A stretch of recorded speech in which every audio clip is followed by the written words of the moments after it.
I also got to start the TikTok stream. So yeah, the hybrid mana thing makes sense. I think that taking the commanders off the game changers list is a incredible mistake. I think that is a mistake they are making in service of trying to keep the list as small as they can. And I understand that impulse, and I think that impulse is wrong and bad. I also think that taking SWAT off is foolhardy. I think that's a card that deserves to be there. I agree with Food Chain, Sway of the Stars. And the angle I do understand for... Like, here's the problem. Stuff like Vorinclex and the Jin-Gitaxias that they let off, the, like, hand-size guy. I think they use the argument of, oh, these spells are so expensive, they should change the game when you cast them, which, hey, props for the pun. Alright? You fucking dirtbags. Props for the pun.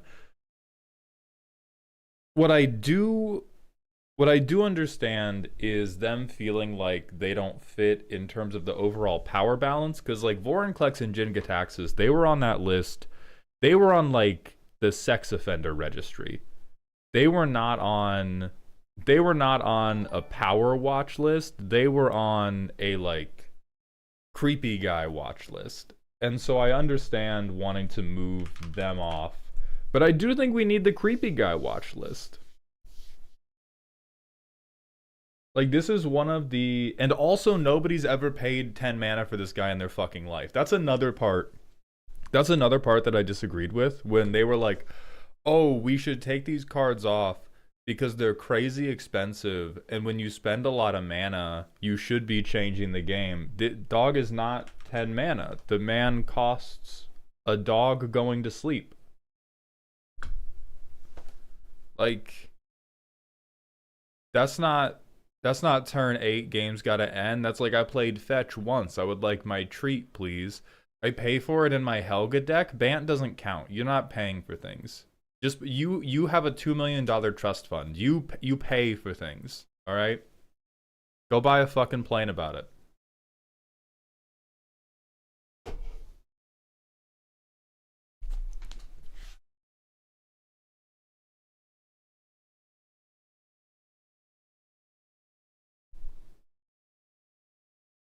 But yeah, there's like a million ways to cheat these spells out, which is how most of them happen.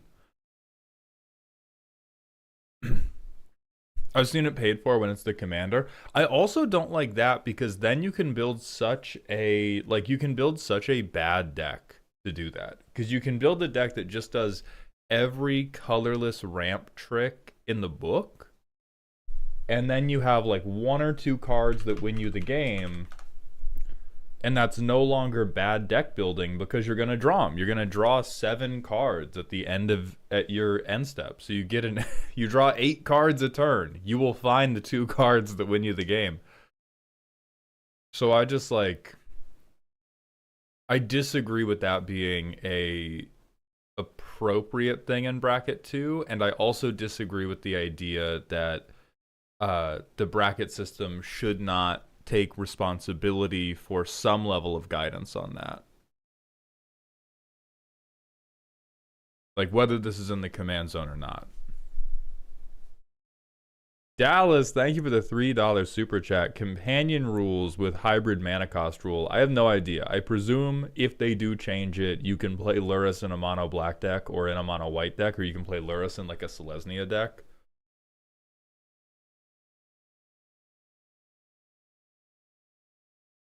Hey, thank you, Jared. I'm glad you enjoyed the video.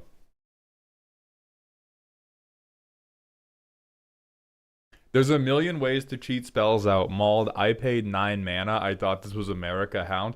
Okay, you know what?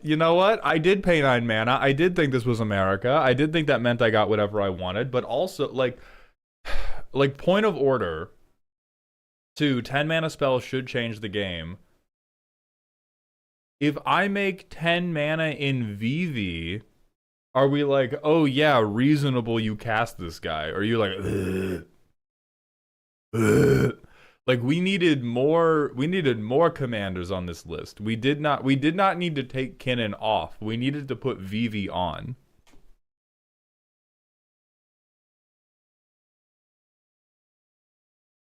Like it's just so yeah. Hybrid mana 10 out of 10. Everything else vehemently angry about. Slayer Jams, thank you for the Prime sub. Welcome to the dog home, my friend.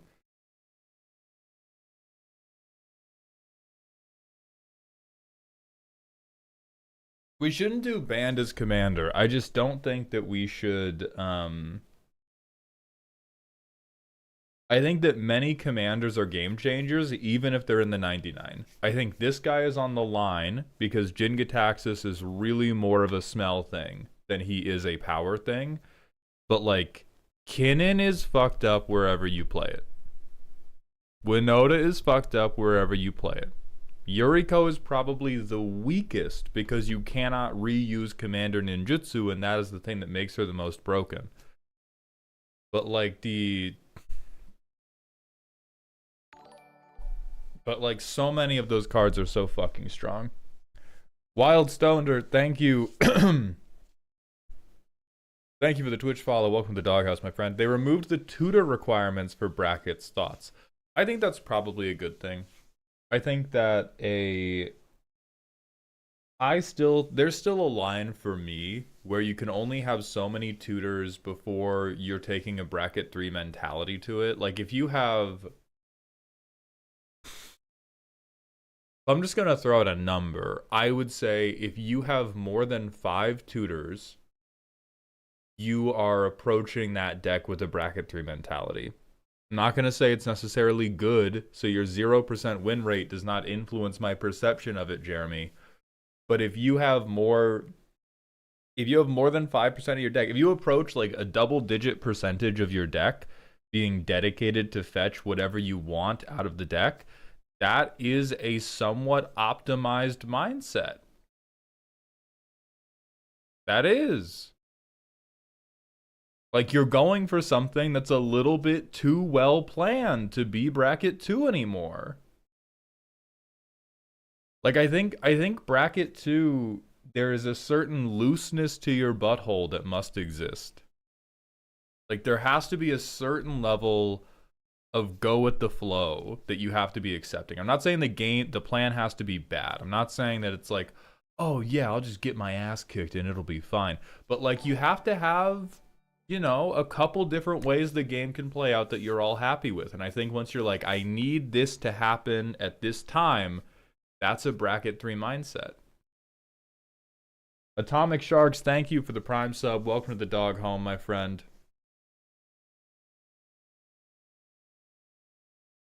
Do you think you can still be bracket 3 and not run tutors? Yes, you can, but you're definitely worse off. Like if you have a deck that is bracket 3 and you don't have any tutors in it, I think you have made a mistake, but it doesn't mean you can't play at bracket 3.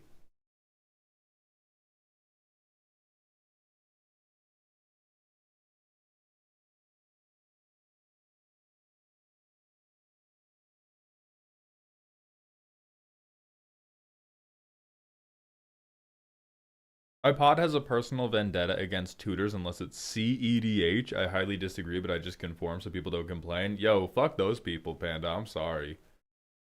Like I'm saying, I like tutors. But I like tutors so much, which is why I mainly play bracket 3. Because that's the mentality.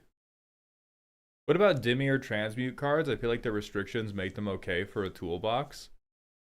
I think they're fine for a toolbox, but again, I think toolboxes are bracket 3. I think if you have built a toolbox deck, you have built a bracket 3 deck. You may have built it incredibly badly. And so maybe you can only beat bracket 2 decks with it, but I will take a hard line there that if you have built a deck and you have sat down and gone, this is my toolbox deck, you have designed that with a bracket 3 mindset.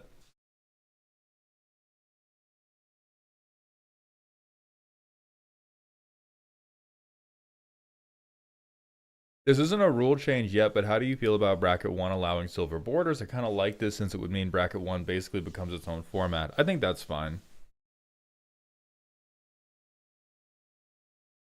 Yeah, and there's like, wait, so it's okay to play Yuriko in random pods? Fucking apparently. Pejman, it is elk tomorrow.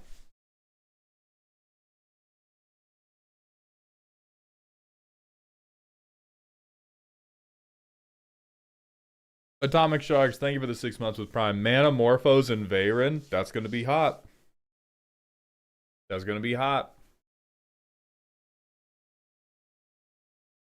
I'm not exactly sure. Probably the week after. Probably the 30th is when Z comes back.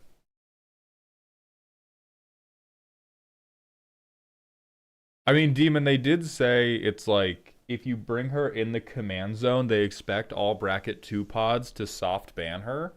And that is what I think the mistake is. Like, I think if your pod knows enough to soft ban Yuriko, you don't need the bracket system.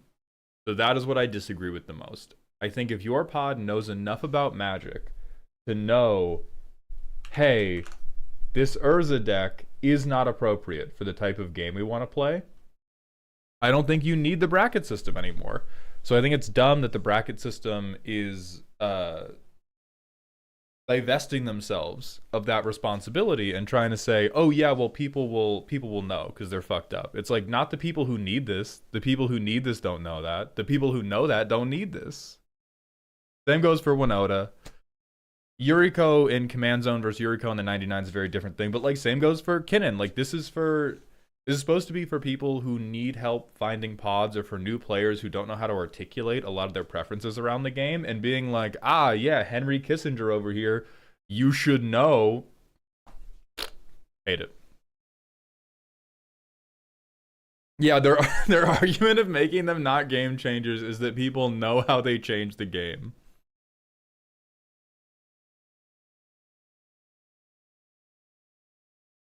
Because what I enjoyed the most about the bracket system was the idea that this is for people who are not yet comfortable with guiding their own rule 0.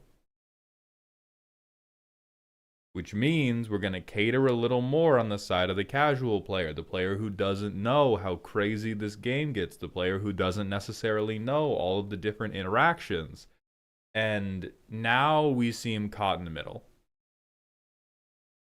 Like, now we seem weirdly caught in the middle. And also just super fucking wrong on some things. Hold on.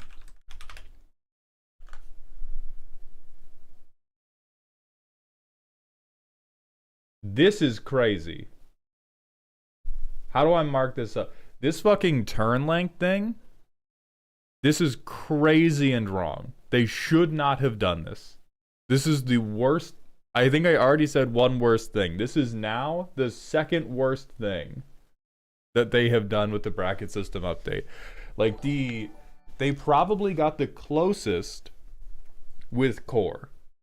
They probably got the closest. Wait, wins or loses? Oh my fucking god. They can't hear it, but I'm vine booming them. 8 turns before anyone loses in bracket 2 is so far outside of the control of individual pilots. That's so stupid. That's awful. I think this might be the thing I disagree with most in all of Magic. I don't think I genuinely can't think, not Universes Beyond, not how long they've left Vivi in Standard, not fucking anything. 8 turns before anybody loses in the bracket that is supposed to be for like dinosaurs and shitty Voltron decks is so... Oh my god, I'm getting heartburn about this. That's so fucking wrong. I have to start I wasn't recording it. This is so wrong, dude. This is so fucking wrong and bad. What? Turn... Because I was setting up to just be like, oh, it's really weird that they expect bracket 4 games to typically go to round 4. That was weird to me. I didn't even check the or loses thing. We're expecting the fucking Galta player to not take anybody out now? That's not the type of assumption we need to be reinforcing. We need to be doing the opposite.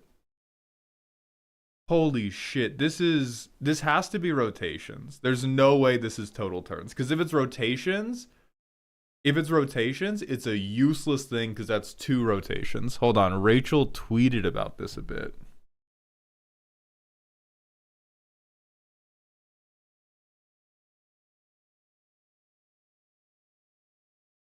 No, I don't agree with this. Rachel's the GOAT. I do not agree with this. This is the gaming community that has most consistently taken everything in bad faith, and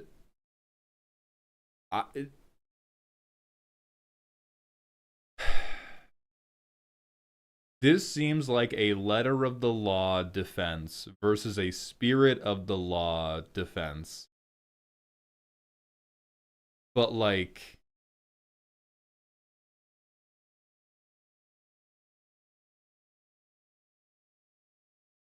oh,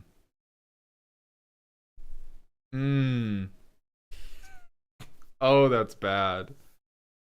Well, people suck at evaluating their decks, and also there's such a big swing in how you evaluate your deck. If like, do people just not respond?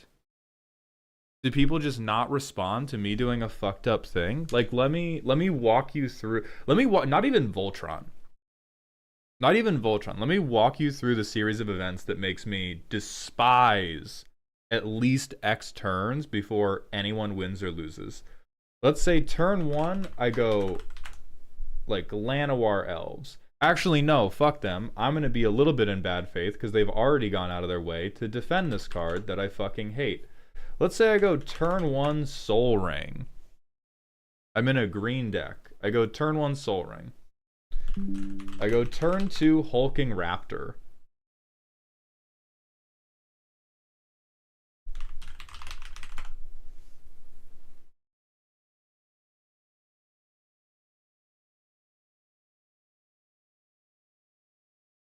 Turn 2, I get Hulking Raptor out with my 2 forests. Next turn, I play Galta.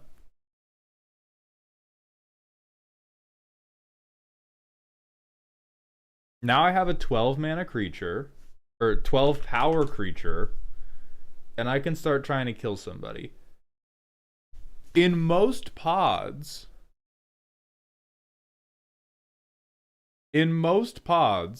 this is just Swords to Plowshares moment. In the pod we're like, hey, nobody kept removal for the big green stompy player. This is just everybody gets in a fucking argument. We'll take you 4 turns to kill someone. That puts it at 7. That's untrue.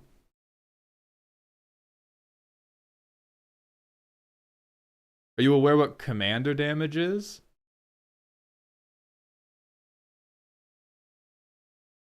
This kills someone in 2 hits if they do nothing else.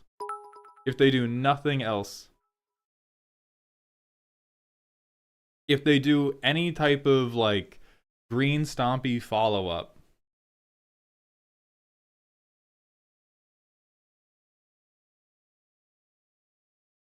Like, it can attack turn 4 and they have like 7 mana to spend. So if they get if they get even more Magical Christmas Land hand, then you're dead even more. But this is just 2 cards.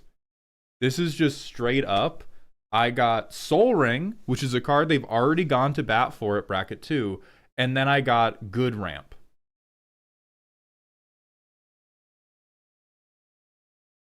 It doesn't attack turn 3, it attacks turn 4, because you play it on turn 3. And like, Re-Ink, thank you for the 8 months at tier 1. Real Moth Girl, thank you for the 7 months at Prime. Welcome back to the dog home. Velvet, congratulations on your new job. And Re-Ink, thank you for the 100-bit cheer. Like, bracket 3, you're allowed to have 2-card infinites, but you aren't allowed to use them before turn 5 or whatever. So if I get a God Hand, I'm required to scoop. No, you're required to pass your turn like a good little boy.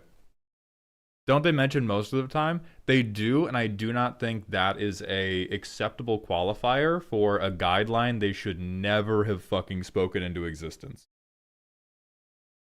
Like it's the thing of there are so many things there are so many things that need to be qualified with a statement like this that they just should not have made the fucking statement. Like it should not have been a. And I think somebody said like, oh, they said before you win or lose. Not true. They said before anybody. So nobody dies, nobody wins before turn 8. Like that is.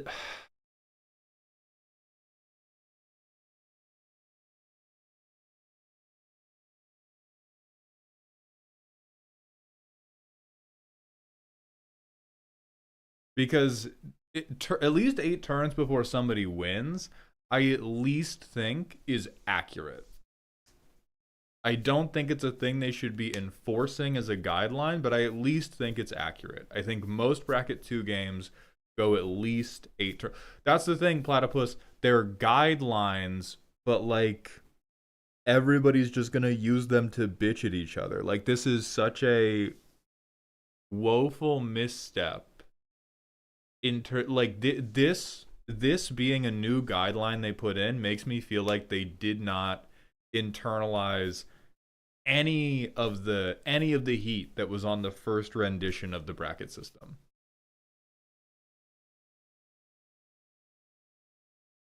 Because there's people who are going to take it in bad faith and who are going to fuck this up no matter what.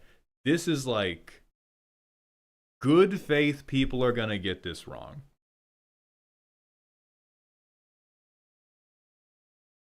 People who are engaging with this in good faith are going to fuck this up, and we're going to start meaningless arguments about a green stompy deck who's actually bracket 3 when it's bracket 2 as fuck and they just got ramp in their opening hand.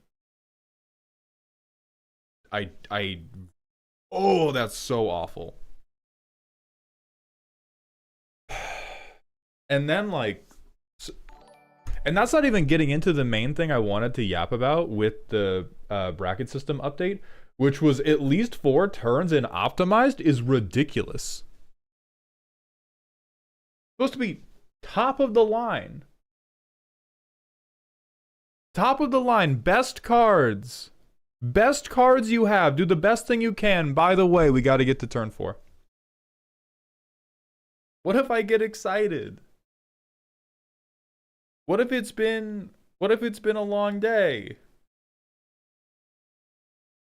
I just want a little me goldfish. So like the optimized guidelines just don't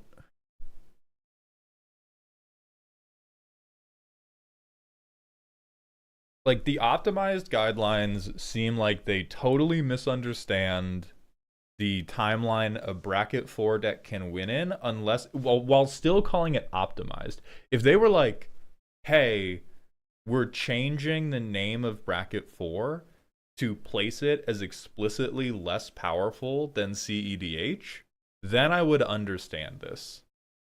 Because then it would be like, but they're still going.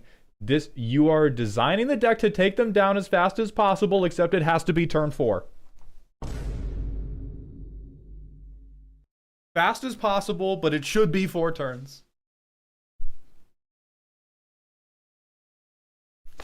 Most of my bracket 4 games go past turn 4. I'm not saying it's impossible, Malik. Yes. I'm not saying it's an issue of... I'm not saying there's never been a 10-turn bracket 4 game. I'm not arguing that if you're playing with good decks, they always end on turn 2. I'm saying this is a woefully bad expectation to set that a bracket 4 deck cannot attempt to win or should not attempt to win before turn 4. This bracket update is what players could expect, not that it can't end before turn 4. Exactly, and I'm saying that is a poor expectation to provide people. Like it is one of those things where it is so full of caveats that setting it as an expectation is wrong and bad. I'm not arguing that that they are instituting this as a rule. I'm saying they are instituting this as an expectation, and it is a stupid expectation that they should not have put into people's heads.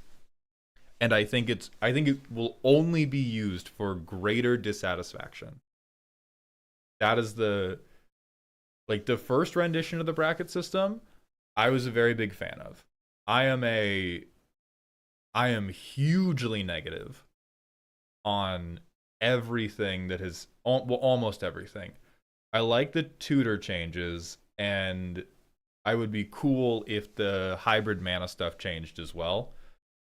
Um, but the changes to the commander game changer list, the this fucking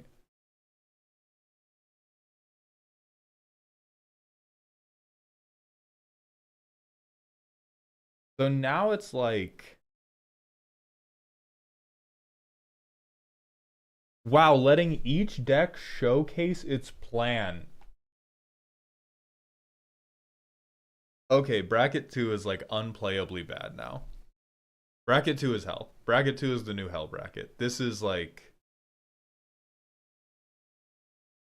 this is so awful. I do not think I'm ever playing another bracket 2 game in my life.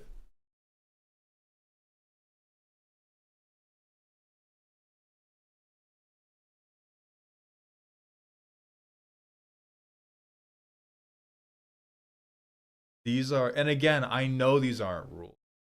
I am aware these aren't rules. I don't expect them to be setting rules. I think these are horribly bad expectations.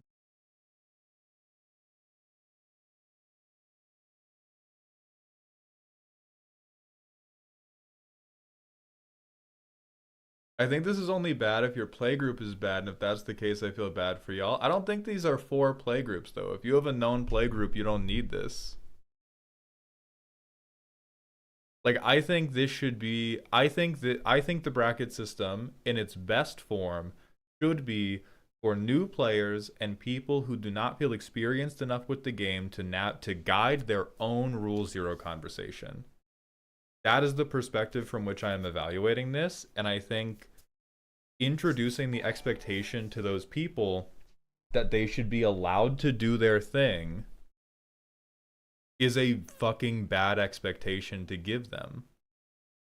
This is a game where you play threats, and threats get responded to. There is a spectrum of how aggressive your interaction package should be and how quickly you need to shut somebody down. But trying to set up the core bracket as nobody dies before turn 8.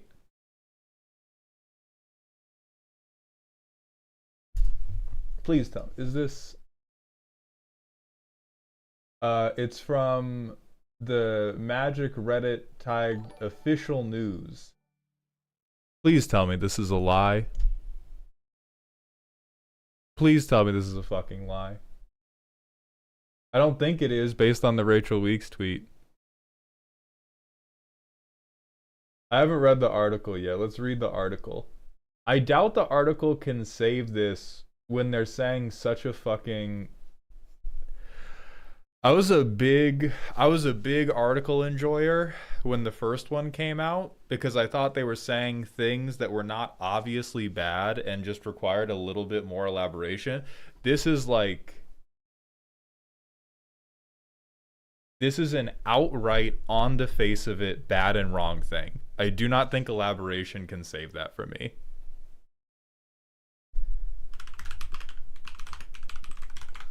That displeases me so much. Okay, yada yada yada yada yada.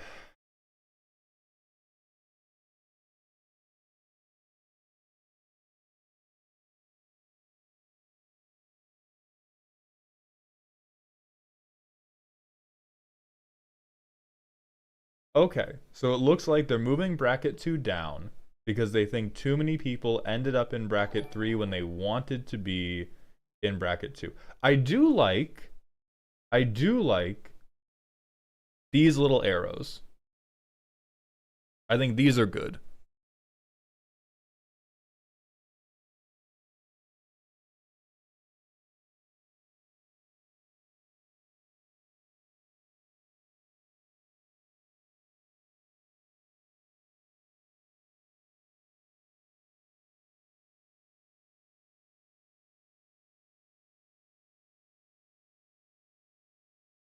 I do like this elaboration.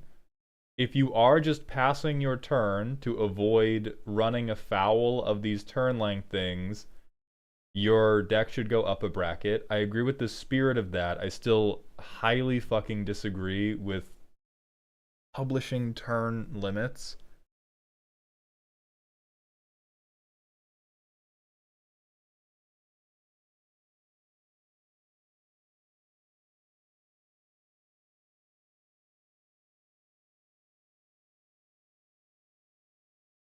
And then independent of whether placing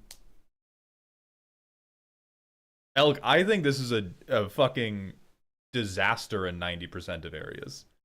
I think 90% of the changes are super fucking bad. The only things I like these little arrows.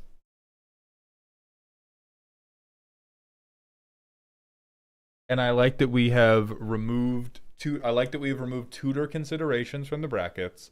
And I like that they have decoupled precons. And I fucking despise every other change. Those counter spells don't look very considerate. And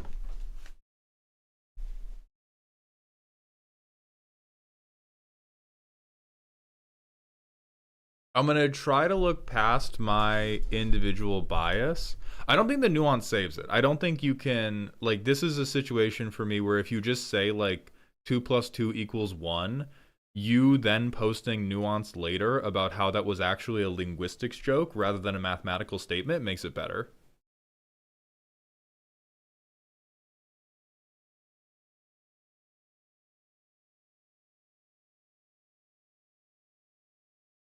Yeah, I think and I think the main thing I dislike about this is the most harmful, not to my gameplay experience, the most harmful to their own gameplay experience idea that I've ever seen a player have is my deck should get to do its thing before the game ends, and it's a bad game if I do not get to achieve my plan.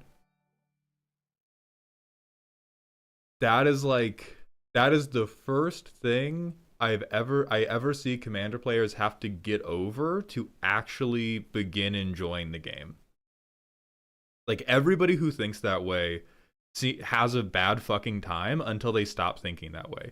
Like they universally they only have good games when they win and they have bad games when they lose, and then when they fucking get over themselves, they have better times. And so the idea that we are making that the funny goof around bracket is also supposed to be like a safe haven for them to feel that way. I'm just never playing bracket 2 again. Never again. Do you think the brackets would be improved with turn ranges, like wins between 2 to 5 rather than just saying 4? I think what would save this for me is 1, get rid of or loses. The idea that we all have to die at the same time, or that like you can't knock anybody out until we've all finished doing our song and dance routine, that is one of those like toxic things that it's a good thing for people to get over that for the most part. And so if we just said, you know, most people expect to play at least 8 turns before anybody wins, I would say generally true statement. Yeah, sure. Generally true statement. 6 turns, generally true statement.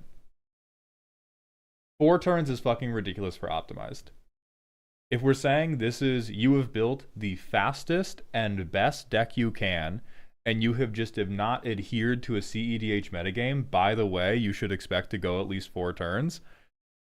That is, I disagree with the science of how they came to that conclusion. I think it is, again, like the data point, generally true. Most of those games will go beyond turn 4 because people will react to your first win attempt. But I think it's the type of thing where putting the expectation out there to begin with is the mistake. Not even in how they specifically communicated it. I think this is a thing that I think that there is only downside risk to introducing these as expectations. I do not think you gain very much.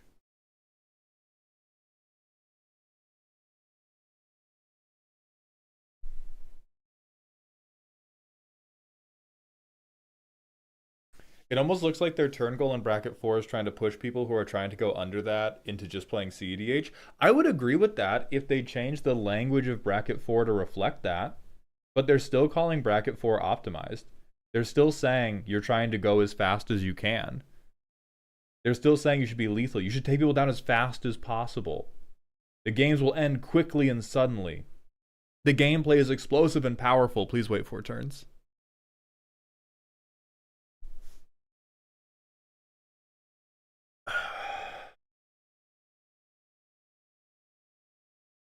What would you propose instead to satisfy those who want longer games with these brackets? I don't think the bracket system should be a way to guide solitaire games.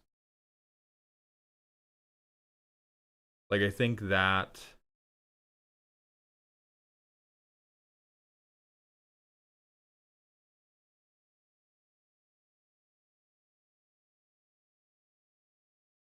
So I'm gonna try to wrap my head around.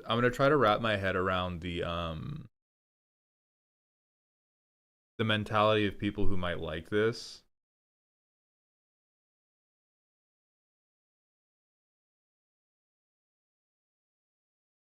Iggy, the reality of how it plays out is that people normally have interaction to stop wins, but I'm not debating the reality of how it plays out. I'm debating whether or not this is a thing we should set up as an expectation.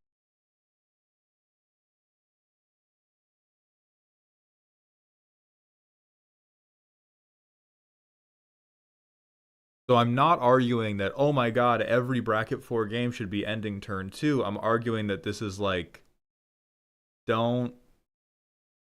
we shouldn't be telling people come to the table with an expectation that nothing bad is going to happen to you for 45 minutes. I think that is the...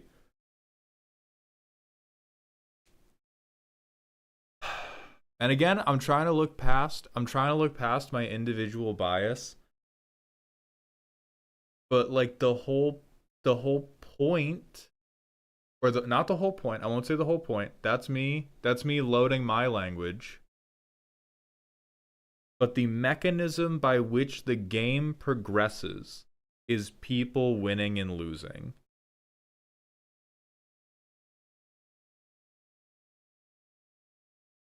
And so the idea that you should expect to be kept safely in stasis for a certain amount of time before that's going to happen to you is a bad expectation.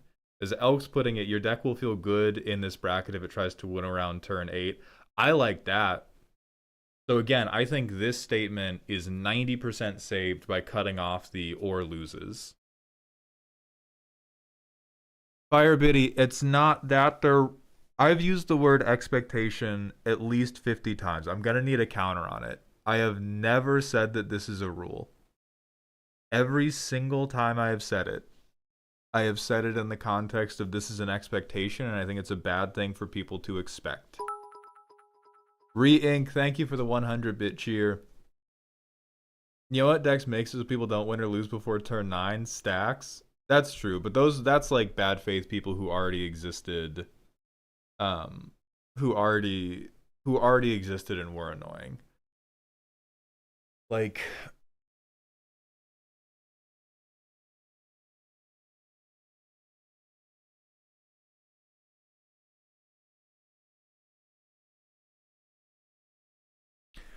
I think the version of this that I would agree with more is similar to what Elk said. Your deck will be happy here if it is attempting to knock people out around this time.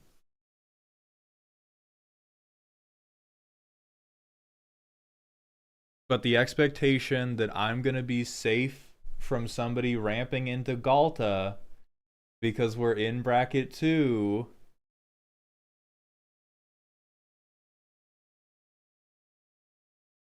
That's... God, I hate that. Do you like this? Just remove the lose by? Yes, but the lose by makes it so much fucking worse. It's like, oh yeah, I like this guy I met at the diner, except for the part where he stabbed me and stole my wallet. Like, that's a highly relevant part.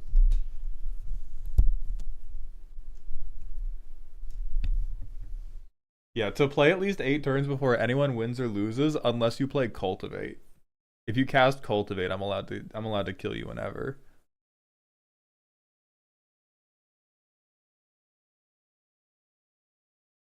And then I think the game changer changes are also ridiculous. I think that the I no longer feel confident in like who the fuck is this supposed to serve.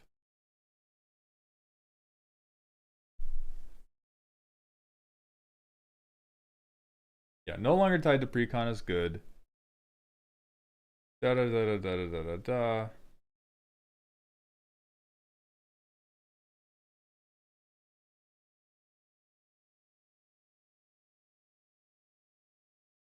I agree with food chain actually. Food chain is like food chain specifically is not the problem. It's the type of combo that I think is well covered by other things that they updated in the bracket system. I think deflecting SWAT is better than they're giving it credit for. Kokoro, thank you for the Twitch follow. Um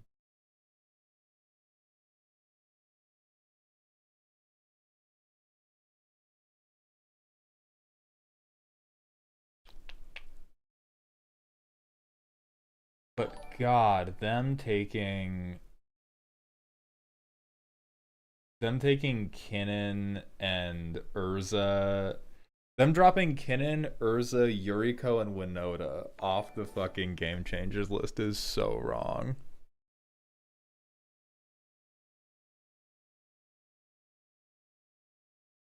It is true they're strongest in the command zone.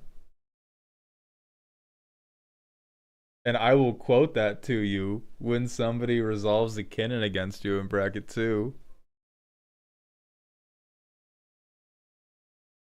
What do any of them do in the 99 of a bracket 2 deck? Exactly what they fucking say on the card. What do you mean? I would agree with Yuriko the most in that situation. Yuriko is the one where I'm like, oh yeah, you're no longer in the command zone, you're cool. Because if I kill you once, you're never coming back. Versus if they're in the command zone, but again, no, I'm not even gonna see this point. I was gonna see this point because I always love when I can accept somebody's faulty premise and then still just beat them over the head with something. I don't accept the premise because in my mind, I don't understand why the bracket system is not looking out for new players and casual players who might not know how fucked up these decks are. Because their argument for taking them off was that, oh, if they're in the command zone, you know. No, we don't. Not me, I know. The people who we should be having brackets to guide the people who need bowling alley guardrails to set up their commander games, they don't fucking know. Huh? That's what I dislike. That's what I dislike. And obviously I could be wrong about who they want the bracket system to be for. That's fine. I'm wrong about many things. But this seems like a clear step away from the bracket system is for newer players and casual players who are not confident running their own rule 0. And I think this is a intensely negative change for that focus.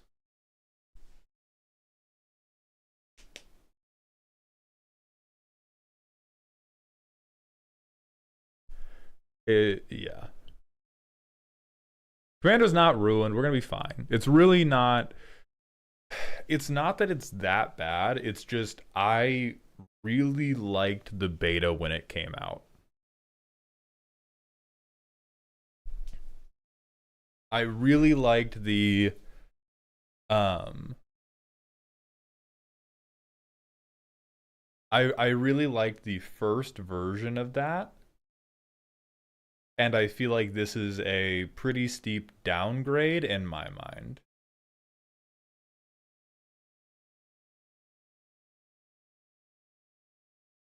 So that is most of what upsets me about it. Commander's still gonna be fine. I'll still use the bracket system in passing. Sometimes it's a great movie with a terrible sequel, then the third one brings it home. I'll have faith in the trilogy. Cause like they're obviously still trying to help. Right? I don't think they're trying to do bad things, but holy fuck do I disagree with most of the levers they pulled.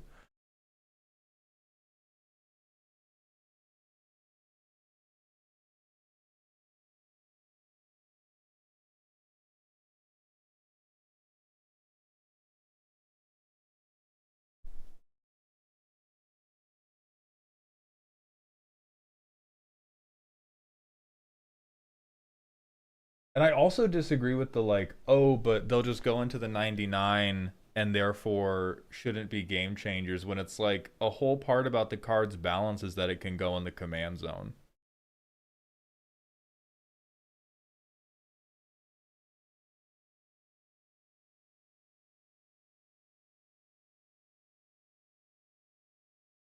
Yeah, the original I thought was very good. It had some problems that I thought needed clarification, and I talked about that in the brackets video. This is like every single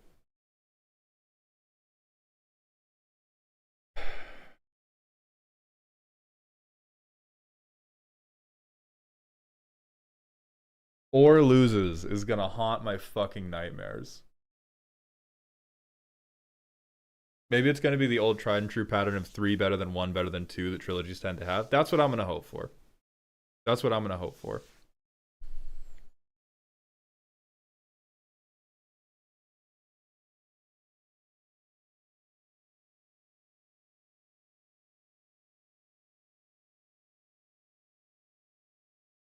Okay, let's start looking for our roasties for today. Now that I'm all fucking lathered up talking about this goddamn debacle.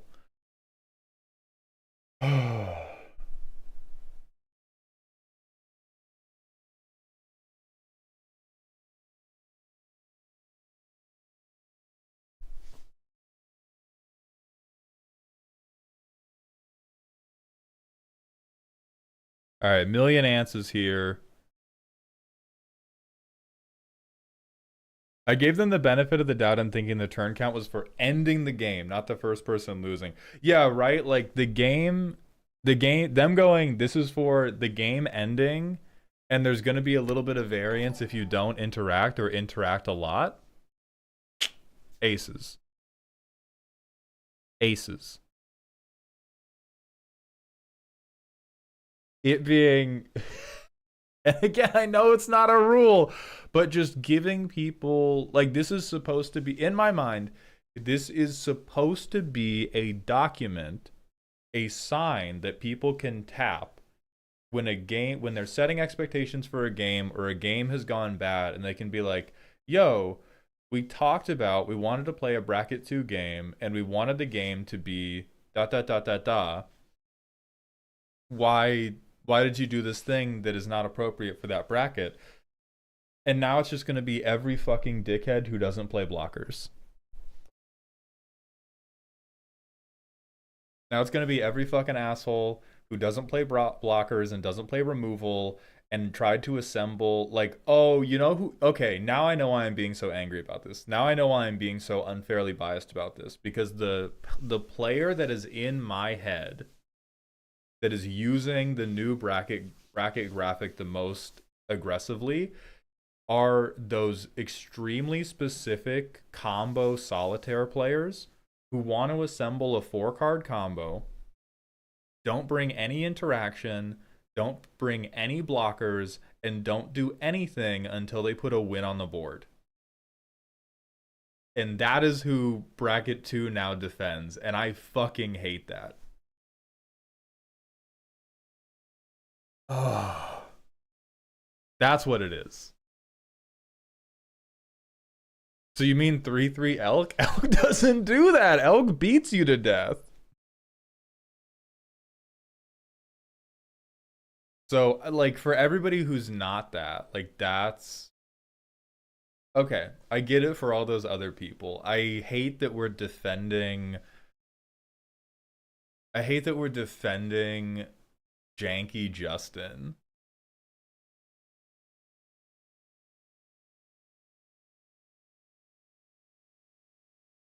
Also, Kokoro, thank you for the tier 1 Twitch sub. Welcome to the dog home, my friend. Hungry Pinecone, thank you for gifting a sub. So Troper, you said you're today. Are you Mon on Ko-Fi?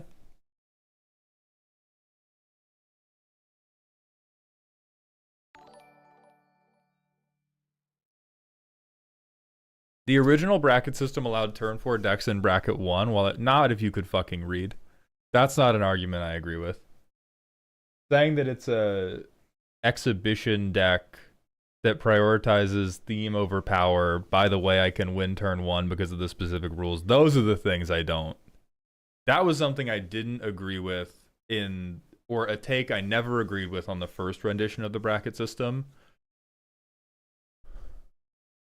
No, Troper, are you Mon on MONN on Ko-Fi? Because I was checking before I started stream, I checked who had made purchases for today and did not see you. So that is what I'm checking on.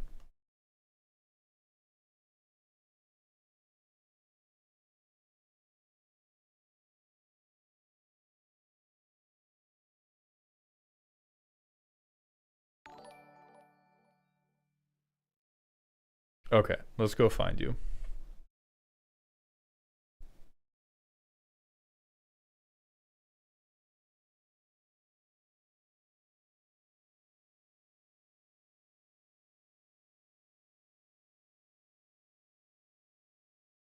Yeah, there's MONN, there's Million Ants, there's Astra, no, not Astra. There's MONN, there's Million Ants, there's Lulu, there's Boxy. Troper, you're next Wednesday.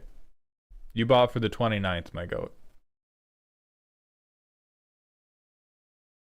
And then there's Babaduk.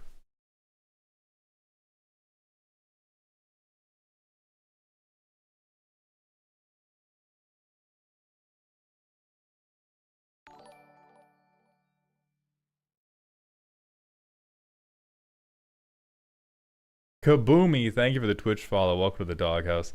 Numbers are hard and every day feels the same. I get it, bestie. Okay, so I think we saw Million Ants. Yes, I do like this win condition clarification. Extremely good. Wins are telegraphed on the board. Excellent.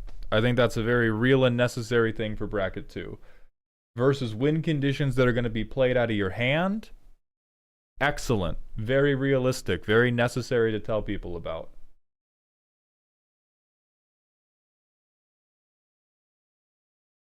Okay, hold on. I'm recording a different roundup because I do want to post this as its own video and I don't want to seem too negative. So here's the full roundup because we drilled down to the reason that I dislike all this turn 8 wins before anybody wins or loses thing is that in my mind it is defending people who build shitty combo decks that don't interact with the table or don't block and then whine if you don't let them put a win on board. I have met those people. They annoy me very deeply. I don't want them getting help. For everybody else, sure, the good things. These little arrows. Theme versus staples versus speed versus metagame. Yes, yes, yes. Yummy. Win condition should be incremental and telegraphed. I think that is important and good. Versus win conditions get played out of your hand because somebody let you draw a bunch of cards or get a bunch of treasures. Yes, very good. I like all the words about 4, and then I think every description of 4 is blown into fucking pieces by 4 turns before anybody wins or loses. That's where I'm at on 4.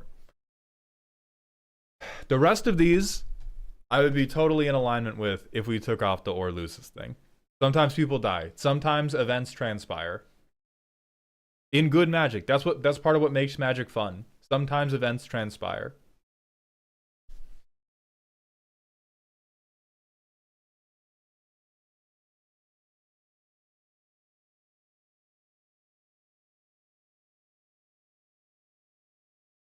Changing the subject, I'm trying to figure out a commander for a sea monsters deck, but I'm stuck between Kiora and AC. Kiora would be very good for it. I think Kiora would be good for it and would probably be taken better than AC, because AC is gonna be landfall. Sometimes Anthrag gets blocked. Yeah, like I feel like there's so much enjoyment you cut off by being like, I can't play a Gruul deck that kills someone quickly. Which they're not saying can't. I'll take that back. They're not even saying can't. But like, but that's an expectation that we're putting out into the world.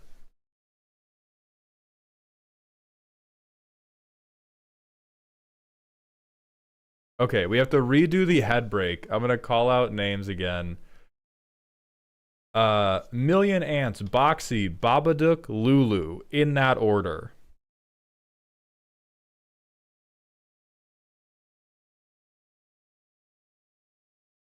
Million Ants present.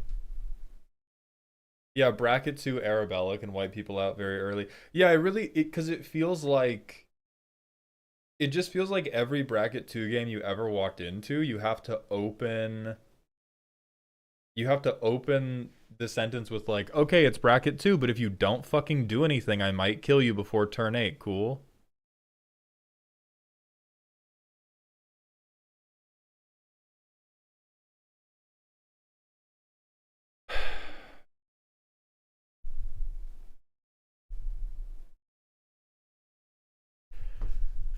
I don't know, man. It's not like, again, it's accurate.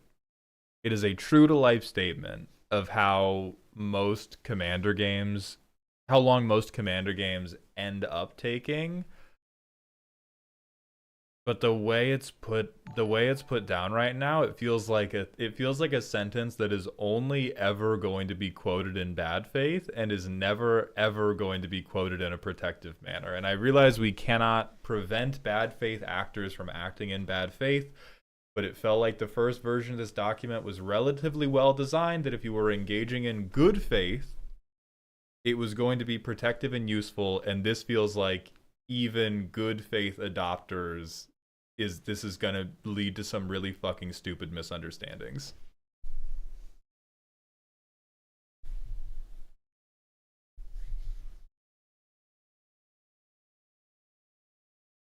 All right, so Million Ants sounded off. Literally no one else did, I think.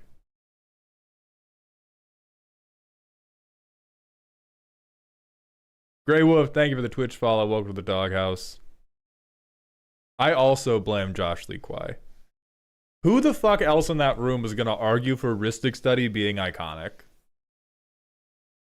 Who the fuck else? Look at this photo. Rhystic Study's too iconic. People love it too much. Who the fuck do we think was yelling that? I'll give you a goddamn hint.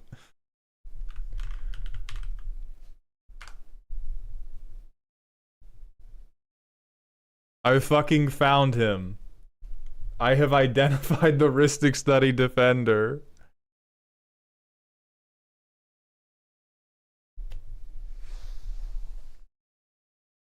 Anyway. The Wristler. That's alright, that's Josh Lee Kwai's new name in my mind. He's the Wristler.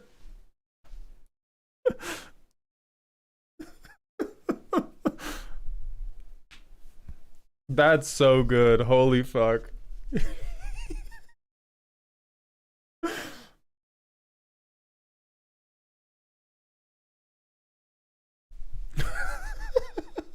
Wrestler, bro.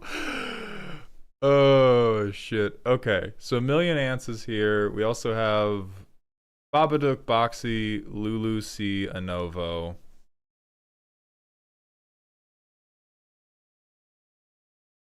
Ah, Lulu's in YouTube chat. Perfect.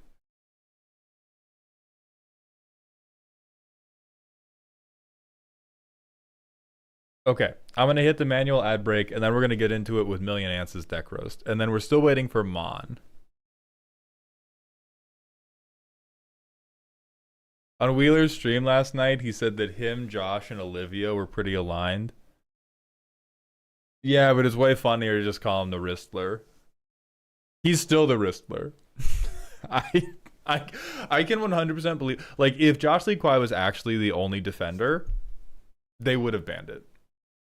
I I don't think I can even conceptualize the true degree of Josh Lee Kwai's gravitational pull in the decision making space on this panel.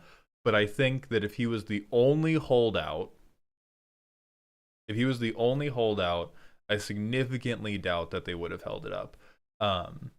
That said, bro is definitely the Wristler.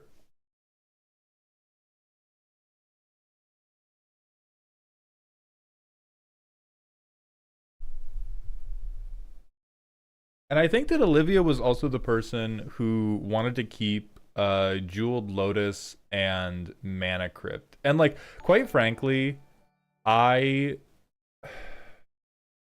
I'm not sure how I feel about Ristic being banned, because the thing that Ristic to me is just a perma CEDH card. But I think it's not that like good for CEDH, but I don't know enough about CEDH to really run like feel that confident.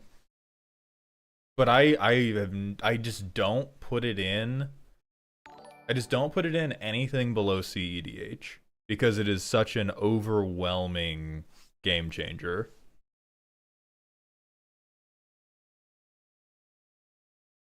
Saint, Say Not, the Sauce God, and Bot, thank you all for the subs. Welcome to the dog home, my friend. If I recall correctly, Olivia wasn't a fan of how sudden it all happened. That jives with my memory. I think my memory of it was that she was of the broad belief that like, oh, we're about to drop the bracket systems. Let's game changer all of these with the bracket systems and see if that controls them the way we want them to, which I think would have been reasonable. Like, I think you probably could unban Jeweled Lotus and Mana Crypt and just put them on as game changers. I'm happy that they're dead and in the ground, but I do think it would be reasonable if they were unbanned and were just game changers. But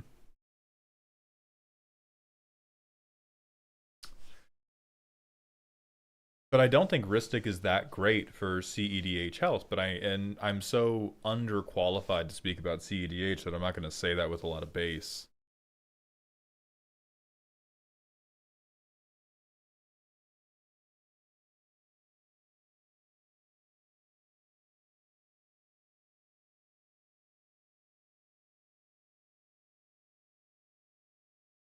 Do you think that Smothering Tithe is as game changing as Ristic? No fucking way. Ristic is really like in a class of its own, but they shouldn't have different tiers of game changer. But Ristic is in a class of its fucking own on that list.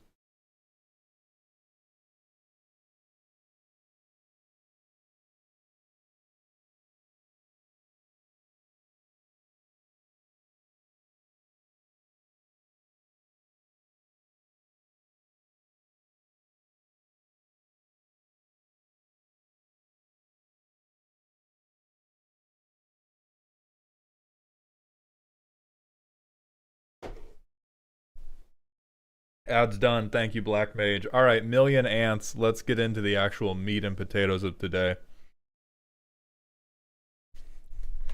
All right, Million Ants has sent in a spooky, scary deck, which means they will not be able to win the game or kill anybody before turn 7. I'm sorry, I have to.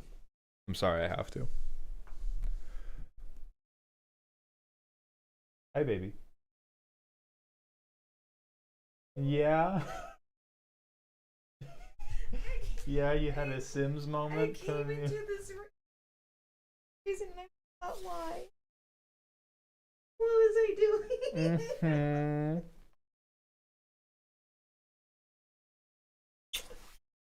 I love you. I love you.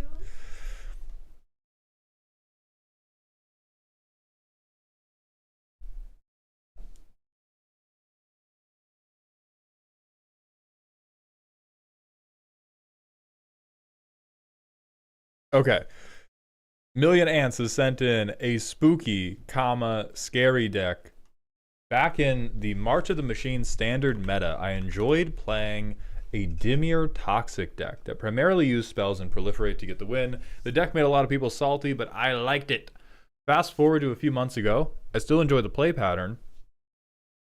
And Kess Dissident Mage is just good enough to make the deck work. I think it best suits bracket 3, since Poison's a bit too stinky for 2 and not consistent enough for 4.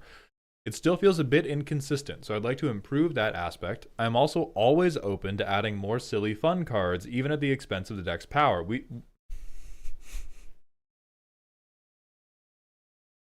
I'd really like help, Maldhound, I'd really like help working out, but if you know any good Taco Bell places, I'd be down for that too. I think there are probably fun ways to take advantage of all the proliferating outside of the poison counters. Okay, so on premise, I think I agree with the idea that it should fit into bracket 3. Poison counters as a win condition is going to piss people off in Gen Pop no matter how good it is. Amazing reference. So the main thing that is going to influence how consistent this deck is how many ways do we have to get the first poison counter on? It looks like you have 17. Oh, and we're running some very bad cards. And this doesn't even get it onto everybody.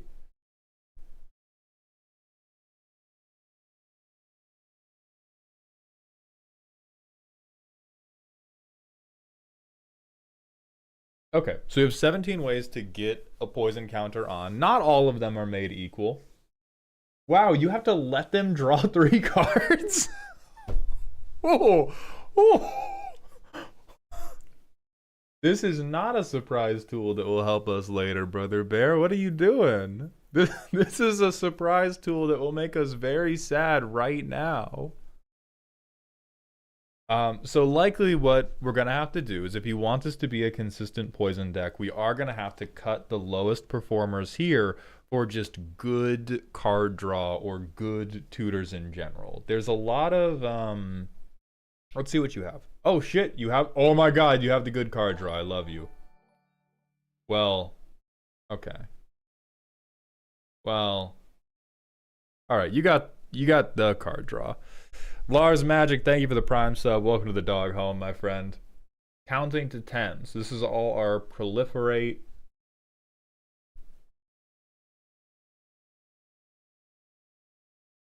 Okay.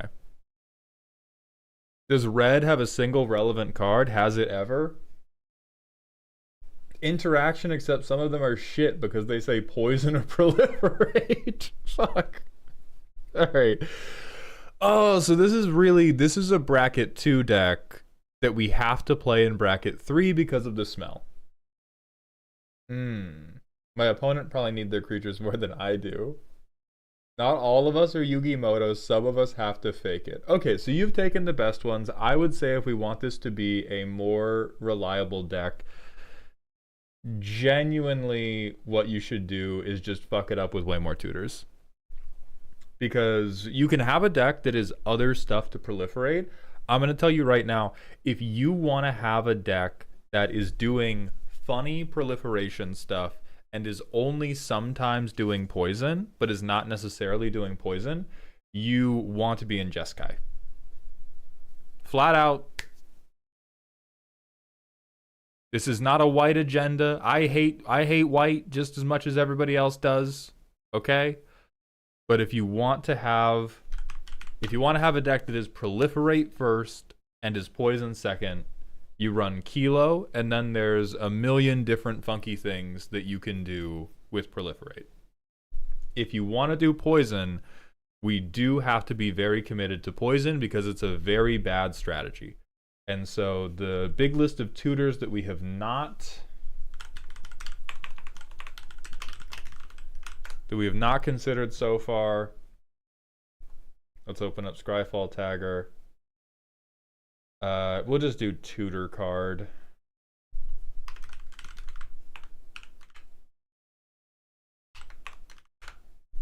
Bug in bug colors. Wait, I did green. What the fuck is wrong with me?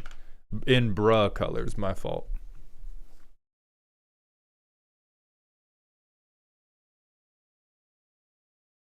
So let me see. Oh fuck, we got the Soul Ring. Prepare to break into bracket 4.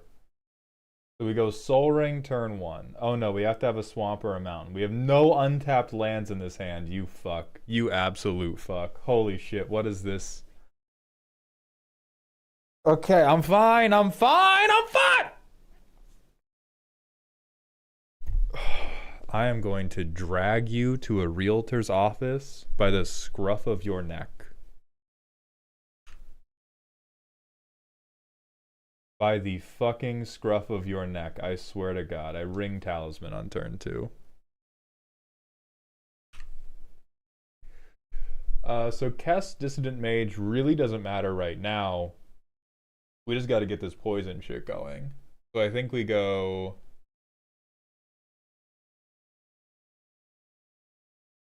We have 5 mana here.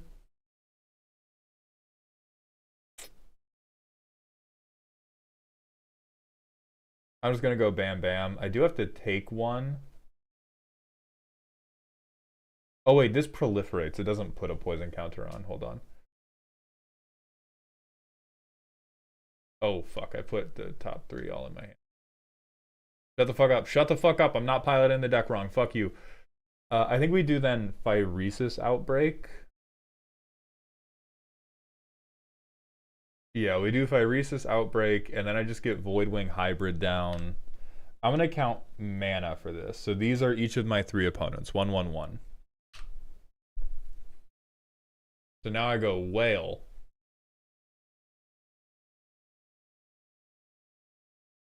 I go Augury. I Proliferate. I resolve Augury and Proliferate. Holy fuck!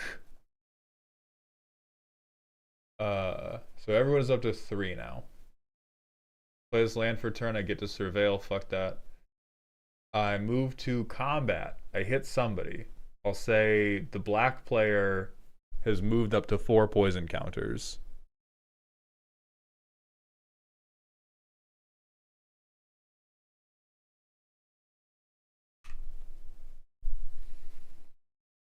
So I can go Tezzeret's Gambit, and I can just pay colorless for this, and I'll pay 2 life. Draw 2, Proliferate. Everybody gets 1 more. Play this land. Play Blighted Agent. Second spell, I Proliferate. I'm assuming nobody else is doing this dog shit. Like, nobody else is feeding my whale because they will die quite quickly. Go to combat, spread the love. Somebody else is at 6. So like now funny stuff can happen. Right, man. We could Tainted Strike the whale. I do want to Tainted Strike. So like we could kill somebody and then we go to prison because it's not, well, it's turn 6 and we are bracket 3. Holy fuck, they were right. My fault. My fault. They were right. That's my bad. All right, yeah, this is eminently disruptible. I'm trying to think of what...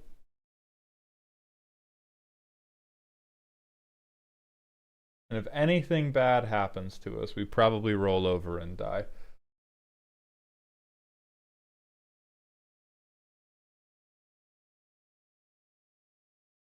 This land base, brother.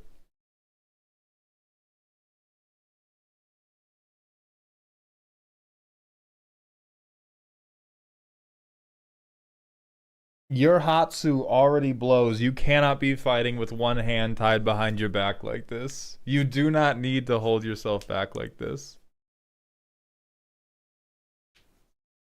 Why play Reliquary Tower in a Kess deck? Discarding isn't really a big deal. You've hit upon the central question of this deck. Why play any of the lands that they do play instead of lands that could be better? 2 or more, I'll kill you. I'll fucking get you, bro. Land base specifically built to duck the turn clock getting them on the new bracket system graphic. You're not Kenpachi. Take out the eye patch.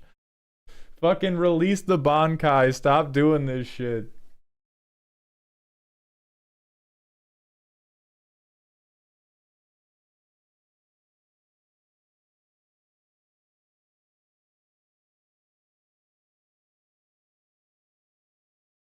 Yeah, I'm with.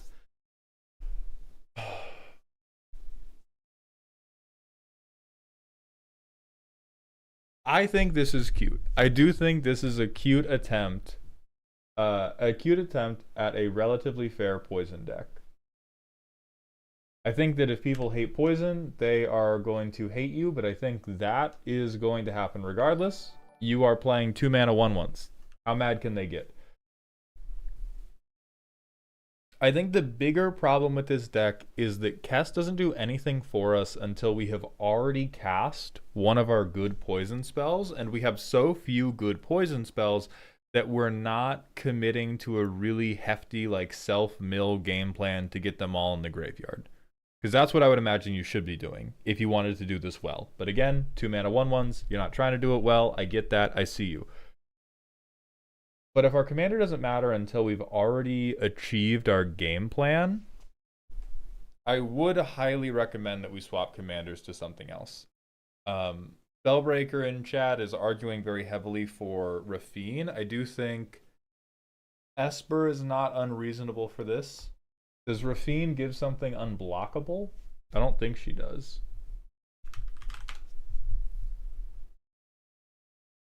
There's another bitch who does this. There's another Esper, I think it's like Kamiz.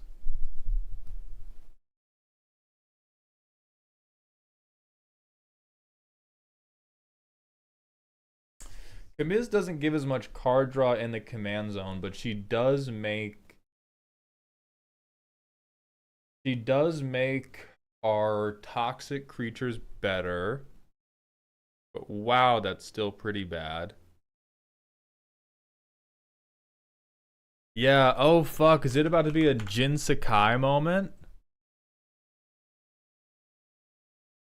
Because this can make all of our toxic guys unblockable if they have blockers, or if they don't have blockers, now you can double strike them, and then he can hit you for a little bit of card draw. And what you also get out of that is then you can have white proliferation stuff, which is much better than the red cards that you are not using. I considered Y'shtola in my mind's eye, Naraki. I don't like Y'shtola because I don't think she benefits the game plan very much because we're not dealing damage. And I realize Y'shtola's card draw trigger can happen because other people have dealt damage, but we're not planning to do any of those things. Refine loots you 3 to 4 per turn. That is aspirational at best. The main outcome of using Refine in this deck is I go to combat. I swing 4 of my 1/1s. I'm going to connive one of them into a 5. Oh, you killed the other ones? Oh. What? But I'm conniving. What? Oh, you're declaring blockers on all the other 1/1s? Are you sure? Please don't. And then you end up card neutral. So I'm less and less a fan of Refine, or I think Jin-Sakai does what we want Refine to do, but better.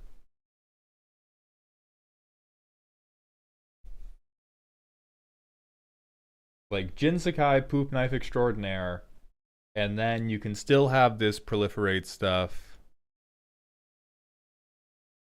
You get to just go up on cards. Right, Spellbreaker, but I do not think Poison is an archetype that can afford to go card neutral. Like, the card quality in this deck is not... The stuff we're going to be working with is not high enough for us to be like, I just need the 1 right card. We need, like, the 8 right cards.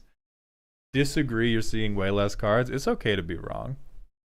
It's okay to be wrong, brother. Like, there really is no...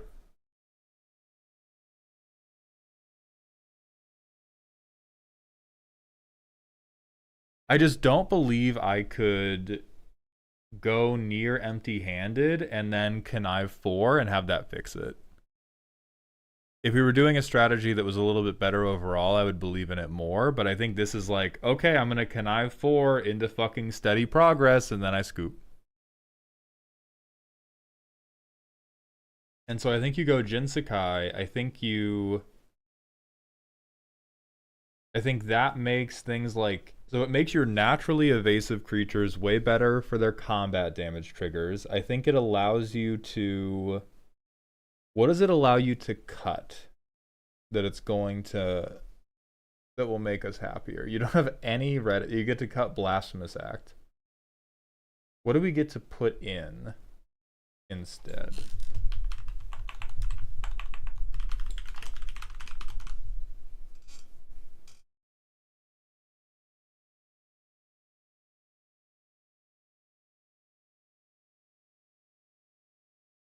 Wow, is this really not tagged proliferate? That's crazy. Oh, I can just search that in text. Holy fuck, yeah, why would I need that to be tagged? Okay, proliferate, white, blue, black.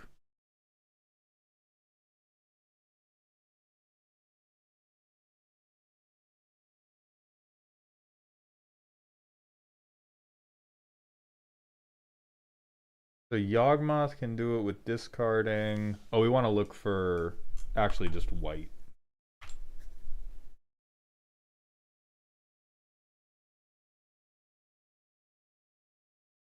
So we get the Evangel as a proliferate engine. We get the Gleeful Apparition as a second thrumming bird. We get to be we get to be the cop who shoots you with the anthrax gun.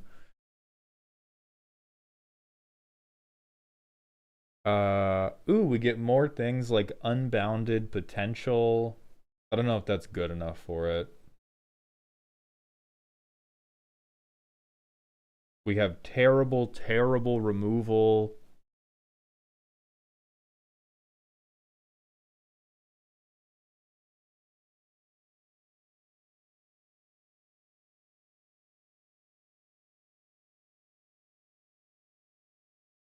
You could play the Sword of Truth and Justice with a little bit more confidence.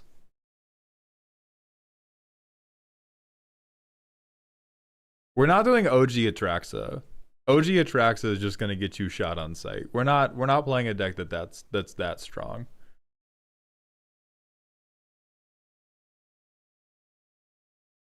There's Norn's Choir Master, and then let me look at Norn's Decree.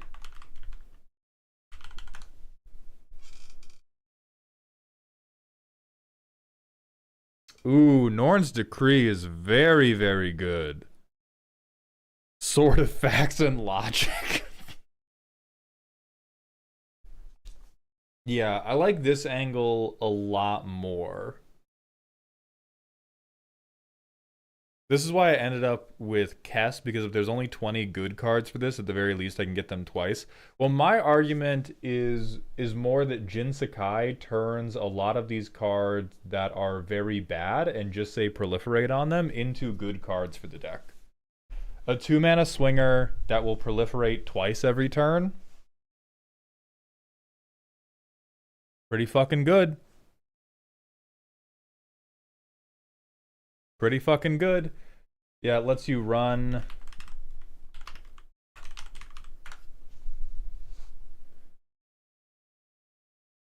You can run fucking Jawbone Duelist without feeling bad about yourself. Spellbreaker, people can like bad cards. It's okay if they like bad cards. We're helping them enjoy bad and shitty cards right now. So if you like bad and shitty cards, I would recommend Jin Sakai's League of Poop-Filled Gentlemen. But it depends on if you're okay with this being a little bit more combat-y. Because if you want to...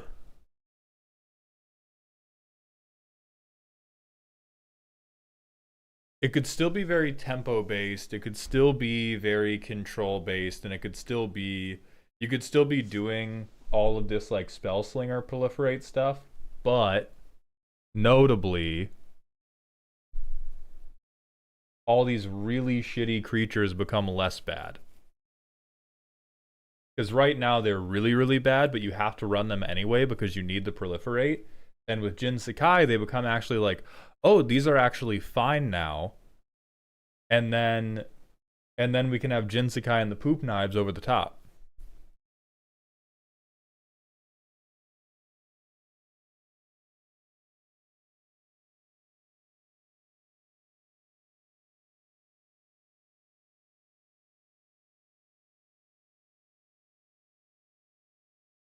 And then we have some actual draw in the command zone. Do we have...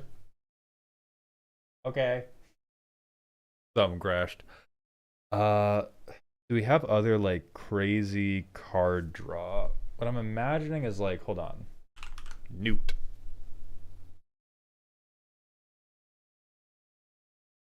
Okay, but consider this. Consider this. You can still cast your spells twice in a Jin Sakai deck. Wait a minute, how about a lizard? Can I sell you a little gentleman? Because I played this in like a Marchesa Brawl deck.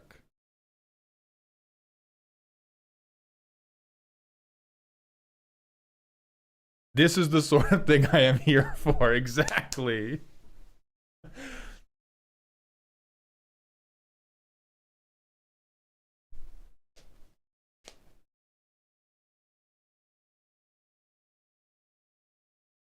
And Spellbreaker, I think you're just trying to build a, like, better Magic deck than what this is.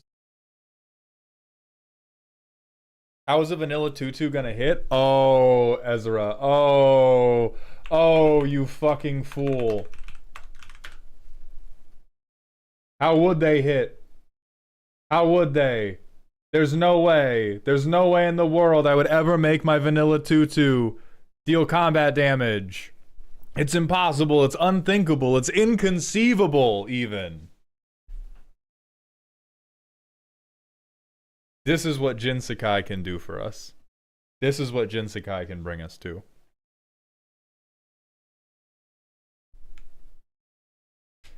We could do that.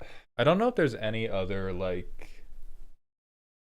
No, fuck Delny. I hate Delny, man. Delny would actually be good as fuck for this deck. But then the deck becomes, like, mostly combat damage. So, Million Ants, let me spin that by you. How would you feel about a deck that was actually spreading most of its poison via hits and was doing the control stuff with the spells? Well, check out Bone Dancer.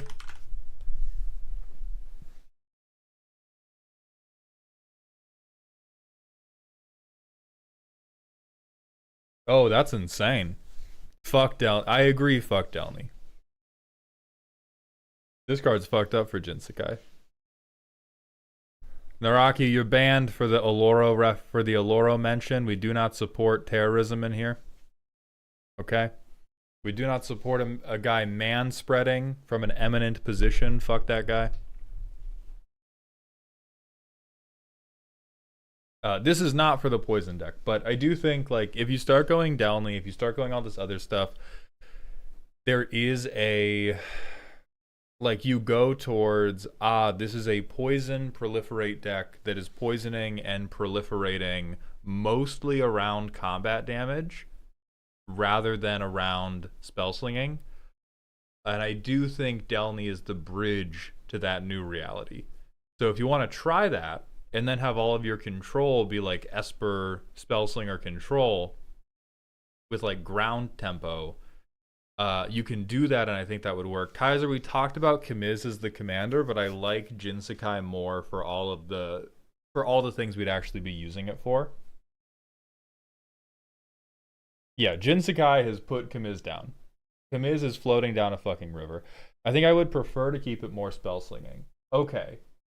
Then, rather than all of these white proliferation engines, what creatures can we do to fuel that?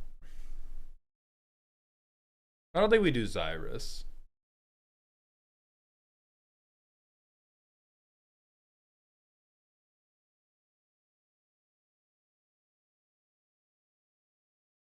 Yeah, Spellbreaker, but we're still trying to do spell slinging.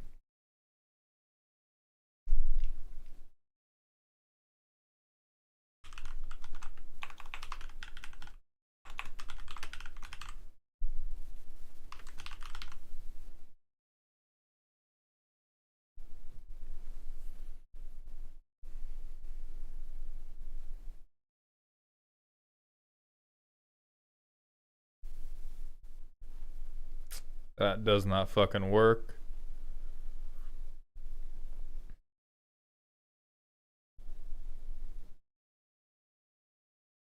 I mean, Jin is just better than Rafine, and we're not letting them play Aloro. So we could.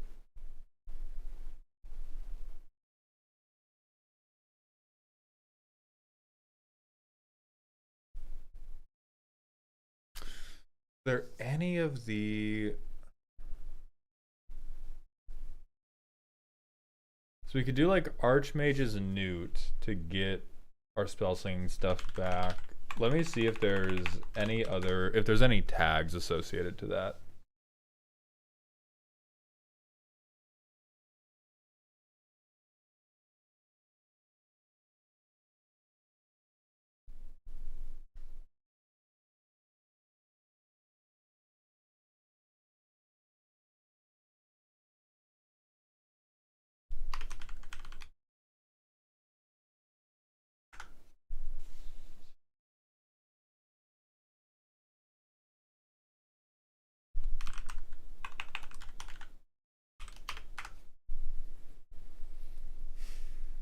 So Newt's one of the best.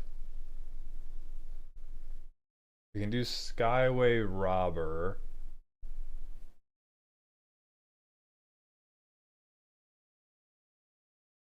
Ooh, okay.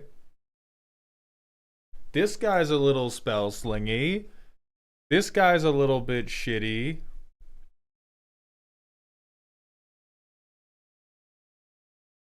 So this is going to pay off for proliferation. It's going to pay off for the terrible poison cards we're playing. And it will become a very big unblockable draw engine with Jin-Sakai. This seems like the exact right type of dog shit you like. Please sniff it and let me know, Million Ants.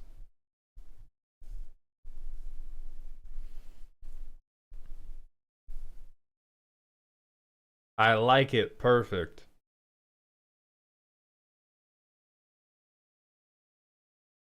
Living Lore is a little bit too...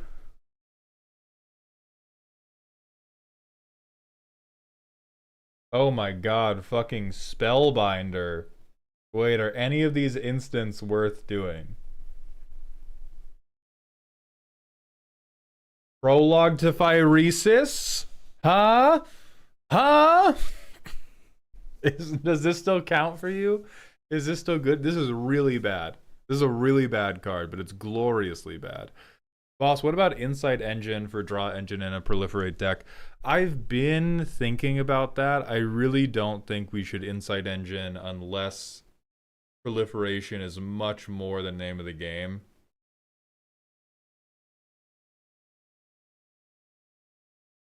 You could do Lier too.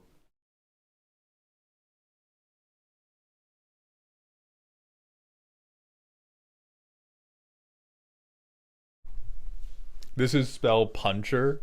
Mauled, pull up Mercurial Spell Dancer right now. I think they let you copy stuff, right?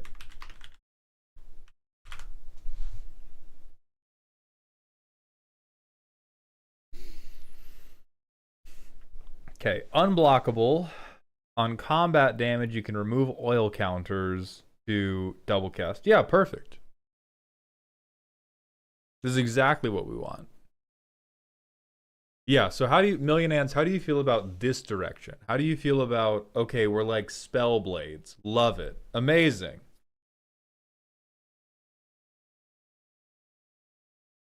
So I'm making you put Spellbinder in, I'm making you put Suracolor Spellblade in, I'm making you put Mercurial Spelldancer in.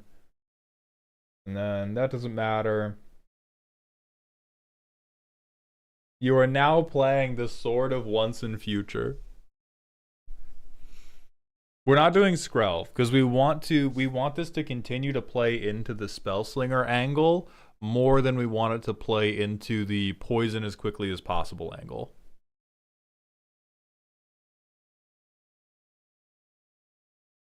Yeah, so we go Sword of Once and Future, you get some Surveil, and then you can get all these like shitty little Prologue to Phyresis cards into the graveyard, and then you can reuse them anyway. And then you get to play Magic. So we're moving away from Jean Grey, but she's only using her powers to make you shit yourself. Two, we're gonna be Jin Sakai, but on my blade there is a special poison that makes you shit yourself.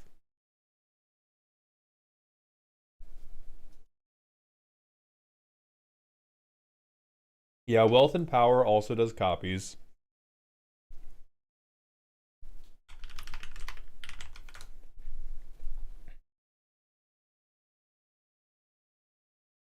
You could like treasure, and copying would be a really good way to try to save the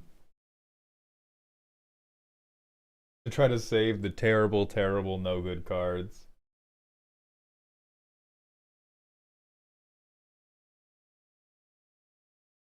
We'll try copy.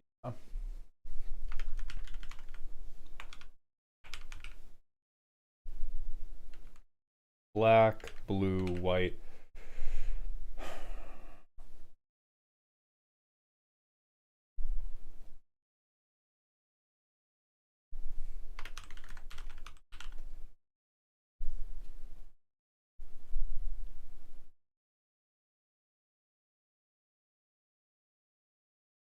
I do think I want Oracle Combat. We do not have to be pulling from Eternity. What are you talking about? Wow, that's all of it. Wow. Wow. All right, I'll take off the Oracle Combat. Jesus.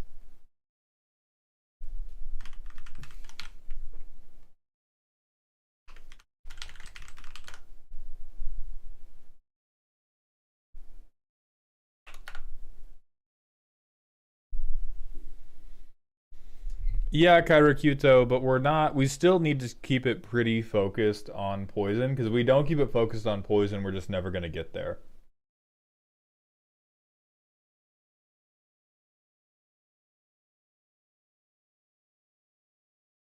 An ETB.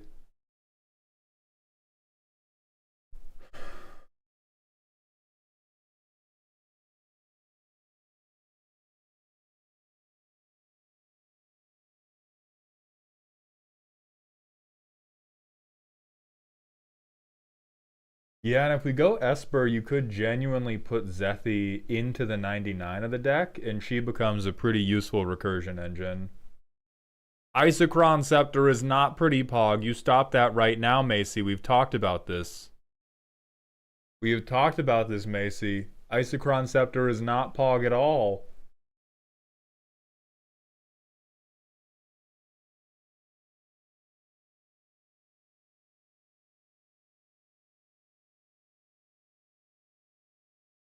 Baconator, a little bit of both. A little bit of both.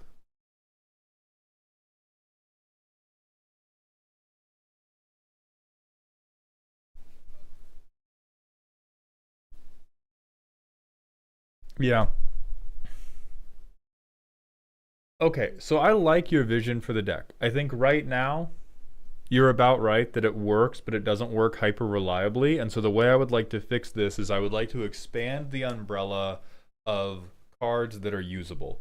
Because you have cards that have been put in here at gunpoint to get you your proliferate triggers, like Blightbelly Rat, like Thrumming Bird. Dreamtide Whale is actually gas, so not them.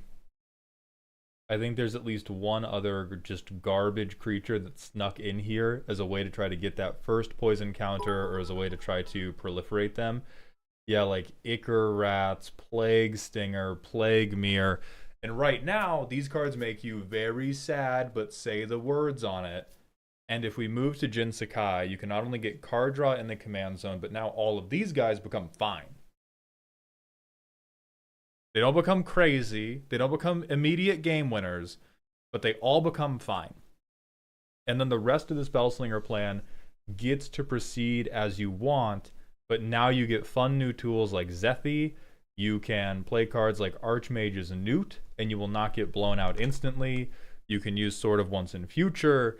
You can use Sword of Wealth and Power. And then I think you're much happier.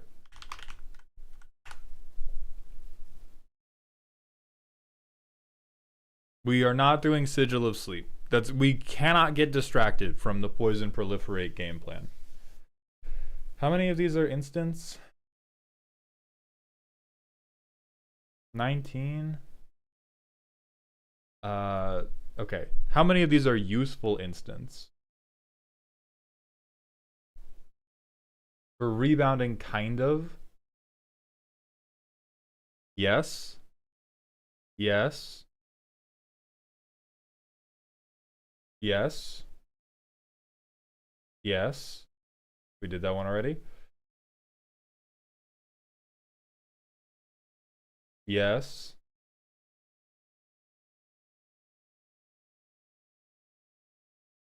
I'll give you half a point. Dog shit.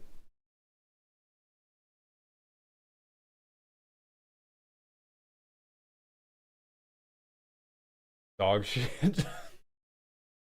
Dog shit, dog shit.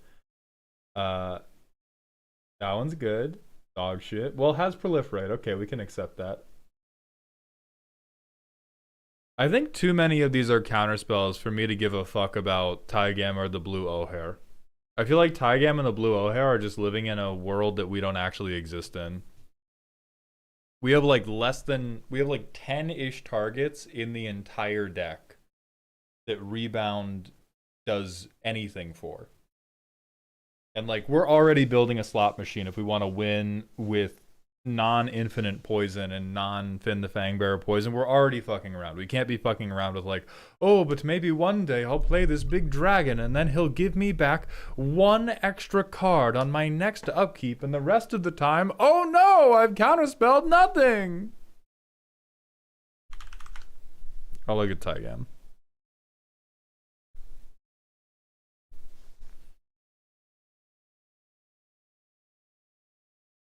Okay. Instant sorceries can't be countered. Whenever you cast an instant or sorcery, if Taigam attacked, spell gains rebound. This one I'm okay with. Because this is a guy where he will be activated by Jin Sakai. Giving our sorceries rebound is going to increase the number of potential targets to a thing where we do not have to be diagnosed with clinical depression every time we try to do it. I think Taigam is like up there with Zethi in terms of look at this fun Azorius spell slingy thing you get to do that's being enabled by Jin Sakai, but is still ultimately spell slinging.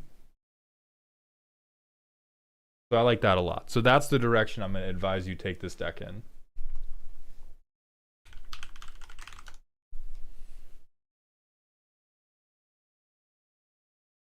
And we're going to drop you off.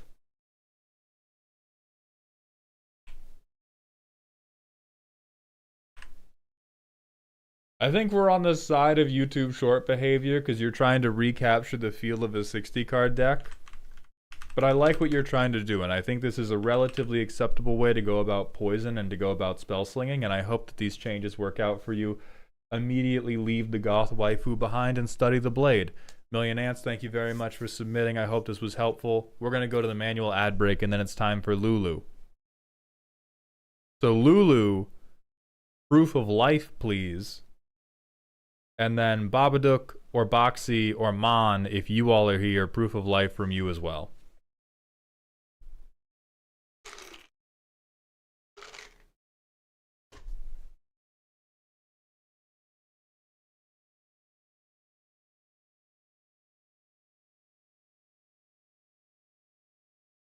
So Lulu, Terrence, Lulu was originally scheduled for the 18th. When I called for them on the 18th, I had forgotten that they had already contacted me about moving to the 22nd. And so we spent like 10 minutes being like, hey, Lulu, are you alive? And they were. They had already rescheduled to today, and I had forgotten about it. But they were in YouTube chat earlier because their scheduled roast is today.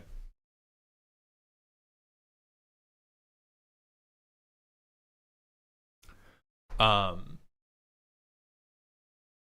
going to go use the bathroom. Then it's Lulu's time. And Troper, quite frankly, if none of the other people show up, we can just do you today.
Okay, we are back.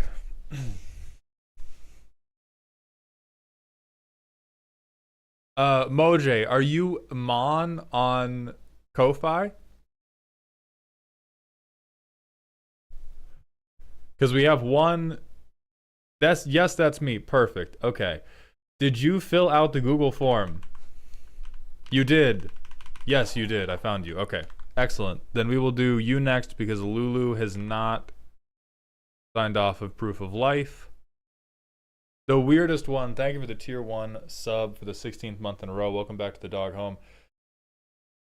I saw that you had a video called It's Time for a Change. I haven't watched it yet, but congratulations on your transition. We're all here for you and we all support you. Thank you, weirdest one. Thank you. Appreciate you, bestie. Okay.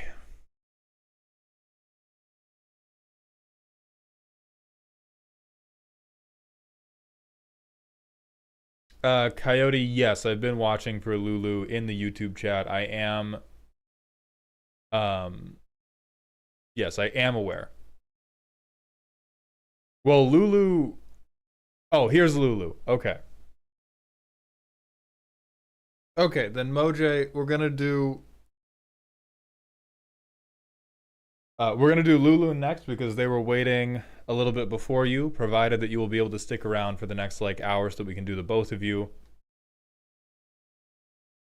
Perfect, thank you. Lulu, it's happening. It's happening.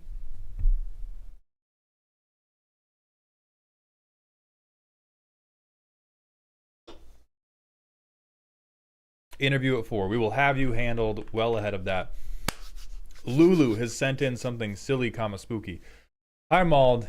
This Shorai list was one of my first commander decks, and it's the longest standing one, but I've lost interest in it over time. It feels too much like edhrec.txt, and besides vehicles, it doesn't feel like the deck does anything interesting. Especially because I've gotten other decks that can fill its niches, like Control, Reanimator, etc. Help me make it interesting, or give it a Viking funeral. Thank you either way. Okay. I do hate that Magic found a way to make Pacific Rim boring. That's such a good movie. And this is what we fucking got from it. O1A white land, O1B blue lands, O1F colorless lands, O2A. Okay, we got the color-coded binder dividers for high school. Oh wow.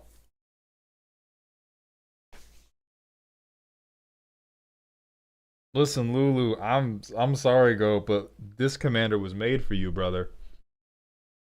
Early ramp. Okay, we've moved away. Never mind. We moved away from the letter and number system. I will not apologize for the autism. I'm not saying you gotta apologize for it, man, but this is like generational. This is generational. And the switch up from O1A, O1B, O1F, O2A, 5. 5. Beautiful mind style crash out right there. His mom took 10 Tylenol a day. This has to be Tylenol and Advil. Okay, we have early ramp, later conditional ramp. Sure. Sure.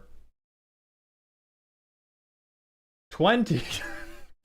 What is the numbering system? What is the numbering? Now I'm mad. Now I'm mad. At first, I was like, oh yeah, whatever, autism, I'm rocking with it. And then we did one jump, and I was like, okay, whatever. And then we doubled it. And then we added one, and then we doubled the thing before it. What? Is it actually the Dewey Decimal System?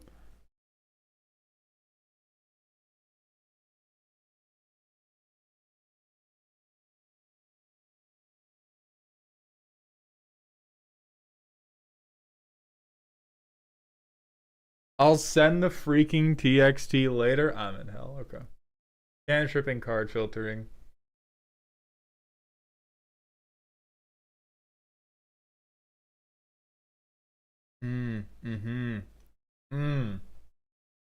Not an interaction list that goes on walks. Repeatable spot interaction. Okay.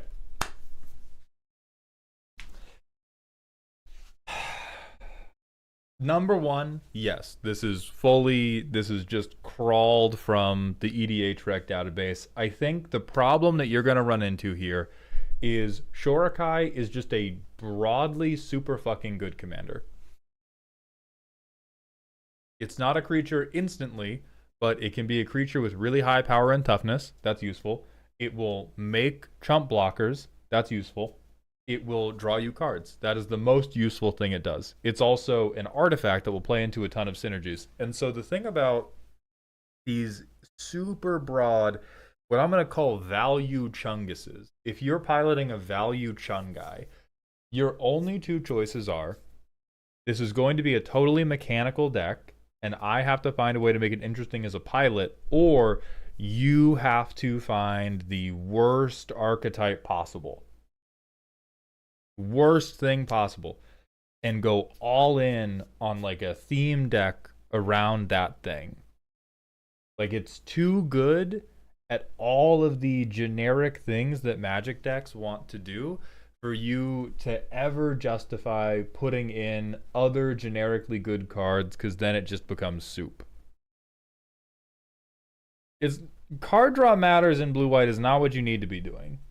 That's one thing you could be doing that Shorai would be very good at. But if you want Shorai to reawaken your love for something, you have to find something that Shorai can do better than what your other decks are doing. You say you have a control deck. You have a reanimator deck. This could be card draw matters. There's a ton of other commanders that are very, very good at that, but this could very easily be card draw matters. You could do artifacts tap a lot, but you will get bullied.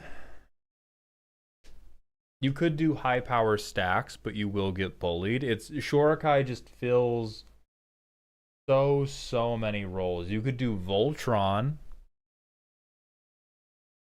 but we have to change, and we're probably going to be better off changing it towards something that's bad. Because if we change it towards something that's good, it's just going to feel like every other Shorai deck, because you're going to be behooved to put a bunch of good interaction and good spells in the deck, and you're going to feel like a reasonable person, and then it's just not going to spark any joy.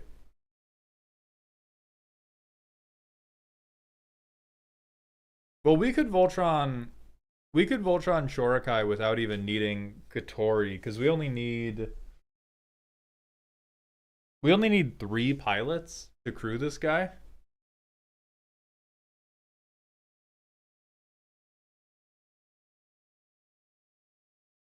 Because they crew as though they were power 3. So what did you like about this Shorai deck when you first played it? Did you like that you could file things based on the Dewey Decimal System?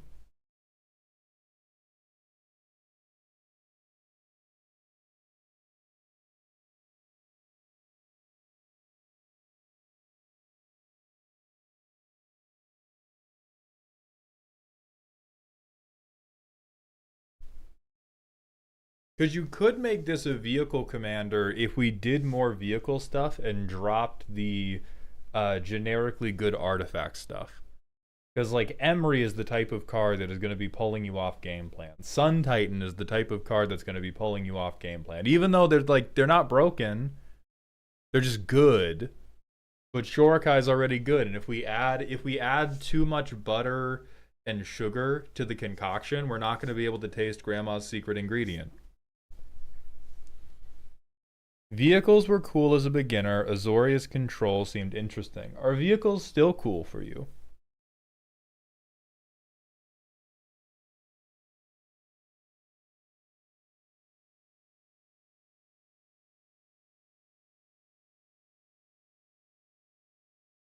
Butter and sugar are so tasty, Kolos. I know. TBH, kind of not. Then I think we have to sell your first car. I think that's what this is. I think this deck is your first car, and it's like a little memory capsule, because we have baby's first inclusion of really fucked up artifact synergies, but thinking they only matter for their pirate ship.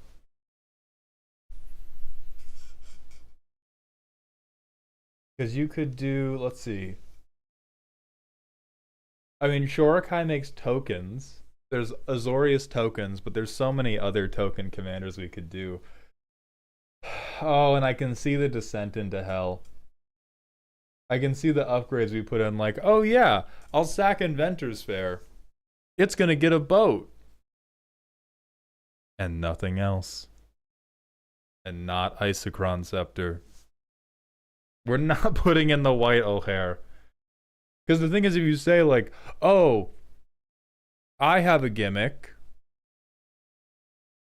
I'm going to have Shorai beat you to death with the tokens rather than the vehicles. Ha ha! And then you just descend into Adeline.deck.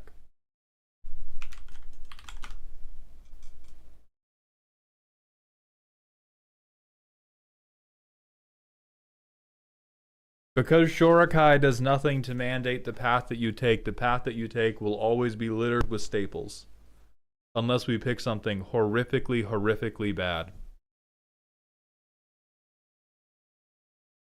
And Danon, thank you for the vote of confidence. Yeah, I've been finding a lot that, like, well, it's not even that Magic content itself is hyper siloed. I just think it's like people don't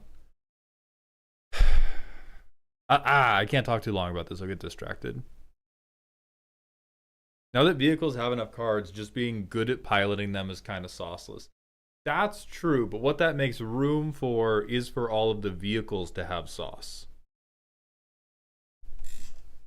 Like, it's just, this is whatever family recipe the original ragu sauce got based off of, and now we think it's sauceless because we're so used to it, but like, that's good marinara.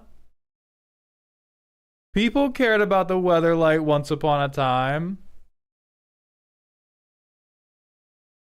Look at the first time we all cast Thought Monitor for 1 mana, you came a little bit. It's okay to admit that. On the internet. This card is very good in draft. Yeah, so I think if you wanted to find a way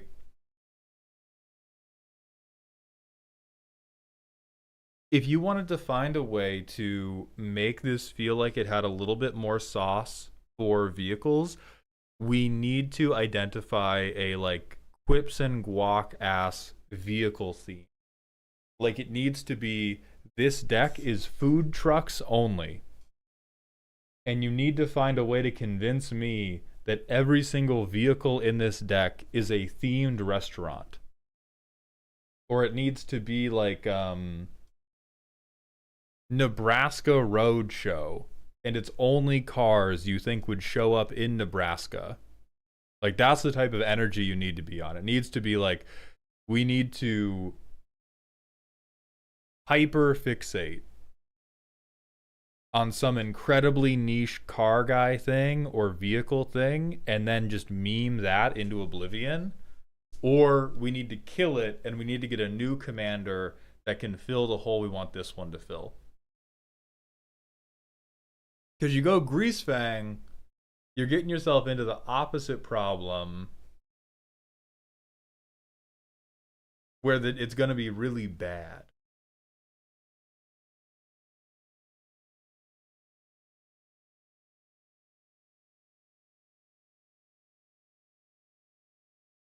Niv Mizzet Balatro, immediate Vine Boom on mention of Niv Mizzet as a funny gimmick deck. Bro's fucked up. I might prefer the uphill battle.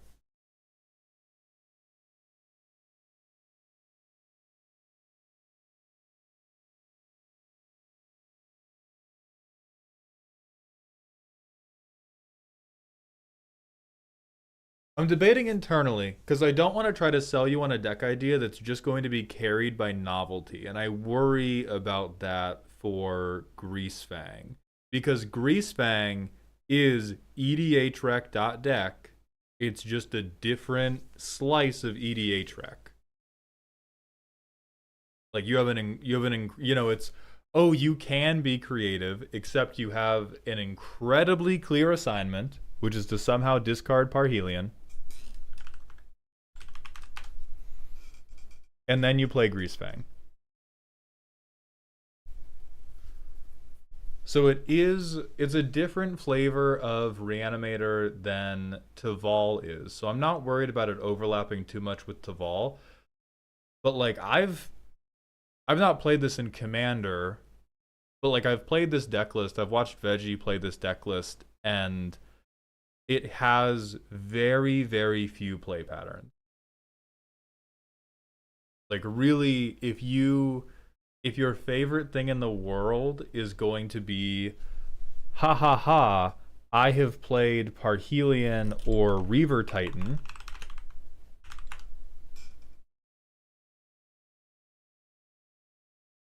then I think you can make this happen. But it really is a one-trick pony.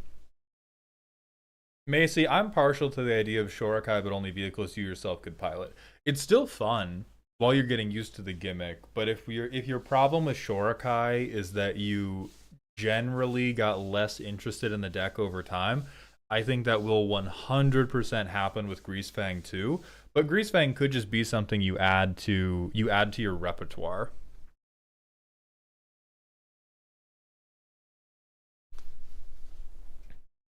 But like after you hit that first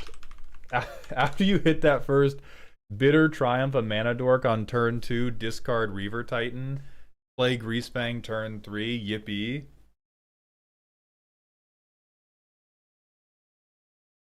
That's kind of all it's got.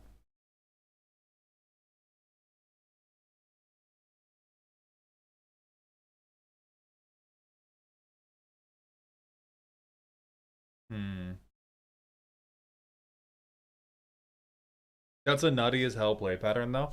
I mean, Brick, I think it is until you've played it like 5 times.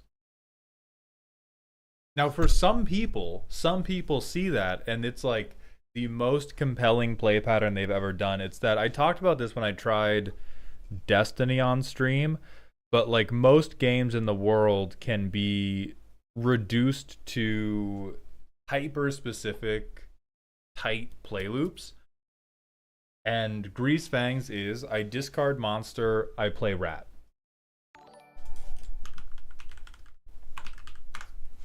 I have to keep discarding monster because it keeps getting bounced to my fucking hand, or I have to be able to sacrifice monster.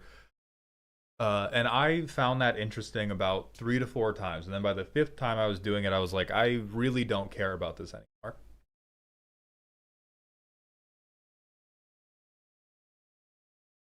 What if I like Scrungly Motorcycle Rat Wife, though? Banana of Doom, thank you for that extremely cogent comment. Lulu, if you love Scrungly Motorcycle Rat Wife, yeah, immediately swap to Greasefang.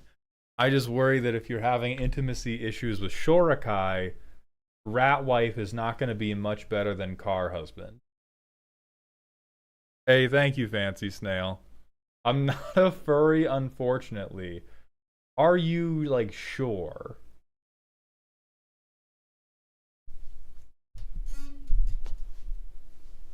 Like, just checking. Yes, period. Period.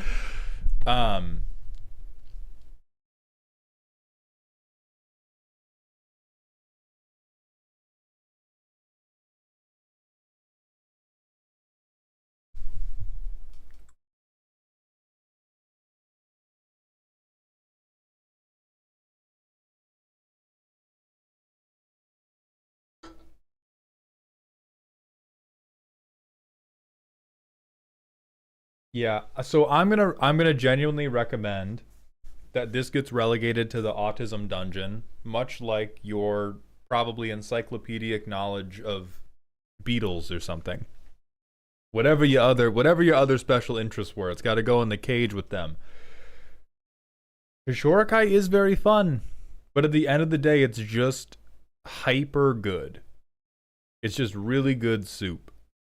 All my decks, shame. These are global. Oh, these are global tags. Holy fuck. So the pivots I'm gonna offer to you. We could do food trucks only. We could do what Macy suggested, which is it's vehicles, but it's only cars that I think I could pilot myself. We could do only street legal vehicles. We could do only vehicles that would survive a trip through the Amazon rainforest.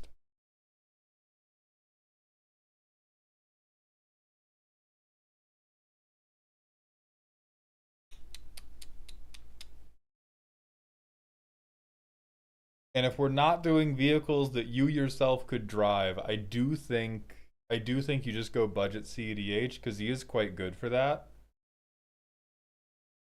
Could do all mechanics and no cars, beat someone to death with wrenches.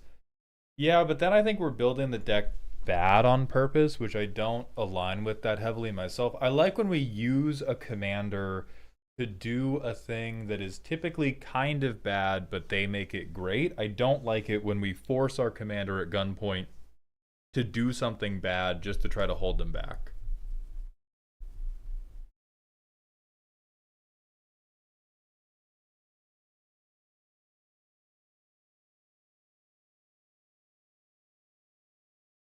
All right, no, no, no, no. Then I think you have to set the deck on fire, dog. I think you have to try budget CEDH. I mean, see, the thing is, budget CEDH is a misnomer in of its own name. But like with Shorai, all you really need, how much could one Isochron scepter cost? $11 fucking dollars. How much could one dramatic reversal cost? $1. There we go. Then yeah, I would make this your highest power deck. Like this either has to be a hyper specific gimmick that comes to you in a dream, or it just has to be a whiteboard where you write down all the names of the best cards in the game. Budget CEDH just sort of exists. It's called Commander 500. We build it with about $100. Interesting.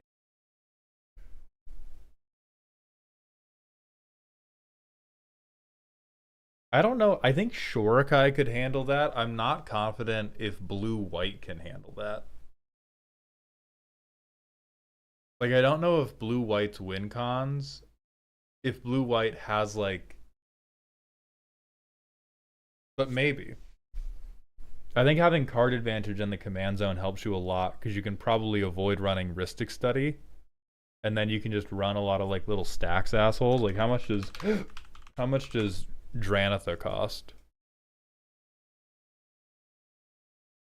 Woof. We have an 8-8? If an 8-8 is relevant in your CEDH league, I cannot speak to you, Lulu. If an 8-8 is relevant text, if it is relevant text in your CEDH league, we have to talk about what the C means, because I think it might mean crap. It's fun. The Gundam is fun. But it might mean crap. So I would try it for that. Just having a really powerful draw engine in the command zone can probably solve a lot of your issues in that type of weird budget league. Amazing, Lulu. I'm gonna fight the urge to ban you for that sentence, and I'm gonna sentence you to the fucking containment zone. Nobody let them near a tailpipe. Nobody let this motherfucker near a tailpipe. Enjoy your car, husband. Thank you very much for the submission. Kill the deck instantly, and good luck with your tutors. I love you. We're going to the manual ad break, and then it's Mojay's turn.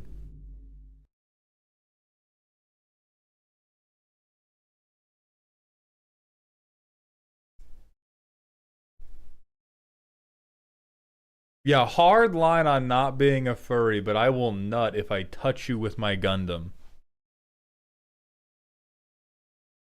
I'm not a furry, but you don't want to see me near a fresh wax job, all right? Okay?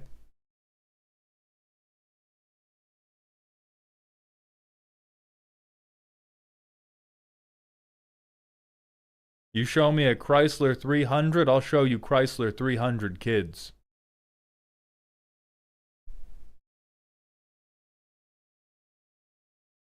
Yeah, I know Babaduk's here. We still have Moj to do, so I'm gonna get Moj and then we're gonna pack up Babaduk.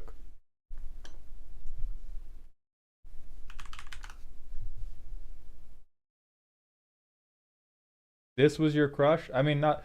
See, the thing is, everybody's into robot women. It came free with them being drawn like human women.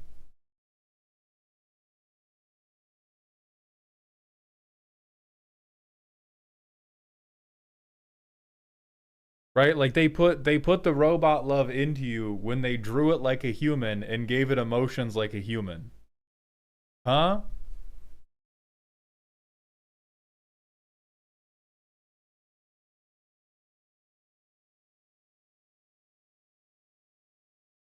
TBH, furries are drawn like human women too, if you think about it. I mean, that's one of the lines I have. Like, I have talked at great length. I have talked at great length about like there is a furry spectrum, and one point on that spectrum is this is a hot person that has ears on them. Right? This is a normal hot. This is not a hear me out. This is a normal, attractive person that you have put a little bit of extra body hair on. Like the point for me, yeah, Yushchul is a perfect example of this. Yeah, you insane furry. You diabolical furry liking this woman who's wearing a budget Halloween costume and is otherwise a normal humanoid? Okay. Like where it starts getting fucked up for me is when the head changes. Right? Like a Johnny, like that's a cat. That is a cat. That's not a that's not a guy with ears on. That's a whole different skull. That's a whole different skull shape we got going on.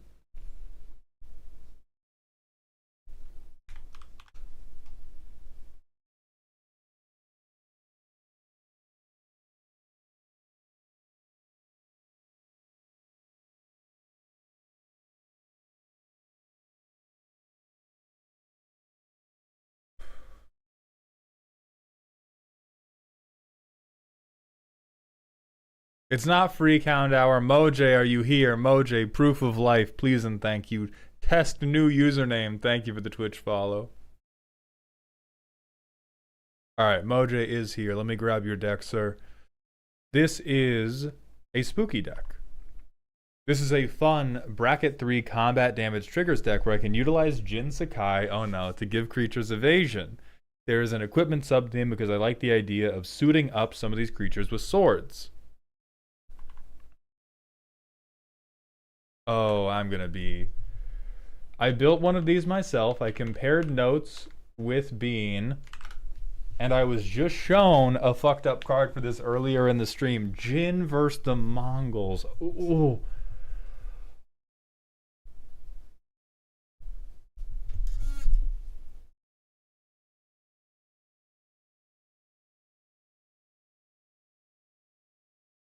Because he fights the Mongols in the game. Process just...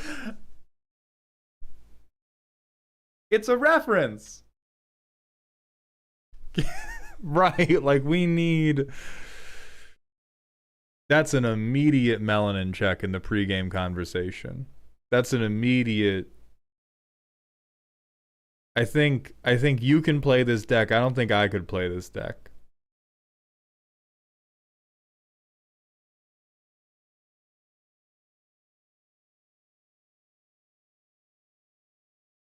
So let's see what you put it. Bonk harder. Okay, clever and good. Presumably clever and good if you want to beat everyone to death. Best card ever. I don't know about this. I don't know about this one, brother. I'm not sure about this one. I pulled this in my MagicCon weekend pass picks. Don't judge, motherfucker. See, okay, hold on. This is what I like. This is what I like about the direction they're going with like chase card design, because I would so much rather have you go Don't judge me, guys. But I put this in because I pulled it and then put in the garbage mana rock, then I would have you put in a Rhystic Study. This is like, check this out. I pulled it. It's actively bad. Instead of, check this out. I pulled it. It's the best card in the game. LOL, LMAO even. Okay, so for 6 mana, I can make somebody lose the game. I'm LOLing, but I'm not LOLing with you, Moj. Slasher's good. Primal Odin's funny. Starwinder's fine. Little greedy, but that's okay. Protect. Okay, that's a little clever. That's a little bit... Alright, that's a little bit freaky. Dawn's Truce is good. Guardianship is fine. Veto's fine. You probably care a lot about board wipes. Yeah, it looks like you care a lot about board wipes. An okay number of mana rocks, not the fucking drawbridge.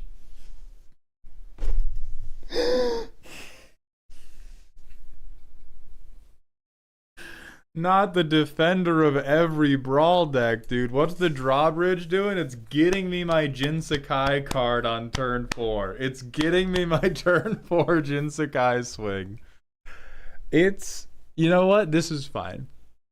Because functionally, this is the same as playing a mana rock in the context of this deck. Because you would play a 2 mana rock in this deck so that you could play Jin-Sakai on 3 so that you could swing him on 4. If you play this, you get to swing Jin-Sakai on 4. That's fine. Hey man, I thought you said this deck was about good combat damage triggers. Explain the little man to me. Explain why he's robbing that horde. Ramp?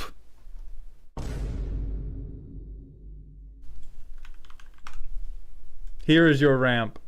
Here's the ramp you deserve. Show me this curve. What are you ramping to? You fucking... You little fucking rat. We got one guy at 7. I need the ramp.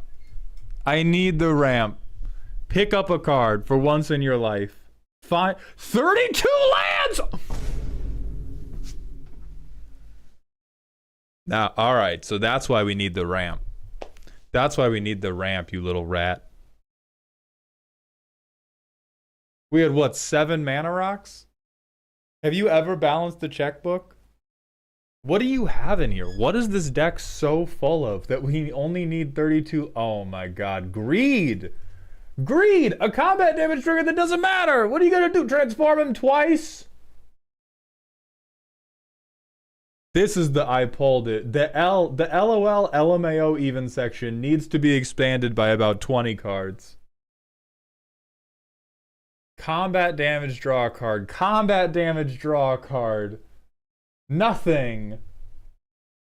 Combat damage, draw a card! Oh, no, no, no, no, no, no, no. This is what they got Gamora for, dude. The biblical one. Okay, so we got 28 of these fuck-ups.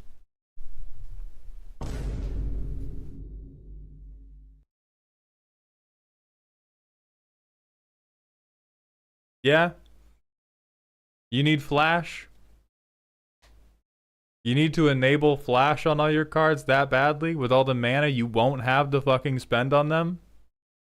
What are we doing with that? We're tapping out for it on the end of someone else's turn. To flash in Odin? That's not even...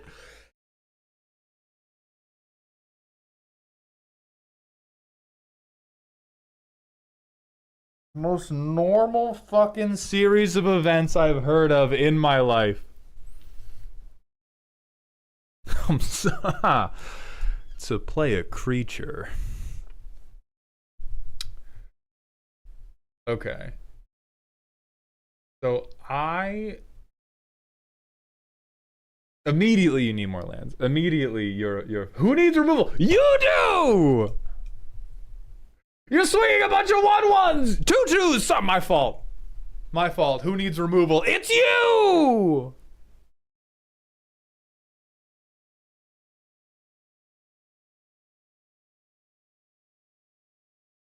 Oh my god, the flash obsession. The flash obsession.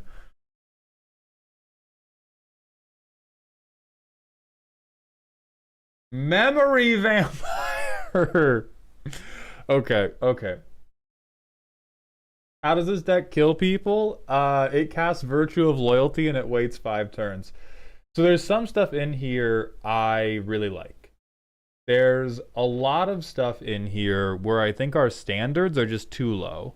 Like we need to, it's not that you're being too greedy, it's genuinely that you're not being greedy enough with the type of fuck shit that you want to be doing. Because you're going like, ooh, what if I was such a bad boy and I drew a card every time I hit you, which is like the most normal thing Esper Tempo has ever done. And Jin-Gitaxias is already doing it. So frankly, I would say just, I'm not even going to talk about him. I would say off rip, we should not be playing things that are like, if I hit you, I get to pick up 1 additional card. I think not only is it boring, I think it's not powerful enough for what the rest of your deck can follow up with. What we want to do is, you know, like Ojitai, I hit you, I look at 3 cards and I get the best one. That one I'll talk about.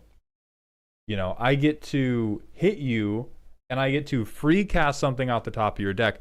That is freaky enough for me to feel really confident in it. The rest of these are frankly just too normal.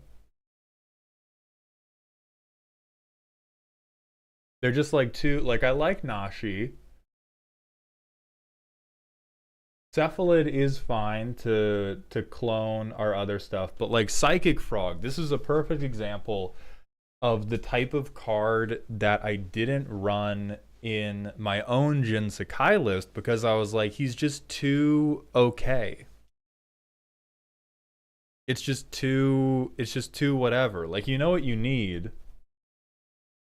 We're going to talk about insanely powerful combat damage triggers. Where's my man at?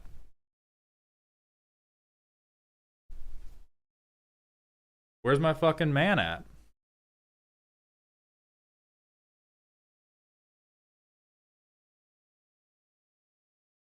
Cephalid is too mean for my group, but I definitely thought about it.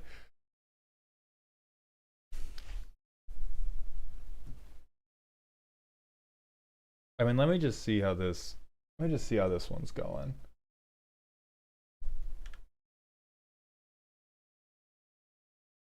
Pretend this is fetchable. I get a land, I get 2 lands. God loves me. Oh, look at that, I pass. Turn 4, don't worry, it's fucking coming, man. I can't even play this guy because I got basic islands. I counterspell I counterspell somebody in my main phase 1. Excellent. Turn 7, it begins happening.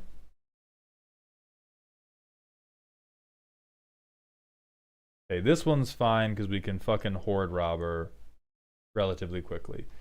This playtest is now color fixed because I will be too sad otherwise. Turn 3, depending on turn order, I think it's pretty likely that you get at least 1 swing off this.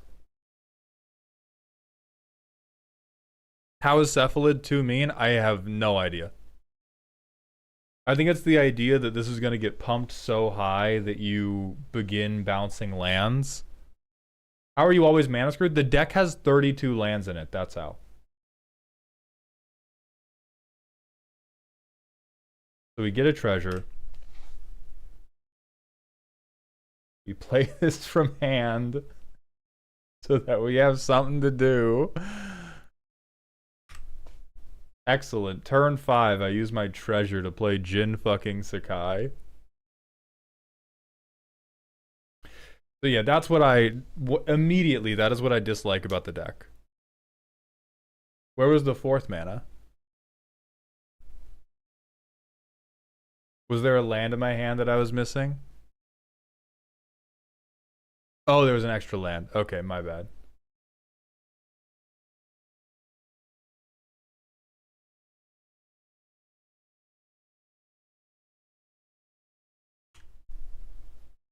God fucking Yecht is here for no reason. Excellent. I play this so that I'm not forced to discard to hand size. Amazing. I have my guy. I think this is a deck that does work in bracket 2. I don't think it works that well, and I am not yet an ardent defender of it. If this is Baby's first hot topic visit, I'm okay with that. But in the world of fucked up and silly things you can do in combat, Beard Princess, thank you for the raid. We're looking at an obscenely normal commander deck right now. There's just so much stuff where the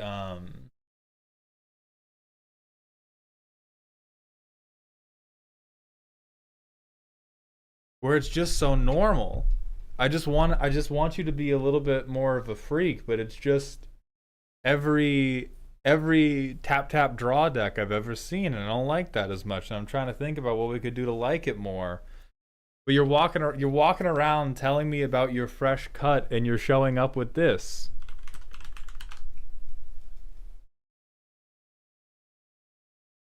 This is what I'm seeing right now, Moj.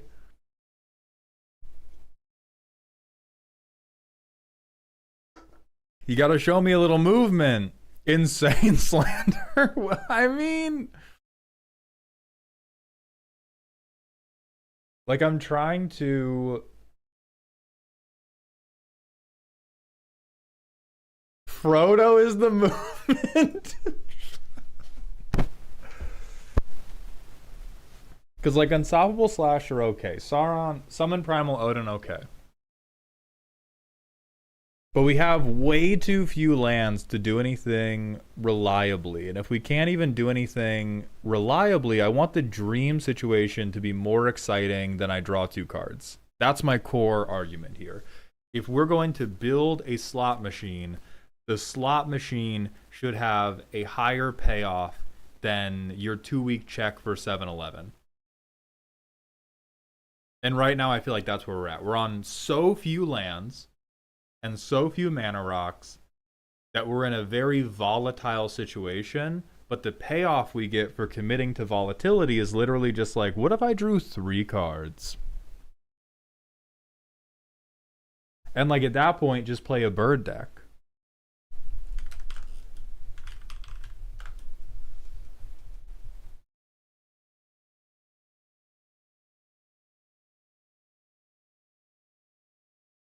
I don't think we have our Chaomancer's map, so I'm trying to think of what funny, what stuff we could put in. So there's Bone Dancer.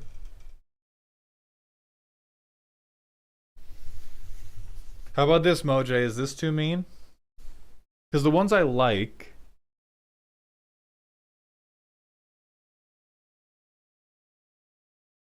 I like Memory Vampire. This guy is very weird and is never going to be played outside of this deck.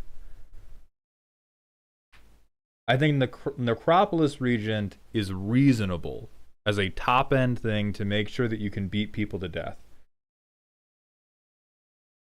I think Zareth San is overbearingly normal. You must have gotten this out of a pack. You must have opened Final Fantasy and liked it a lot. So let me go through and recommend the cuts.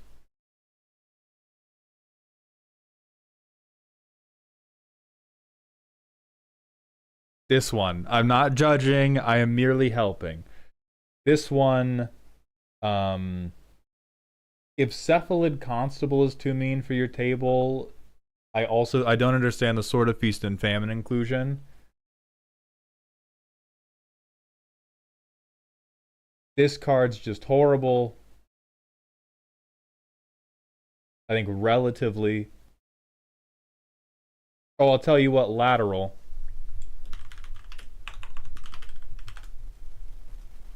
One of these swords becomes a fishing rod yesterday. Then we're settled up. These are all fine. These are all fine.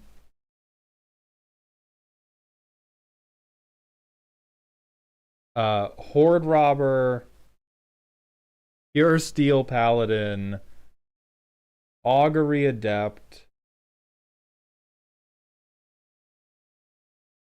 Actually, I'll let you keep Augury Adept because the life gain is nice. Brina, Jessian Thief, Marchesa's Infiltrator, Shadow Mage Infiltrator, Yuriko, Ifei Trickster, Yekt, Kamiz Obscura Oculus,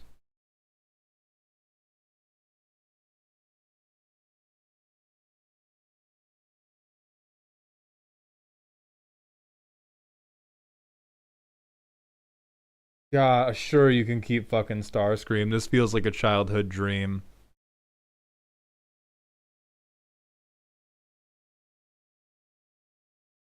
Brina draws so many cards, though, and pumps.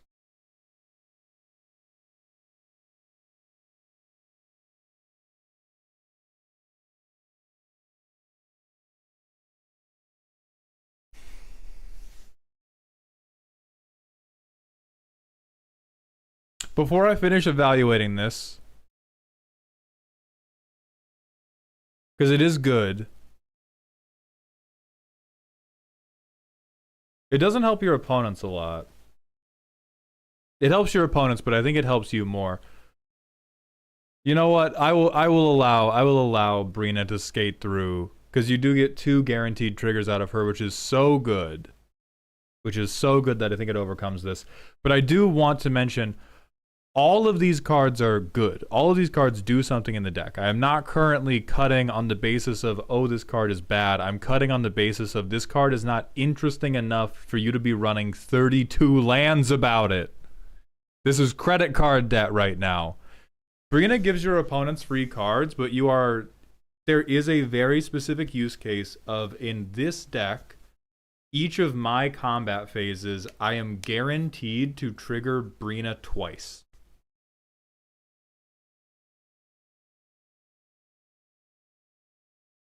I send one guy at each thing, I trigger Brina twice. I'll take that deal. And then I'm getting counters out of it the rest of the time anyway on this board of tempo guys, so I will accept that. But like, so the rest of these, frankly, this is way too up our own. We're sniffing Voltron farts too hard when our equip costs are 2. We don't need to be cheating these. These cost 50 cents. I know we don't have green. You can afford to pay to equip the Buster Sword.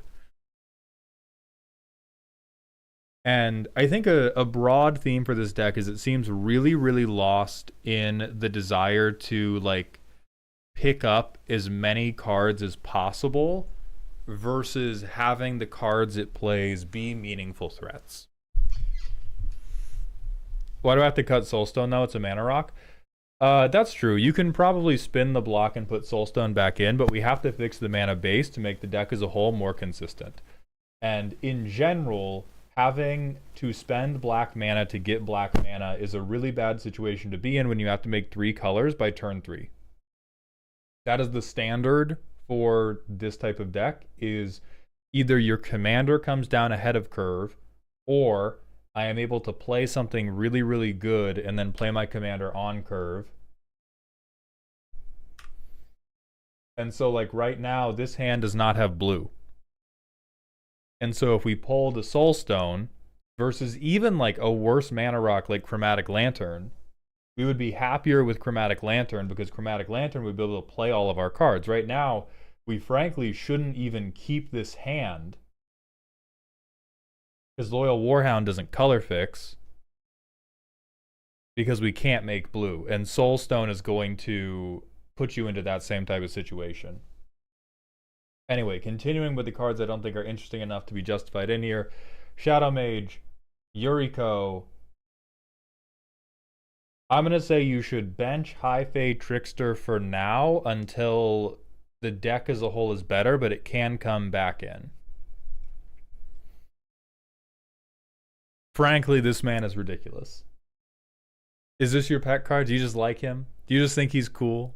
Do you like Absent Fathers? If they had a Ging card from Hunter x Hunter, would you play him too? Okay, Deadbeat Dad pet card protection. You've used your veto. I think Kamiz is like, this is in the neighborhood of fine card, genuinely not good enough. No, we have so many other cuts you can do. Don't worry about it. Fine card, genuinely not good enough. Starscream is no. Kamiz is the GOAT trust. You keep saying these things to me like Kamiz is the GOAT trust. Like Frodo's the heat. Have you ever had a removal spell cast at you?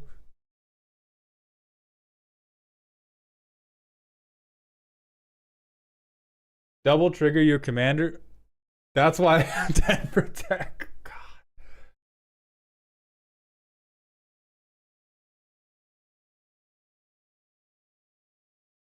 Fine. Kamiz is the GOAT. I like stealing. I like taking things. I think pirated copy is slightly jokester behavior. I think the same goes for Zareth San. So I don't really like those either. Right? Mainly, I don't think they're good enough for you to be spending 5 mana on. Like I do not think that they do enough for you to spend 5 mana and not feel sad about it. Reconnaissance is hot. Virtue of Loyalty is fine. I love Stolen Identity. Like this is the thing that I would have had you put in for pirated copy. Fuck Planeswalkers. I think I just recommended you cut like half the ninjas. How many ninjas do you have? 1? 1? Okay, what's the cope here? Talk to me, Moja. You've had a cope. 2, Fallen Shinobi. All right, 2. My fault.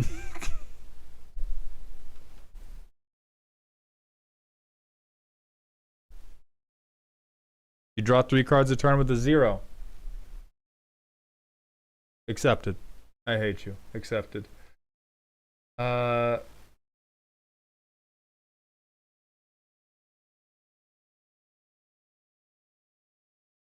I'm not a big believer in Writ of Return. I'm a big believer in Cypher for this deck, but I feel like if you, and this may be a beating up children moment, but if you said, okay, I'm going to slide this here Cypher card under this ninja, and it's going to reanimate one of my guys every time it hits you, I think I just kill that guy because they're also otherwise interchangeable.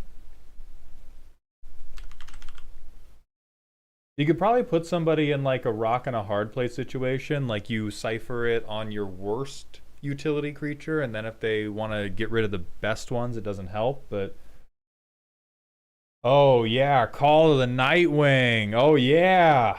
Okay, holy fuck.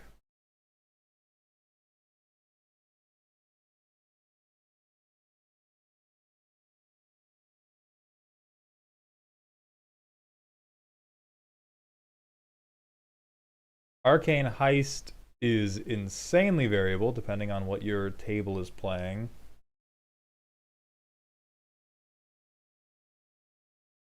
I don't think Voidwalk matters for us. Paranoid Delusions is terrible. Last Thoughts is too much of what this deck was already on.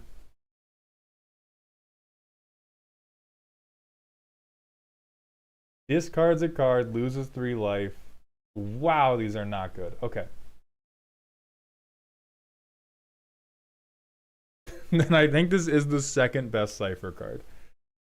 Who needs removal? That's fine. You know what? I think it's Kraft mac and cheese, but I think it's good Kraft mac and cheese if you fucking better just go up to like 36 lands. You don't even need 38 to 40. But we have so few. We have Unstoppable Slasher already.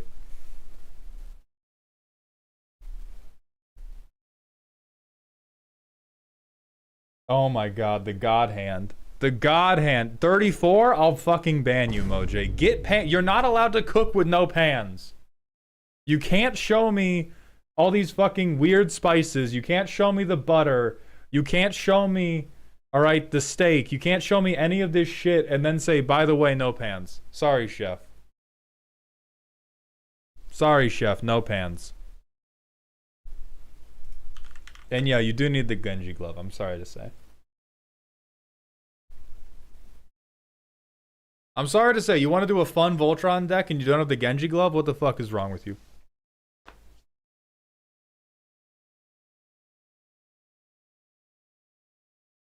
And in this deck, I am partial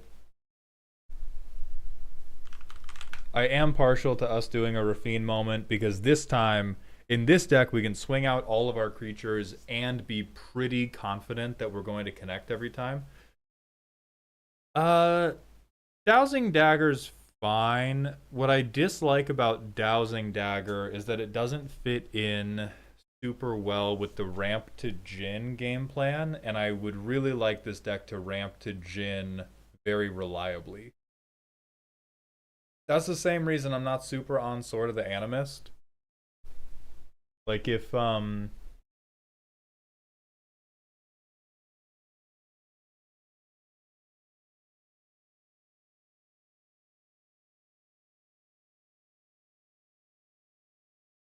you can only attack with up to 3 creatures at a time for Jin's ability to trigger. Right, but if you got reliable Connive 3 every time and did not lose any of the attackers, that's what we're looking for here. We're looking for Refine. Refine, I swing. Yeah, and if you ever have, like, let's not pretend that all 3 people have equal blocking situations. So if I have a bunch of mediocre attacker guys, I can go like, okay, I have 4 guys. 2 are going to go at you because you can't block me anyway. Then I'm going to send 1 each at the 2 remaining players. I'll get Connive 4. I'll lose no creatures. And I'll just target Refine as my double striker. I'll target whatever as my double striker.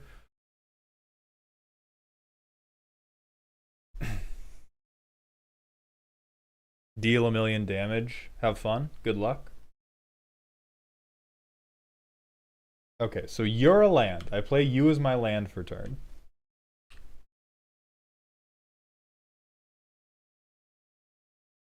Wop Sword. God, this is clownery. I play Jin Sakai. Nobody does anything bad to me. It would be very rude if you did anything bad to me.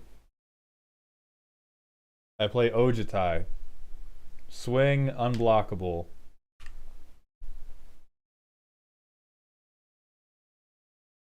Sword on Ojitai, swing, swing. This guy has double strike. I get a treasure, I get the check top 3, I take this. I get a treasure, I get the check top 3. I take this.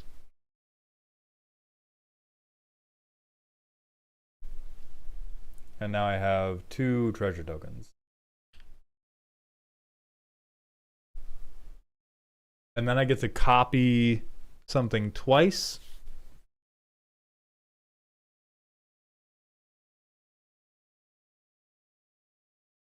So I do this, I make 3 copies of the coolest thing. Cipher it onto Ojitai.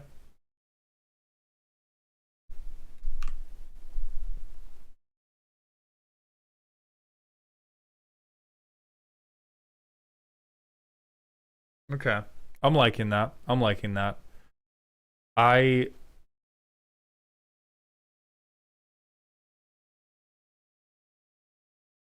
100% worth considering Mesmeric Orb with this commander. It's extremely possible. There's many such cases.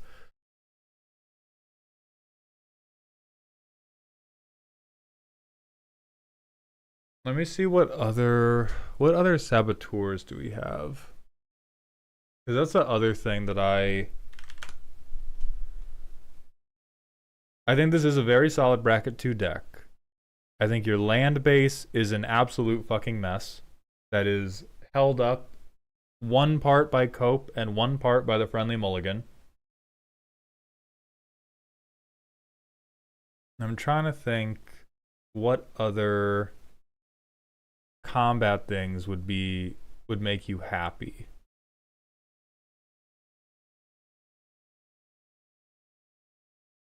Ooh, here's one that I used in my...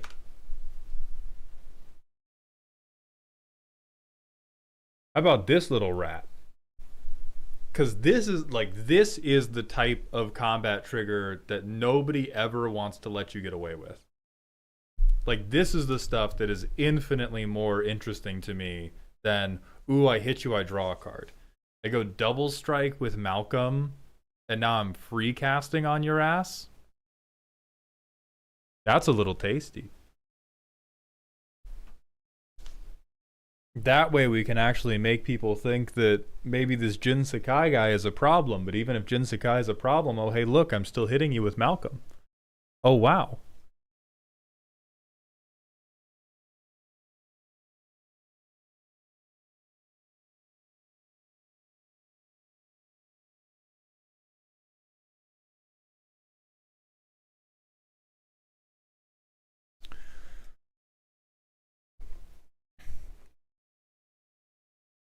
And then I think that there are other things that are just my personal pet cards, like Sphinx Ambassador and Lord of the Void, which are on hit theft effects that I find very, very fun. But if you don't find them very, very fun, they are very much in pet card territory for me, and I don't believe you've ever put together 7 mana in your life. And so I am reticent to recommend them.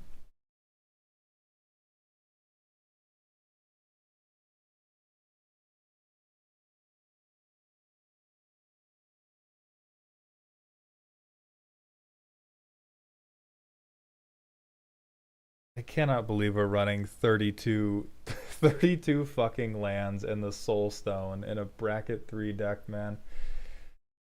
I love strict mulligans. I don't keep this hand. Alright, this one we're gonna keep. Kamiz Trust. I go get a basic. First one I see. Plains, thank you, game.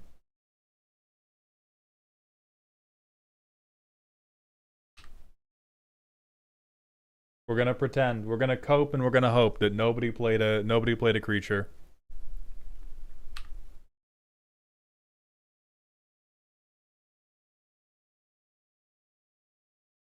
We go Kamiz. Okay.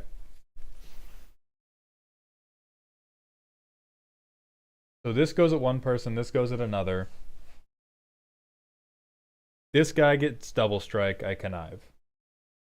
Fuck Cephalid Face Taker. I give this creature double strike with Jin Sakai, and Kamiz gives it unblockable because it has less power than Jin Sakai. So I go draw for Jin.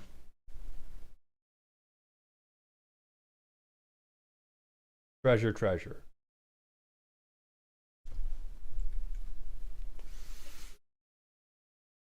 I would like to immediately apologize to Kamiz for the shameful things I've said about them. This is the greatest card ever.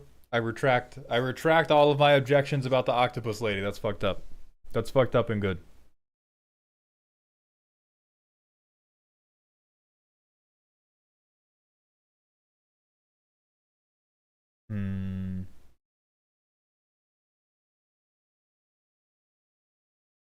Then in that same context, I am going to recommend Rafine even more heavily because I think your ability to like actually put combat pressure onto people is going to get influenced a lot by conniving. And it's going to get influenced a lot by being able to tap for more meaningful combat damage than like 1 or 2. They don't even need to proxy a mana base. They need to add basics. This is not an issue of like, oh, my dual lands are not good enough. This is an issue of I cut too many lands for a 3-mana motherfucker that draws me another card. Come on. We gotta do better.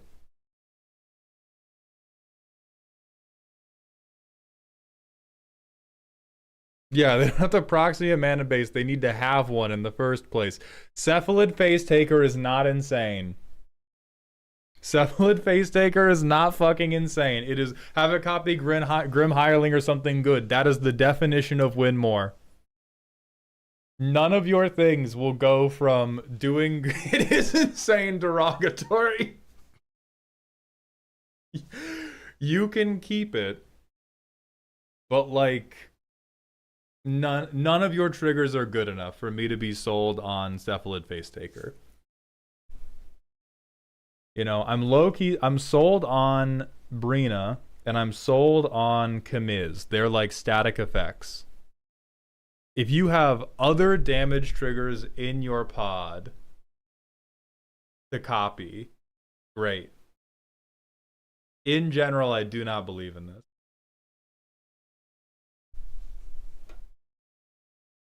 I think you're just in the stage of your commander life cycle where you think hitting somebody and drawing a card is the most powerful thing in the entire world. And I love that for you. I've been there.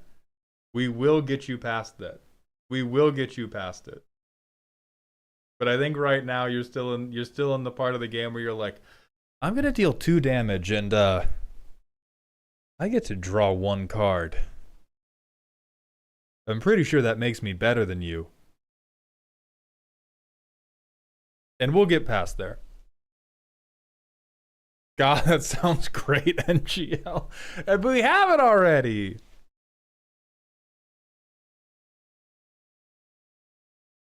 Good evening, Jaru. Thank you for coming to the stream. You're good, Boxy. You're good.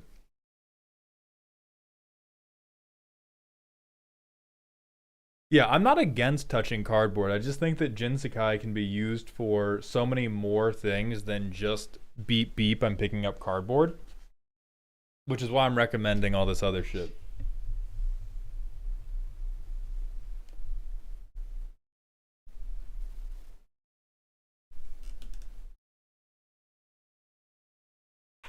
Babaduk, yes, you are going to go next. But Moj, we're going to put you up here. This is so good with 4 or 5 additional lands in the deck.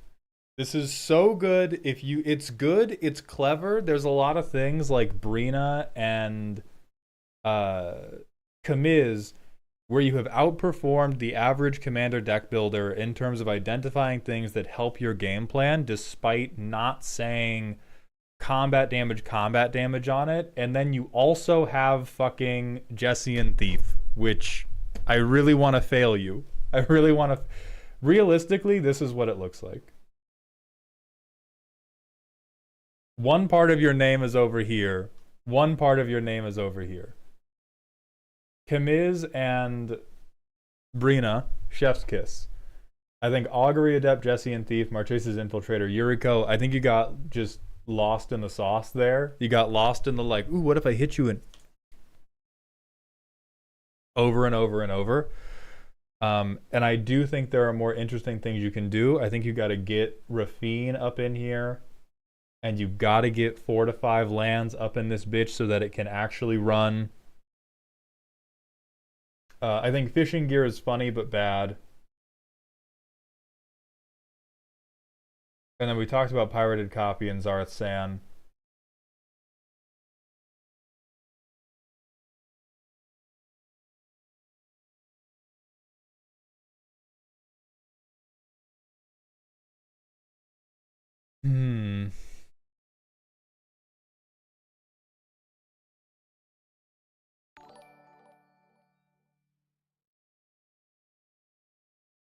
And then, as I said before, I'm a very big advocate of something like Malcolm.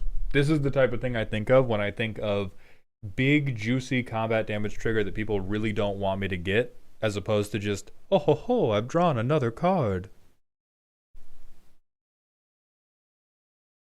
No Vine Boomdale. Fishing gear is the perfect card.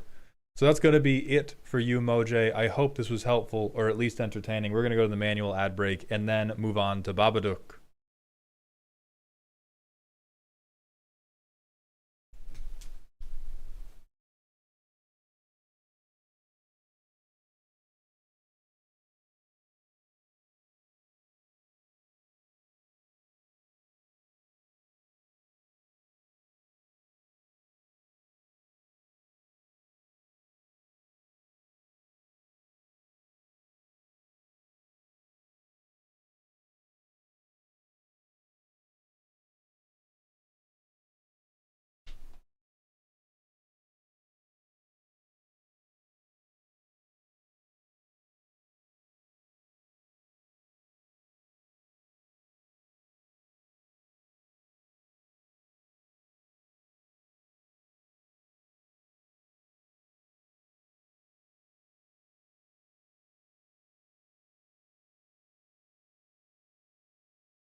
Okay, it is time for whatever unseemly creation has been brought to us by resident cryptid Babaduk. They have sent in a spooky deck. The goal is spooky, legendary creature aggro, but not totally single-minded smash, smash, smash. We want a few shenanigans. What shenanigans do you like? The Gaydar 40K, aka Me When I Slay. That's a lot of words. I am not perceiving any of them. It's Dahada again. It's Dahada again. We can't keep coming up with funny names for the pre-con commanders and acting like we're cooking. We can't keep doing it. You could just say it's a Dahada deck.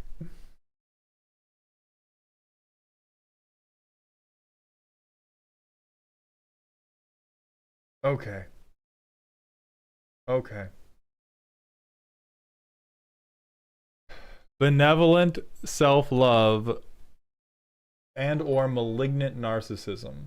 Okay, Radodrabic is actually, this is either going to be totally normal or I'm going to freak out, depending on if you have Boromir. Chugbaka, thank you for the Prime sub. Welcome back to the dog home.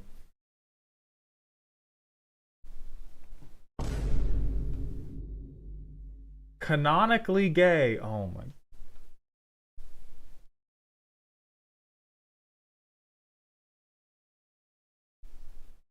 All right. Baron von where is this? This has to be fanfic. I refuse to. Did they even do enough lore for the Unfinity commanders? Like Alessia Chainer, yeah, that makes sense. The deck is not based because they have Baron von Count. Stop it, Naraki. The Haunt of Hightower. I said I did my research. Was that research done in your bed with a crack pipe next to you?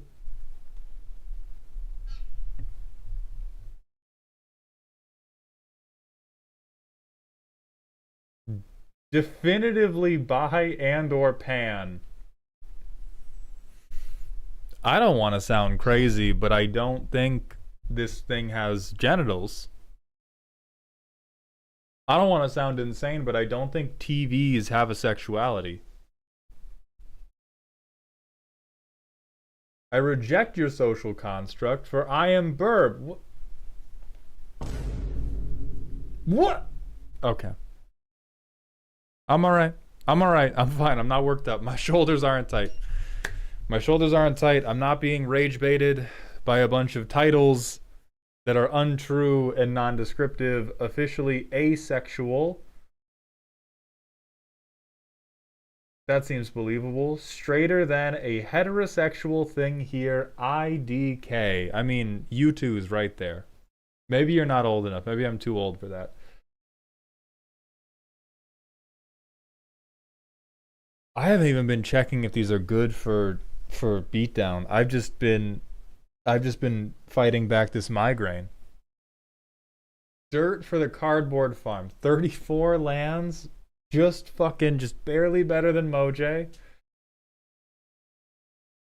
Hit people with your cardboard. Okay. The curve does look relatively low, so our mulligans are probably painful as hell, but if we can get through the mulligan and still have foreskin left over, we have a chance.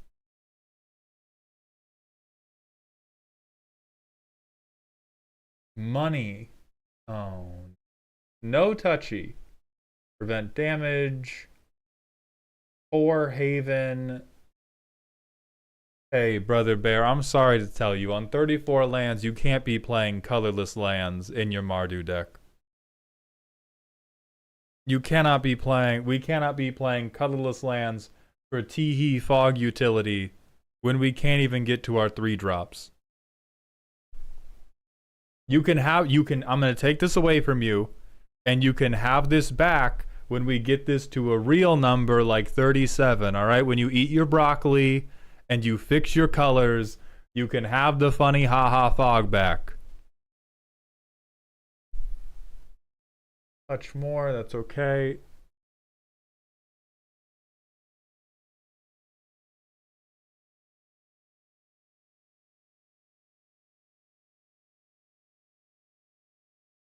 Spice transfusion and wacky suggestions to make it less of a Mardu slop pile. Also, holy hell, that curve is intense. That is greedy. That is not undoable in Mardu, but that is greedy. In what world are we holding up 5 mana for Ink Shield? In what world are we holding up 5 mana? That's what I want to fucking know. Okay, so we're gonna do Legend Pile. A difficulty with Legend Pile is it's really hard to not have it devolve into soup. Because a lot of like which legends are good and which legends are bad is very, very well established. Like if you want it to not be a Mardu soup pile, I think Tahada's gonna get us in trouble every time because she wants it to be a soup pile. She wants it to be a soup pile. The only thing she wants out of the deck is, hey, do you have a lot of legendaries in here?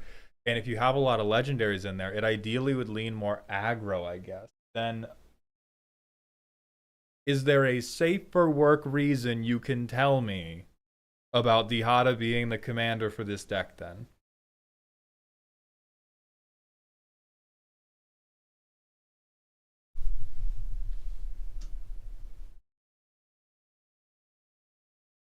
No particular reason. Okay. then I do think that I do think this deck is a like NyQuil vision that is actually unrelated to the type of Magic you want to play. Because the cards that are in here that are good,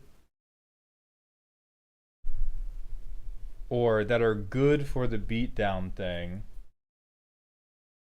is Karazakar.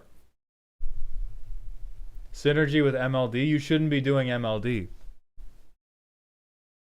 Synergy with MLD, the synergy you get with MLD is you get a blanket and you get a full cap of NyQuil and you get to go to bed and you get to wake up on a brand new day and think about being a better person. This is not the type of deck that can do MLD. You are frankly not good enough. I cannot sign your permission slip, all right, to go back in time and join forces with the Axis powers. You just have to explode. You want to play Jeru and Hazaret? Perhaps.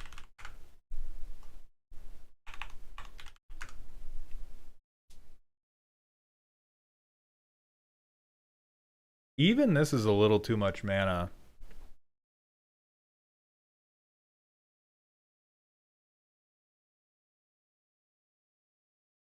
Got it. Could you bring me a spoon, actually, so I can stir? Can you bring me a spoon so I could have some of this before? Yeah. Thank you. I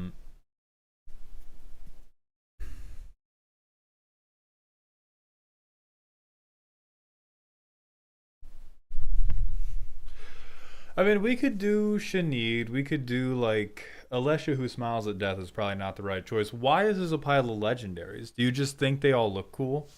Is the goal of the deck I want them all to have that shit on?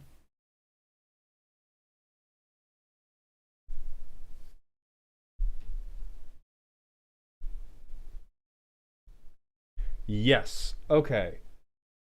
Then is Shanid good enough? Thank you, baby. Menace is good.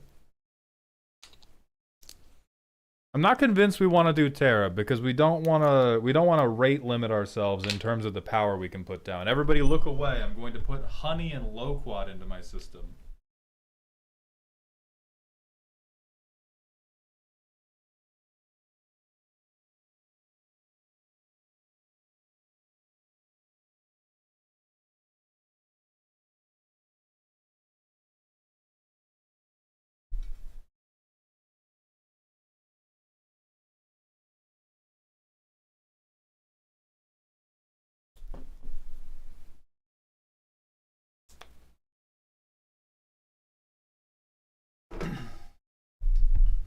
Okay, let's get back to it. Let's figure out who are our movers and shakers. Who is here just to be a part of the runway, and who is here because they actually effectuate something cool. I just wanted to put guys with names in the deck, and then I thought of the tagging bit, so I went with it. This is even less thought out than a white man improv group, dog. What do you mean? Baron von Count is legendary, so that was a big part of the decision. Amazing. Okay. Zurgo is fun, Mardu too. No, there is a deck here. It is my job to take this little seed of Babaduk's interest and brew it into something. Caps Lockeson, thank you for the $5 super chat. Ahoy, me whole crew saved up to make this here donation. Yar. When are we getting the N-word Kenway roasting? Yar. I appreciate that bit so much. I will say, you doing the pirate voice influences the order more than the $5. I cannot promise you exactly when, but I do promise it will be done.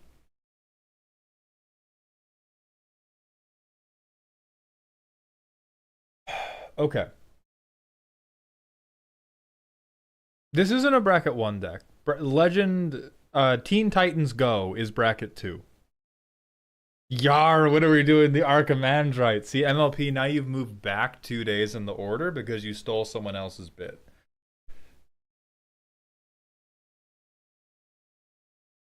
I guess, and Babaduk, this is going to sound like an insult when I say it, and I need you to know it's not an insult. It's genuinely going to help. What is the reason that this is not a Joda deck? Respectfully, because you showed me a Mardu Joda pile, and I assume there is a reason. And that reason is probably going to help us pick what we actually do here. But the deck you've currently shown me, Joda makes me irrationally mad to look at. And he should! And he should. But we got to get more specific with your hatred. Joda does not have that shit on dripless. Also true, I fear. Bro looks like ass. Because if the 3-color max, unless I have a very, very good reason, that's getting a little bit closer.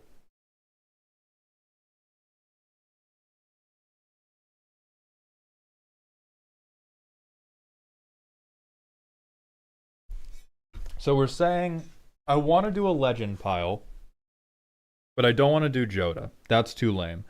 I want to do a legend pile, but I do want it to have some level of personality. So I think what we need for you, Babaduk, is we need to send you to a mountaintop, and we have to come up with a deck idea that is supported by a large number of legendaries, but the focus of it is not legendaries.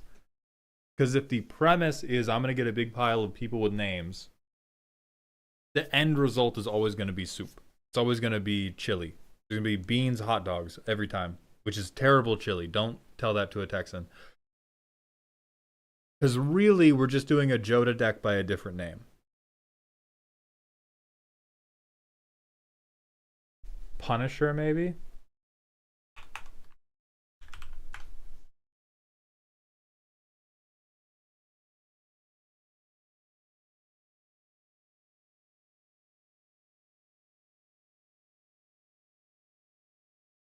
Ah, the archetype. Okay.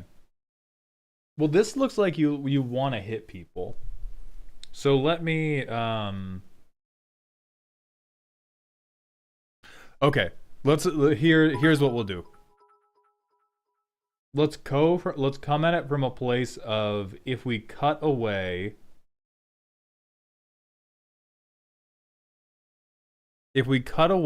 everything that is bad for aggro, what are we left with? I'm going to say Shanid is the commander right now.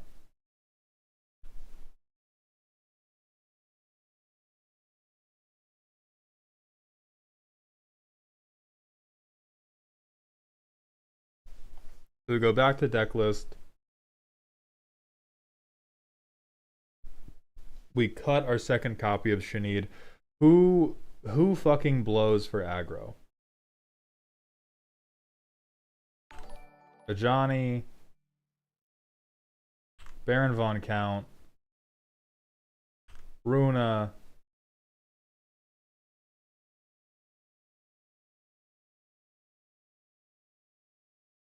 Chainer, Atali, Gisela, Gonti,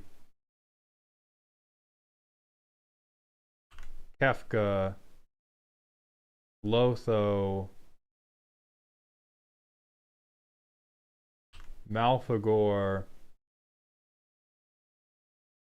Nashi,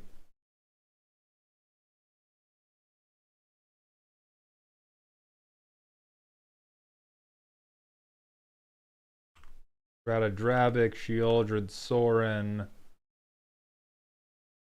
Haunt of Hightower, Timna the Weaver, Valgavoth, Valky. There's a lot more that are on the bubble. Counterpoint Lawton, he's a Johnny, so fuck him. We're probably gonna put the Baron back in. What I'm trying to identify the soul of this deck.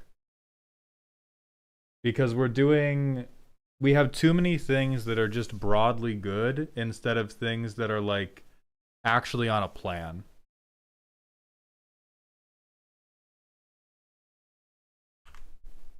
Fuck that. This one I can kind of see my way to. I've not cut any of the sauce. There is no sauce to be cut. I have taken off all of the labels that we wrote sauce hastily in Sharpie on. And now we have currently 21 cards with which we can try to develop an actual personality instead of just whatever goddamn fever dream we're currently working in. We're not doing Mana Tithe, we're not doing Ink Shield.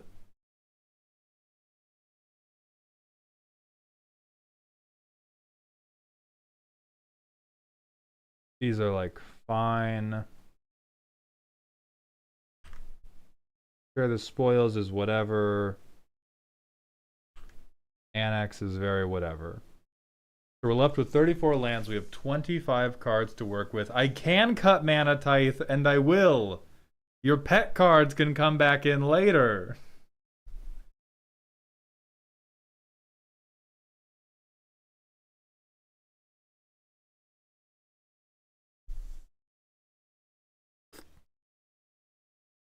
Cakey Eater, thank you for the Twitch follow. Wolf, thank you for the 100-bit cheer. Unrelated question. Y'all put noodles in your chili? No, never. I would like to one day see the light of heaven, even if I don't believe in it. Because we have like a lot of things that we're just like, oh, general rudeness equals sauce.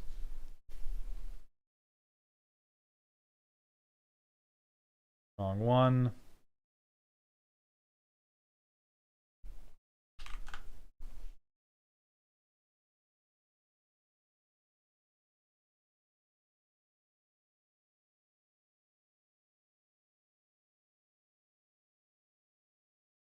Oh yeah, fuck this guy. Blackjack Sells, thank you for the Twitch follow. Welcome to the doghouse, my friend. Okay, so what could we do with what remains? We're gonna do an illegal playtest with what remains. So we go turn 1, we don't do anything. Turn 2, we shock this in, we play Kalain. It gives us a treasure. Turn 3, I use the treasure to color fix for Drana.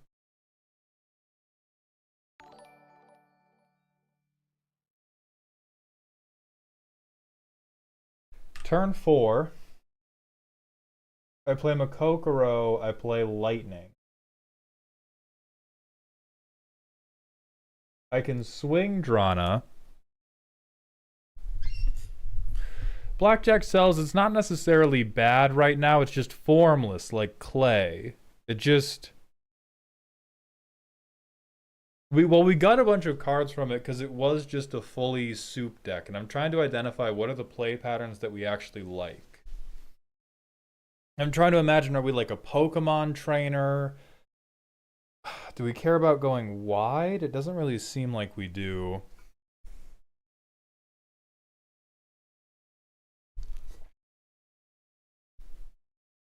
So we just get a counter on Drana, really.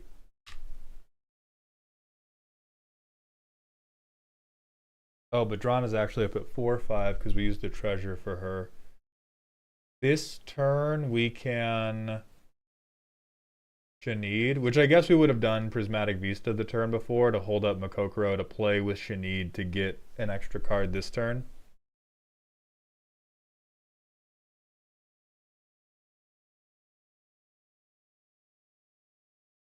Go Lannery Storm, we draw a card. I kind of like some of the funky boys, like Malfagor and the Hightower. Alright, we can work with that.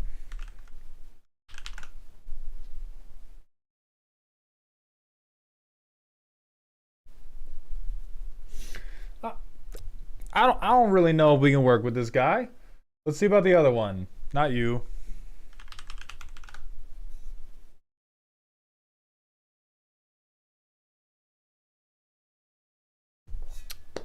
That is easy to work with. Okay.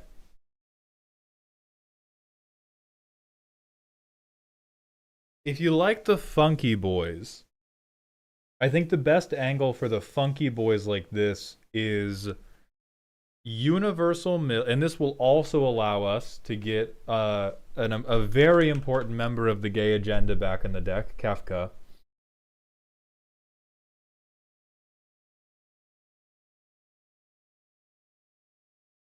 I think these guys don't really say aggro to me. What these guys say to me is either Rakdos or Mardu, symmetrical mill plus reanimation. Because if you pay full price for most of these guys, holy shit, are you sad? Malfagor you can use as a finisher in the aggro strategy, because if you just go like, okay, Shanid has given me 5 cards in hand, I have no more useful cards, and you all have blockers, I'm going to dump my hand to make you sack your board. That's something.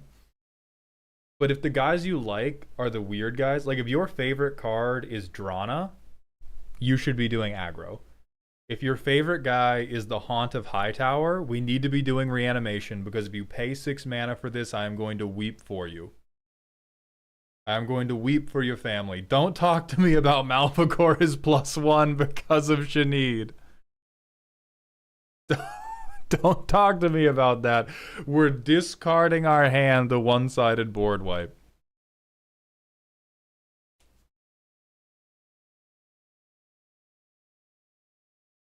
But it always feels bad to reanimate little 6-mana guys. That's very true. But I think we're talking about a bad deck.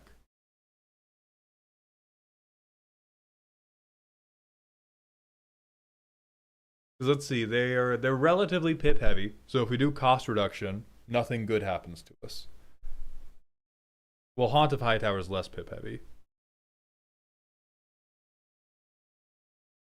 Yeah, like if we... Babaduk, do you care about damage, or do you care about, because I played this card, you are now all subjected to a weird minigame? The second one sounds more up your alley.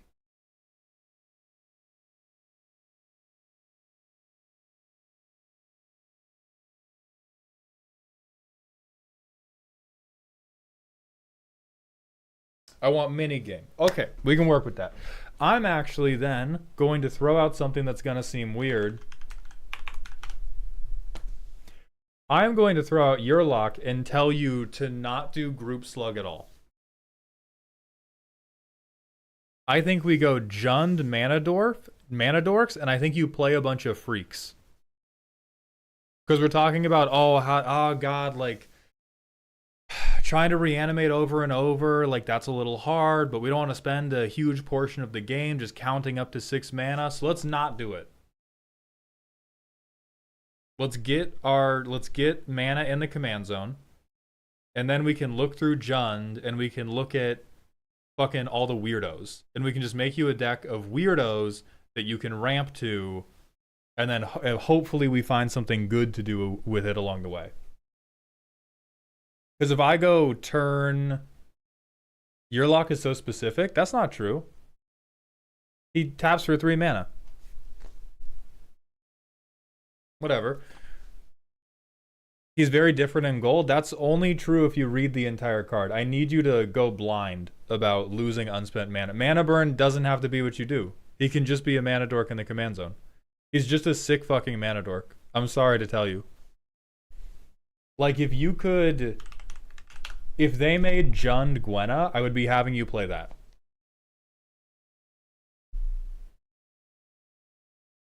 Like, I think, genuinely, it seems to me like the thing you want to do is, I want to fill my board with freaks. Point 1, he is a freak. Look at him. Point 2, he will pay for your other freaks. Job done. Job done.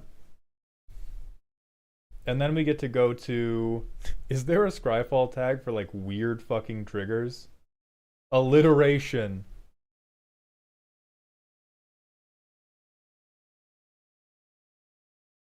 Like, I'll tell you what, the Hot is specific in goal, and you're not fucking doing it. I guess, like, So I'm gonna do... Oh, triggered ability.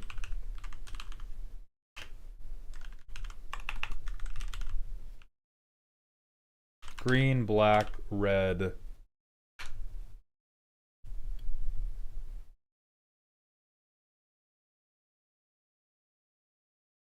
Oh, hold on. O tag.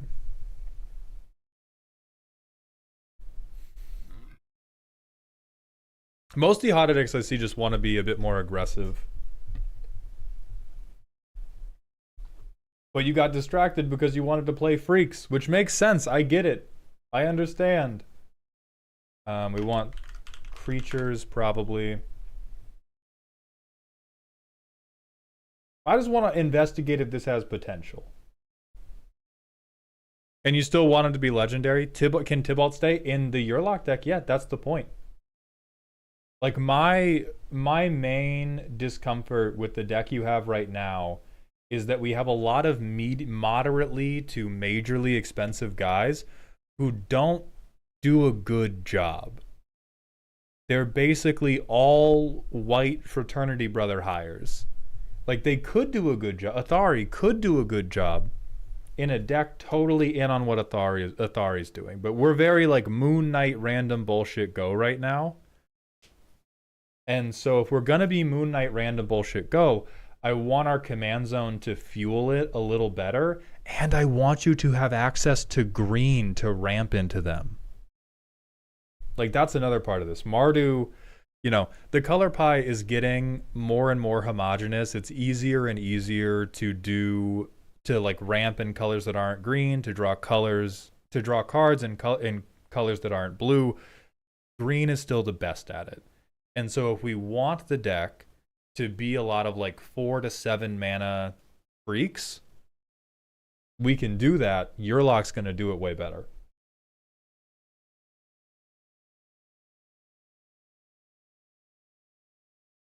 Like, let me look at,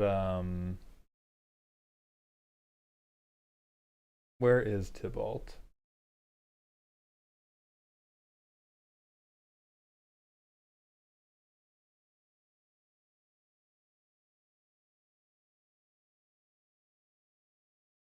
Yeah, fuck it. He can stay. This is awful.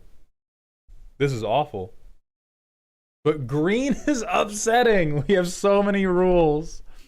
Can we not go fast and hard and funky and big? No, you cannot. And anybody who wants you to believe you can is trying to get you to click into a YouTube video. You can go fast and hard and funky and big if you build a deck and then you Moxfield playtest it 100 times and take footage of the 3 best ones. And then you can have a YouTube channel. It's sick. But yeah, if someone's like, my deck is fast and hard and funky and rich. Sorry, I mean big. Like they're just trying to get you to click onto a YouTube video. Unless it is a very straightforward thing that they're dressing up a lot, like Landfall.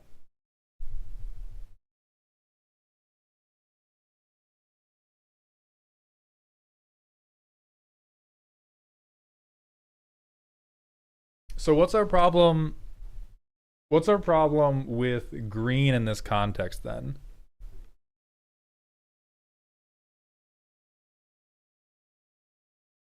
Because like if the guys you want to play are Malfagor and Haunt of Hightower, like that is much better done with Yurlok than it is with anything else.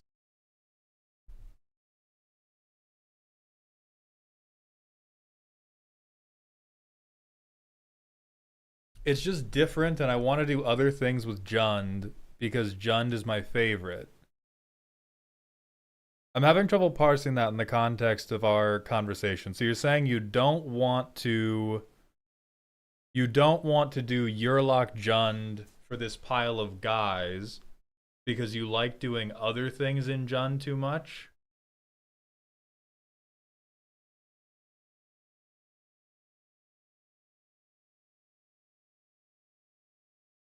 I feel like I still don't. I guess so. That is a meditation problem, not a deck building problem. Yeah, we can look at Odin for Naya.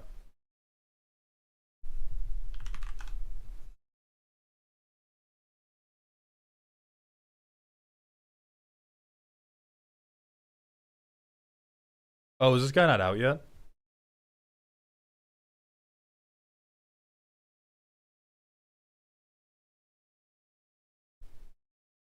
Right. The Allfather. Okay.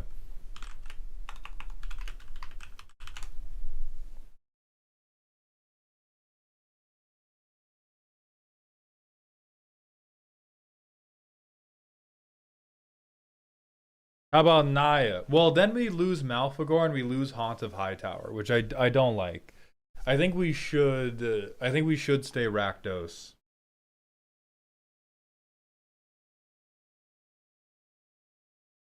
We could do Saskia. Saskia would kind of give us the best of both worlds. It's Mardu plus green. It will fuel our desire to fill everybody with hammers.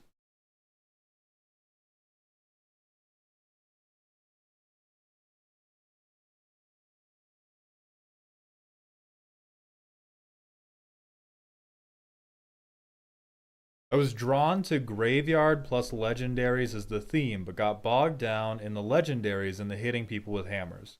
Okay, if you're drawn to graveyard and legendaries, that brings us back to Rakdos or Junt. I'm going to be totally frank with you. I do not think, if you're in Mardu graveyards, you're on like Alesha, and you can only bring back things that have tiny meat, which is not very interesting to me. Let's go to the zoo. Let's see what commanders we have for you. We're not doing fucking Disa.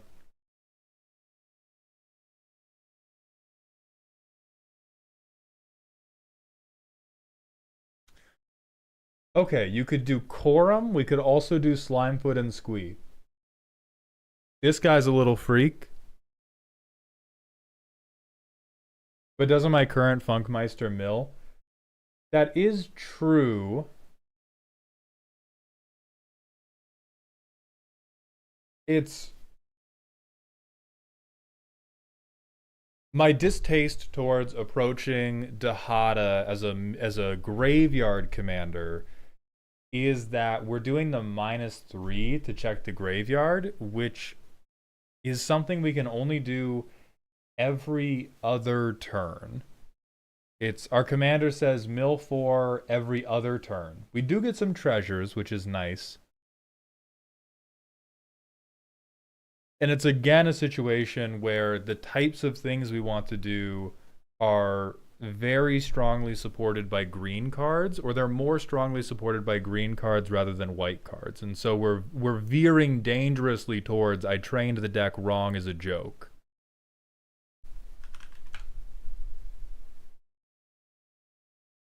Ooh. Thank you, Sex Bard.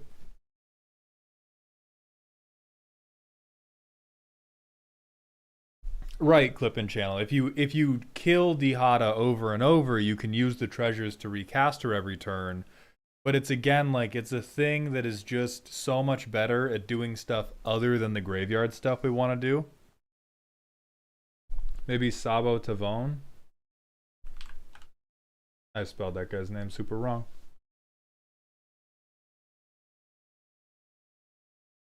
Okay, see, like, if this is a freak you want to play, we can do that. But come on, man, you gotta help me here. This can't be the commander.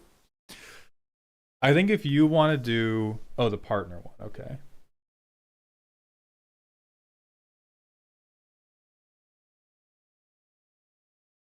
I'm happy with Rakdos or Mardu, I think. Then I'm gonna recommend you adopt a dog. If we want to play... graveyard freaks, then I think we do Kroxa and Kunaros. And then I still think you can do we can still have legendaries be a sub theme. I think Dihada could even be in this deck. But then I think we tighten the game plan a little bit more on like, where are my weirdos that are going to go in the grave? And where are my guys that are going to bring them back other than Kroxa? Because, oh my god, where's Dog Sauce? You got to put Mesmeric Orb in the deck. Oh, you do get to yell Big Dog Alert. You do get to yell big dog alert. Does Baron get killed then? It depends what bracket you want the deck to be. I mean, the problem is Baron von Count is both illegal and very bad. This is like, if crime was legal for one day, what would you do? And you're telling me I would get a BBL from a veterinarian that would give me sepsis. I think you may just want to make a joke Baron von Count deck that you ask your table very nicely if you can play with. And then you can do a bunch of like terminally weirdo shit. Terminally crazy stuff. And if you want to have a Mardu, aggro pile that has weird graveyard shenanigans as the late game plan, then you run the big dog, you get your orbs up, and then you can put all of these like big overcosted idiots into the graveyard. Hold on. O-tag triggered ability colors equal to less than red, black, white. And now we're going to do the funnest thing in the world. We're going to sort by reverse EDHREC rank.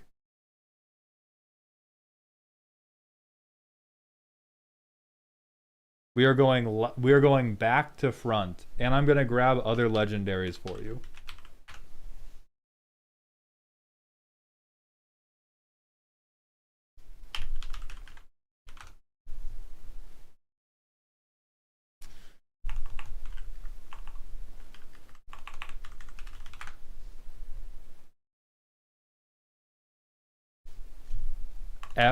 F-C. Thank you.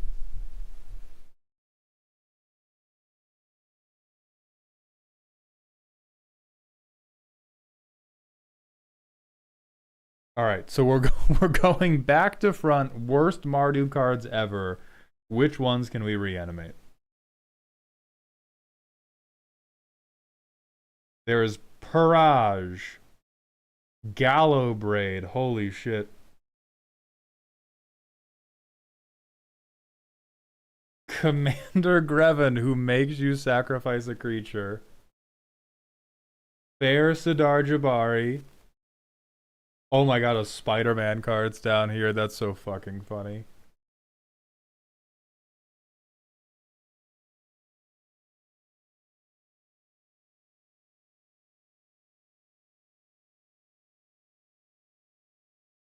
The spot is actually kind of clever. I don't think he's good for an aggro deck, but he's a little freak.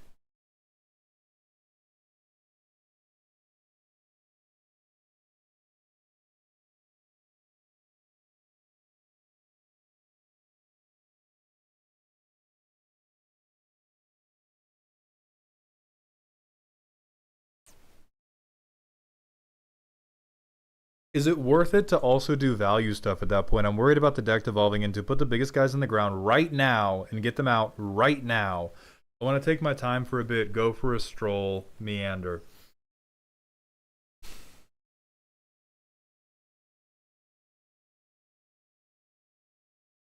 I don't think it needs to aim towards speed. Because one, we're not reanimating good guys. If we were like, we're sorting back to front on EDHREC to find you idiots to bring back from the grave. Like if you did turn 1 I Entomb the Haunt of Hightower, brother, you are meandering. That is a long walk on the beach. The pina colada is in your hand. Now, if you're talking about, oh, let's dump, like I think the dog the deck we're talking about, you would probably cut Elish Norn from it.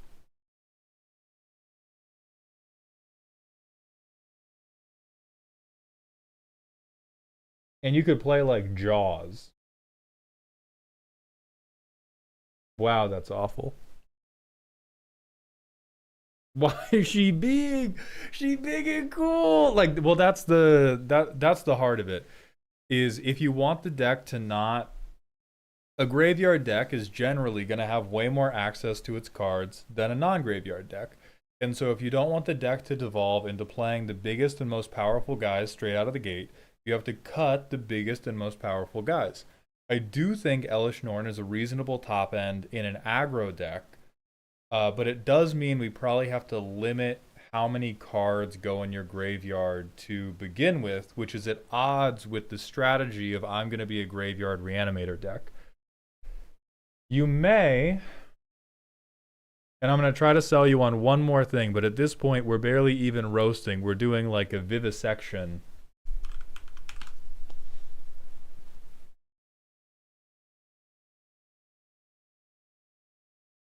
The only other consideration, I don't think you've burnt the toast. I just think I don't even think you've cooked yet. I think you're opening the fridge. This is like you've opened the fridge 8 times hoping that something will be more interesting. Yeah, that's true, but she's small. You currently have a planeswalker with no power and toughness. And what I'm going to recommend with Terra is you would be doing Terra with Secret Girlfriend Drana, who's already in your deck. But you would be doubling down on this type of strategy. Like you would go, I think we have Arvad already. Who am I thinking of? Aaron. And you would effectively go Mardu counter-based aggro, but all of my counter engines, all of my like big value engines are legendary creatures with power 3 or less that I can bring back with Terra. Or most of them. And then like we can sneak in, you know. We can have like a karmic guide. I think Haunt of Hightower just gets hit by Terra to begin with. Yeah, it does. So we can have Terra for most things in our deck. Like it brings back Queen Marchesa, it brings back Retta Drabic, which I don't really think we need, but it does bring it back. It brings back Ragavan, it brings back Alessia, it brings back Adeline, it brings back Drana, it brings back Haunt of Hightower, it brings back Chainer, it brings back Arvad, it brings back Lannery Storm. Like so many of our big movers and shakers get brought back by Terra that I do think you could lean into a Mardu aggro pile that is using Terra to make sure that even when it loses a guy, boom, right back. Boom, right back, boom, right back. And then you use counters, or you use things like melee to try to make that damage enough to matter long term. Brings back Timna, brings back Yoshimaru, brings back Otari. I don't like counters, then you're fucked. Get out of Mardu. Get the fuck out of my office. I don't like count. Okay. The last thing we can do if you don't like counters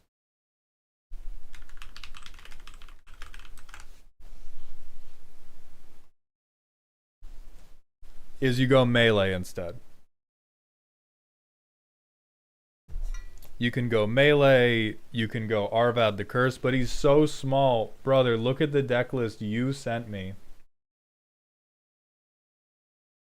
Stare into his eyes and tell him you don't like things that are small right now.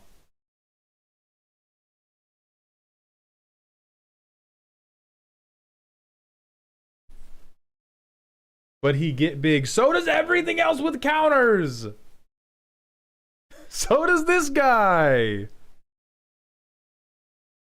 We got a bunch of fake objections right now. We can bring back Lightning with Terra. And then we're doing double damage. We can bring back Myrel. Yeah, okay, the deck you want is a Terra deck. I'm sorry we meandered so much coming to that conclusion. You want a Terra aggro deck that is using cards like Drana, like Lightning, like Arvad, like Aaron to get your board up over time. And then you can have value engines like Shanid and Gix that just get dumped into the graveyard, and you probably lose the guys that are like Zergo. And then you can have a few freaks in the back. You can have your Haunts of Hightower in the back. You can have Rakdos Kefka in the back. And then you can have a few just like big over-the-top reanimation pieces. And you can do... I don't know if we have to go as broad as Breach the Multiverse, but you can have big mana spells that are... Oh, it's Behold. My fault.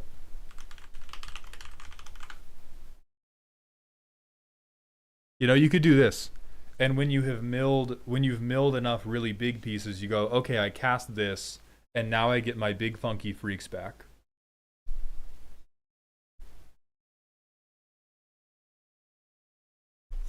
New best friend, by the way. I know, hey, I know you dislike counters. It's too fucking bad you're playing Inti. Have a good day, you're playing Inti. I'm sorry, I love you too. I love you too, brother. You're playing Inti right fucking now. Get in the car.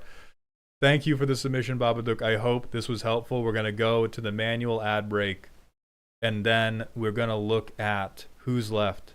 Boxy's deck. Boxy, are you still here with me? Are you still breathing? Do you still draw breath? Inti's fucked up. Every single time this card gets resolved against me, I'm like, oh my god, this is so good. Oh my god, this is so good in a freaky and not okay way.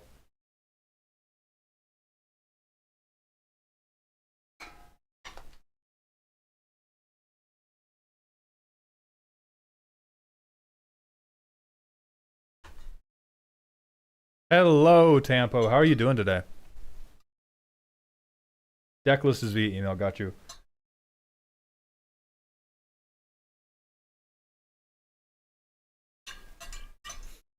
How dare you suggest removing Zergo from a deck? One can always make space for the freak king of war crimes? I don't know what you're talking about. He's a lieutenant at best.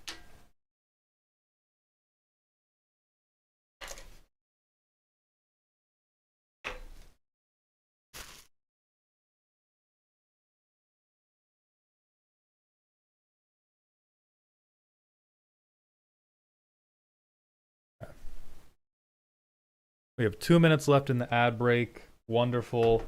And Wolf, hey. Remember that thing I was teasing you about over the weekend? Be crazy if I was about to buy my tickets. Be crazy. It would be fucked up and insane. There'd be no way to know.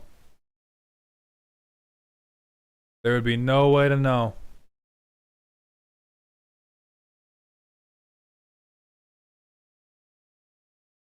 Is it happening? There's no way to know.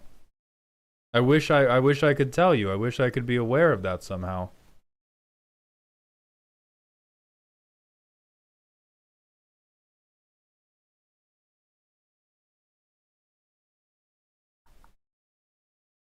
Yeah, big ad break so that Boxy's deck doesn't get interrupted. I'm very sorry, everybody. I appreciate your patience.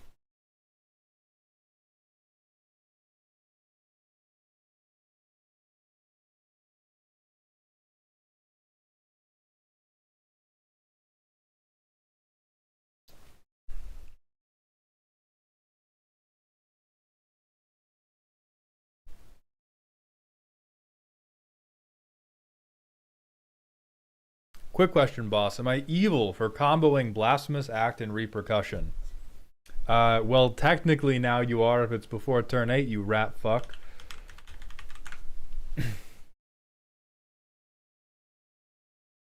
I do not think so, but I do I do agree that this is more of a, it's weird because it is a bracket 2 combo in spirit. It is a bracket 3 combo mechanically, I think. Like, I think that it's because it's not always a 2 card win the game combo. It's very funny, but it is pretty reasonably like I spend 6 mana and I win. I'm trying to think about like all the games I played over Magicon Atlanta, and in how many games if you went Repercussion, I cast Blasphemous Act, not even for 1, but for like 3 to 5. How many games does that just kill everybody? And I think it's most games. I think it's like a fair amount of games, which is weird because it's hilarious. It feels like the most you walked into the bomb. There was a sign on the door. There was a big red blinking light. There was an exhaust port labeled, don't put anything in here or you explode, and you fucked it. That shouldn't be on me, but I do think, yeah, like you only need somebody to have 3 creatures out before it's lethal 99% of the time. And even 2 creatures out on this will, like, take you out of the game.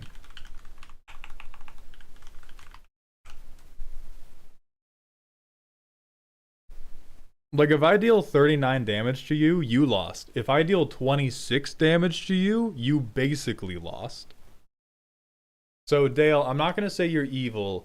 I think this is the funniest bracket 3 combo you could play.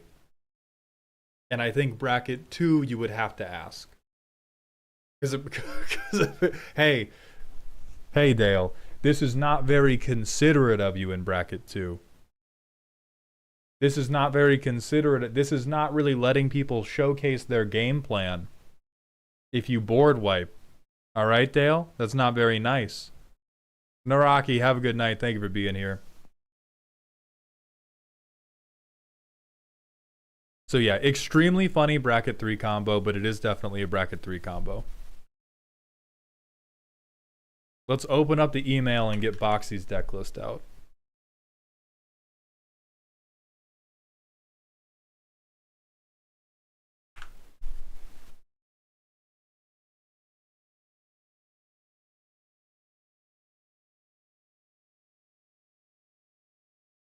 No, it's another fucking Mardu deck. It's a Mr. House deck. No, every fucking dice rolling card. No. No. Okay. It's currently silly, but I'd like for it to be scary if possible. It's like it's too slow and doesn't kill, and hopefully you can improve it. Oh, Boxy, I'm so sorry that I missed your time request. Are we currently good to roast now, or do you want to wait or reschedule? Mardu's the best color. This is not their best commander. This is not Mardu sending their best.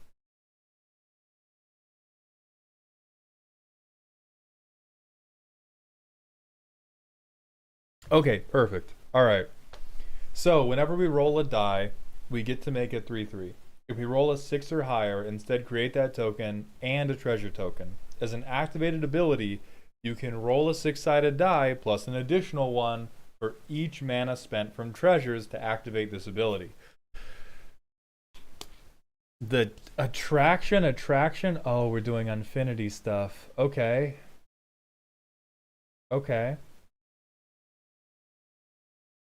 So for anybody that's unfamiliar, attractions let us roll dice at the beginning of our upkeep. So that will help a little bit, but they're D6s, so it doesn't help that much. Combat buffs. Cracker Hoof. Not a combat buff for Will. Barely a combat buff. Maybe this is combat tricks. Not a combat buff. Dice rolling 30. Fucking amazing.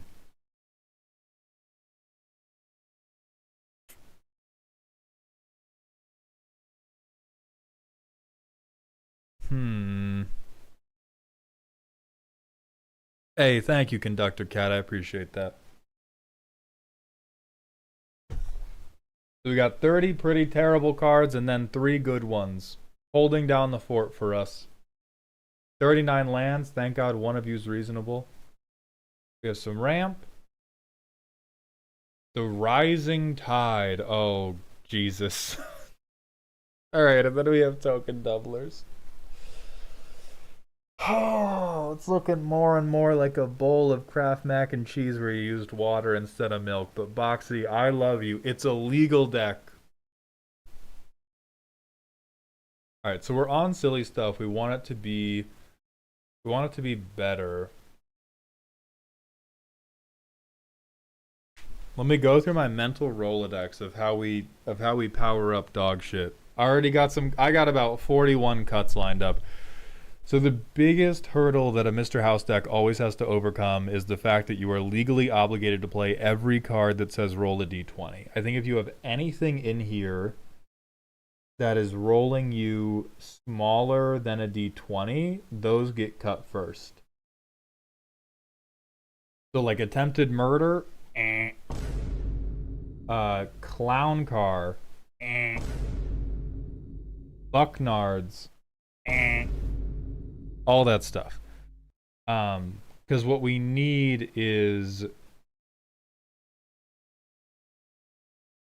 we need like a near guarantee that because we rolled a dice, we get a 3/3. Even if this card says anytime you roll one or more dice, make a 3/3, he would be exactly as good as he already is, which is not that good. So no D4 cards, not even any D6 cards. We want D20s, and we can accept D12s, but you need a cosigner. We gotta kill the dog, I'm sorry to say. We gotta kill, so we get to kill. You have all the D20 cards in here, but you have a lot of D6 cards that are in here fucking up our spot.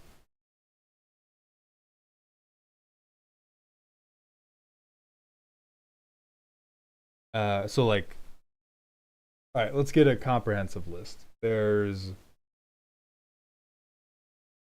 one fuck intangible virtue. Just as a like aside, you should be fixing your mana for sure on turn 2 instead of +1/+1.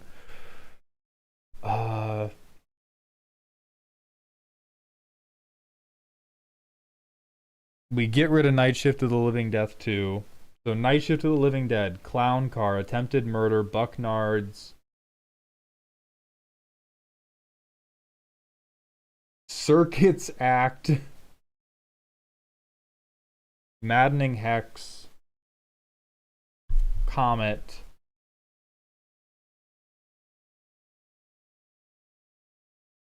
Manuxa. She fine though. Celebrate. Valiant Endeavor.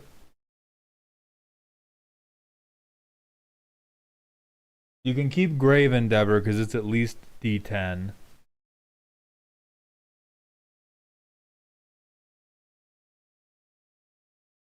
And then I think we can begin working from there. Also, every time I play a D20 card, I roll like a 3 LMAO. Even more reason we can't be taking risks with the D6s. We cannot be risking our lives with the D6s if we can't even win with D20s, brother. Come on. And so the spice we need is we need to go from turn 3, I play Mr. House. And after I play Mr. House on turn 3, how do I convert that to a big board of robots? I know Vihan talks about treasures. That doesn't matter. Can we do Olivia? We have outlaws. Assassins, mercenaries, pirates, rogues, warlocks. Wrong deck. We have guests, we have employees, we have furries, we have vampires. Not really what we need.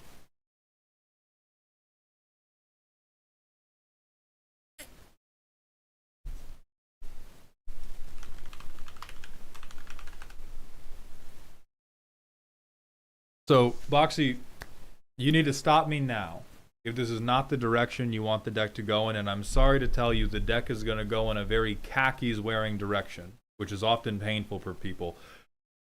What I am going to argue for is if you want the deck to move from silly to spooky, we need to treat the D6s, the D20s as a seed investment, and then we need to grow it via other methods. We need to grow it via Mardu fuckery, rather than I'm going to play Yahtzee at the commander table. If you want to play Yahtzee at the commander table, that is okay. That is very bracket 2. Make no changes to the deck because you have already dice maxed. And that's what you do for the Yahtzee version of Mr. House. And then one person casts Band of Progress, you kick them out, everything's great. If you want to bring up the deck's effectiveness, we have to cut a lot of the lower tier dice rollers for populates. Because then we get to take our 1/3/3 and go, okay, new 3/3 please. New 3/3 please. So let's go into surgery.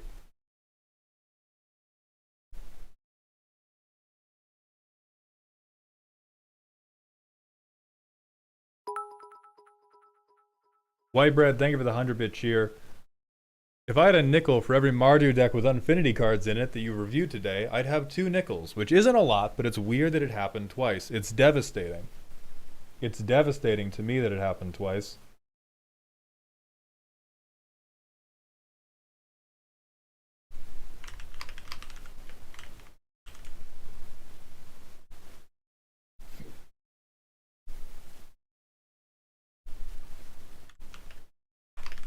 I was hoping that would get around this issue, but it did not. Okay.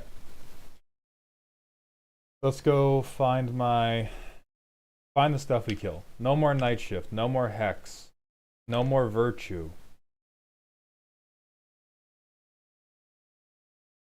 No more Attempted Murder, no more Circuits Act. Recruitment Drive's not good enough. No more Step Right Up. Hey man, how much do you love attractions? How okay with you are you with this deck being asexual? Please tell me. Danon, thank you so much for the Prime sub. Welcome to the dog home, my friend. Berserker's Frenzy is kind of funny. Brave Endeavor's fine. No, I'm going to bat for Assemble the Legion. I'm going to bat for Assemble the Legion. You all stop. No Bucknards. No Clown Car. No Oketras.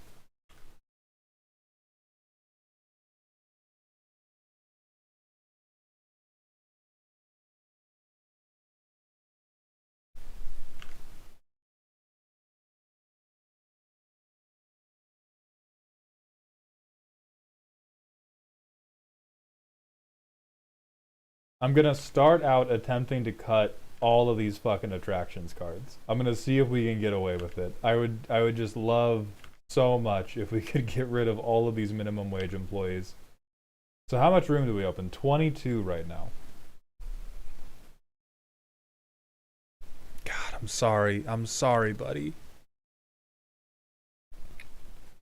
Alright, and then we get Nesting Dovehawk. Give me that guy. What is your tag?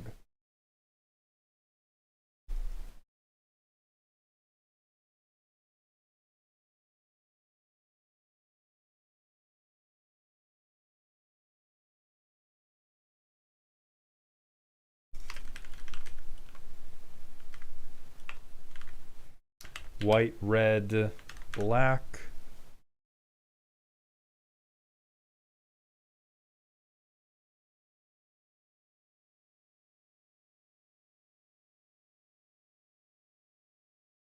If we don't have Rootborn defenses already, we could do it.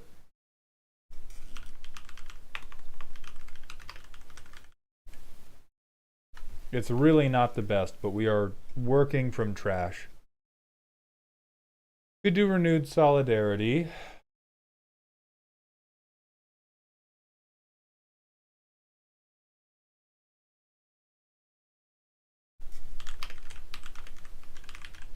I am not sold on the Master Multiplied, but I'm a little bit sold on them.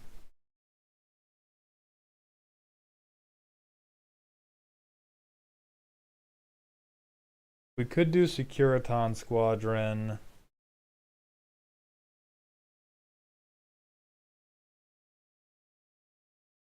Oh God, Song of the World Soul. Am I really? Nope, we're gonna put it in. It'll be fine. It'll be fine.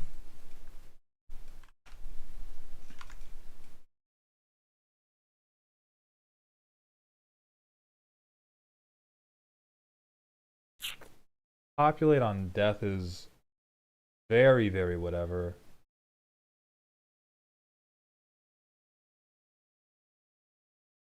I don't think Starry-Eyed does enough. Just populate's not good enough.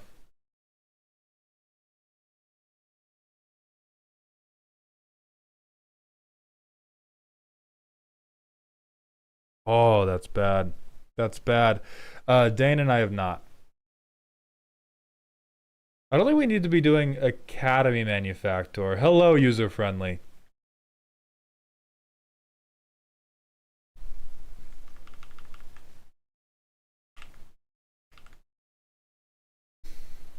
Oh, This feels like all the times I said I was going to learn Spanish.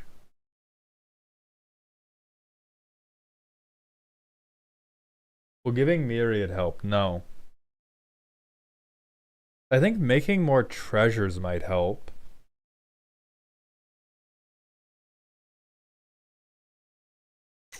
But even that does not feel that great. Well, Zorn's the obvious one. There's, like, I'm trying to think of the less obvious stuff right now. Because we could do Zorn, we could do other treasure doublers, we could do Goldspan Dragon, we could do Grim Hireling, we could do Lotho, we could do fucking Smothering Tithe.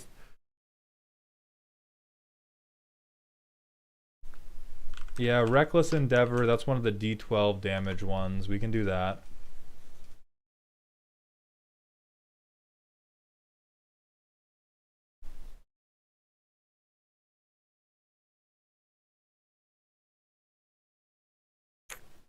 I worry that we're not going to be making enough of these tokens to utilize something like the Iron Spider.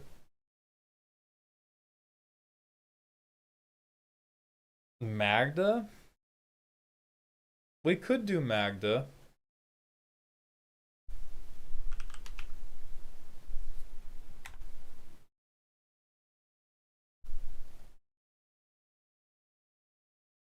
Oh, wrong one. I do think if we do Magda, we are no longer allowed to do anything else that supports Magda. We can have no other dwarves. We can have no other tap effects. This is literally just a treasure's outlet. Mystery, and thank you for the Prime sub. Welcome to the dog home, my friend. In that same context, can we do a fair Jan Jansen deck? So we can turn artifact creatures into treasure tokens. I don't think that's enough. Like I think if we turned a 3/3 into a treasure, or into 2 treasures, it's not good enough.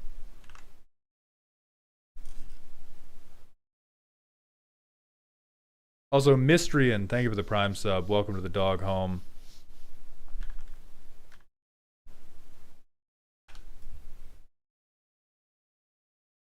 We could do Kellogg. Makes us some treasures, is a treasure payoff. I think this is another type of deck that could use the Drana Liberator of Malakir. Because we also really desperately need a way to turn these 3/3s into things that are less shitty. Is the Master Gallifrey's End?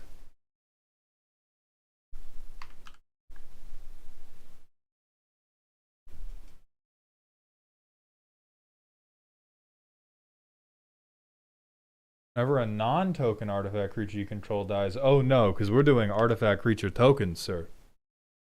We're doing artifact creature tokens. Alright, let's start getting the obvious things.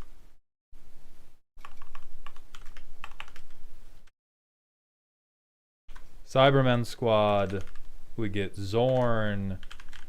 You put Prosper in.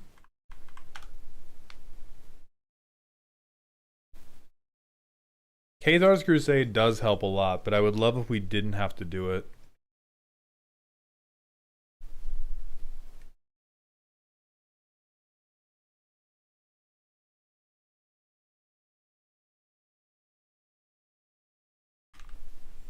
We could do Kalain.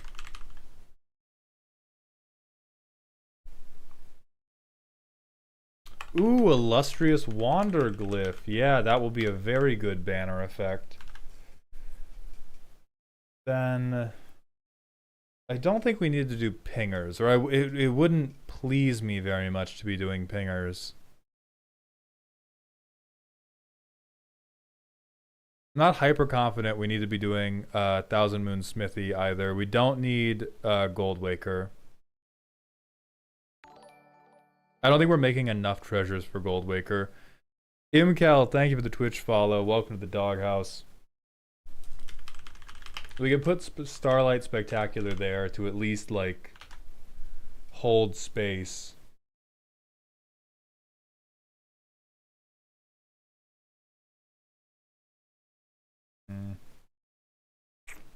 We're a little too all over the place to do Terra.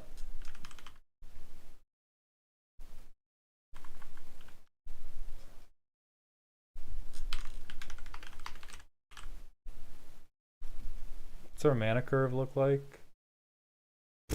Ooh boy. Ooh fucking boy.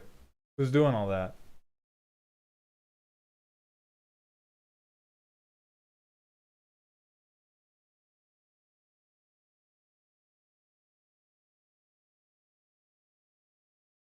Oh, Reckless Endeavor is 7 mana. Holy fuck, never mind.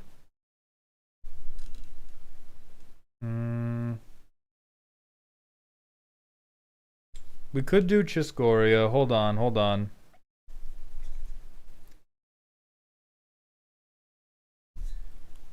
We're gonna have a lot of artifacts entering. We're gonna have a fair amount of swinging.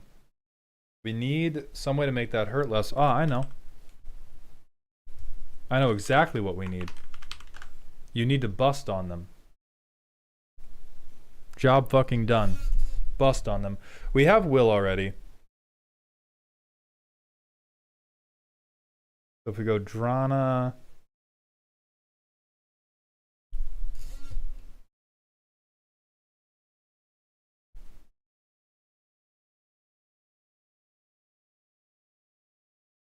Flowering of the white tree might help a little bit.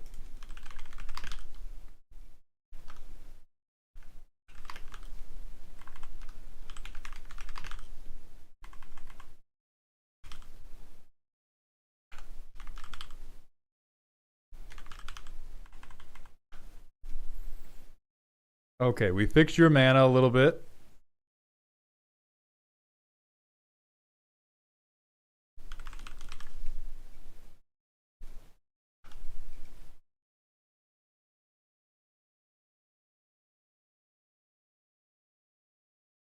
Okay, yeah, we get another little beater. Let's see how this one runs. So turn 1, I do nothing. I am a respectable gentleman. Turn 2, I play Ripples of Undeath. I mill 3 cards. Gimme you back. Land Signet. I mill 3 cards.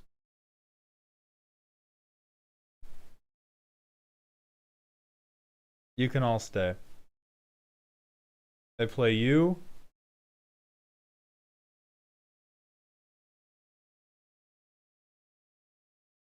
I have 5 mana right now. Boy, howdy, these options suck.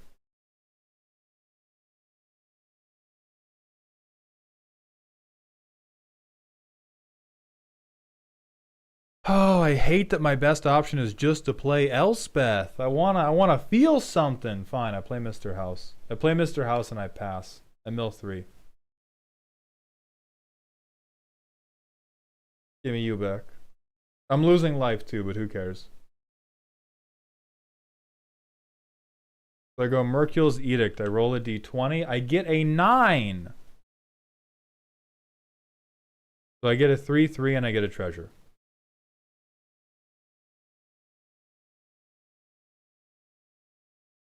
With the treasure, I'm just going to immediately cast Zorn.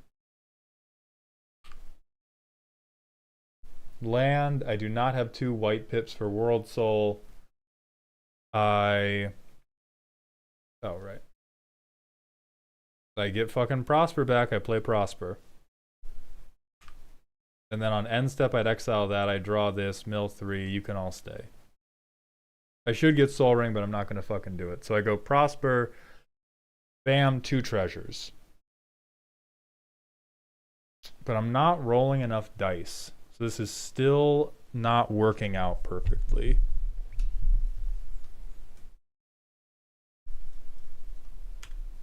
So I go land, let me ramp, I go land, let me commander, I go land, let me ramp, let me Zorn.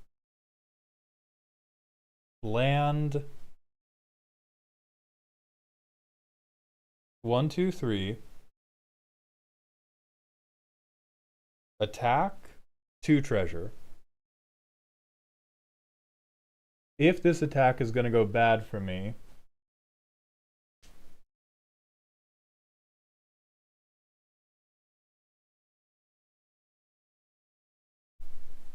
I do that. I roll a 10. I get 2 new treasures, but I used these 2 treasures. And I get my 3/3.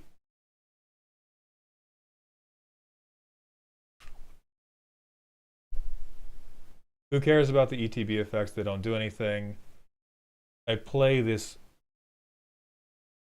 a terribly, terribly awful card. And I play Ohertak. Play Underdark Rift, actually. Play Ohertak. I go to combat. Treasure, treasure. Who cares if Kellogg lives or dies? I do 4, and I go roll 5d6. This is the moment where we put your luck to the test.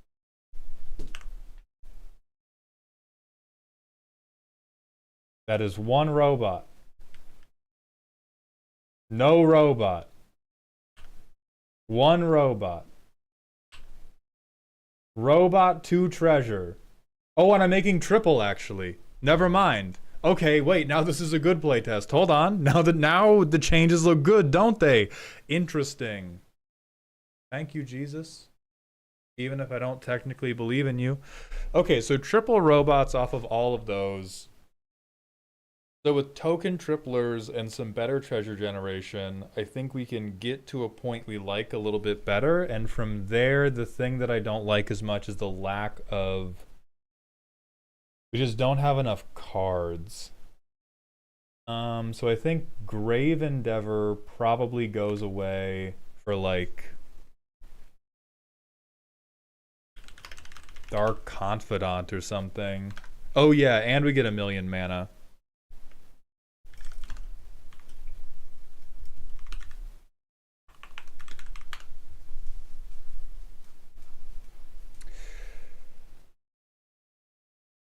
Yeah, Imskier does seem pretty nice.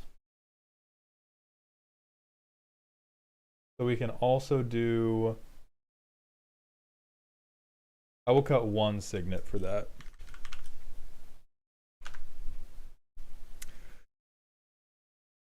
I don't want to put any pingers in this. I'm right now imagining that Boxy wants this to be a beatdown deck. I think historically Boxy has beaten the fuck out of people.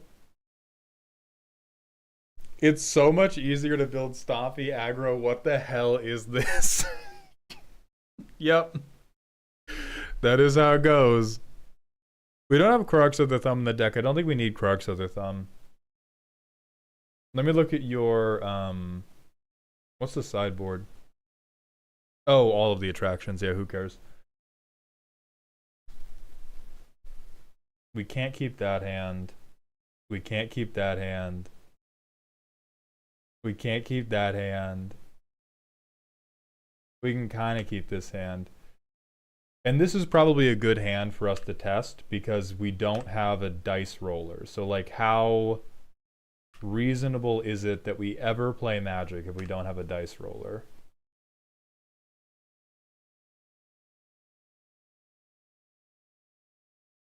Wow, we just don't fucking do it, huh? Wowza. Turn 8. Hey, we'll start playing at some point. That's really bad. Okay. I'm even going to go down 2 lands. I think fixing is more important than us drawing a ton of lands. I'm going to Stargaze.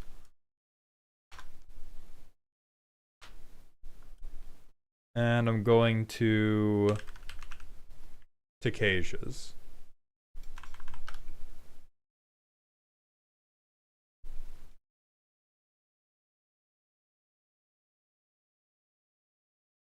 Get this guy out, get this guy out, get this guy out. Bam. Bam. I roll D20. I roll a fucking 1. Boxy, I think this deck just hates you a little bit. Kazar would be okay, Macy. They wouldn't be the greatest. I think the thing we're grappling with right now is the mulligans are extremely painful. Okay, this is probably the God Hand. Yeah, this is definitely the God Hand. I go land, I go Soul Ring, I go Signet. I go land, I go Commander.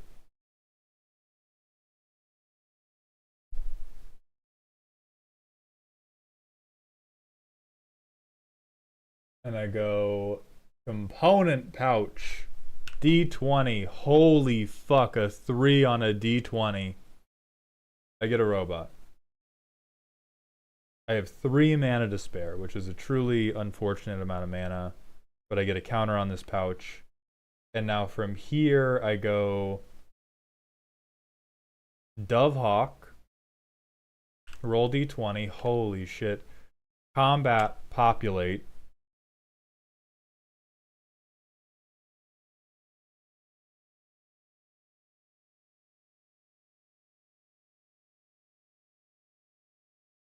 I don't even want to lay Zells because this thing is getting bigger. Robots 4 or higher? Oh my god, we closed the fucking deck. Yeah, Gravity, even with Godluck, the payout's really bad, which is the case for Mr. House. Like, he's just a the ceiling on him is very, very low. Oh, thank you, baby. It's very, very low. I'm not at all. Fuck it. I'm just gonna go make a Saskia deck. We didn't even roast. We helped you into submission.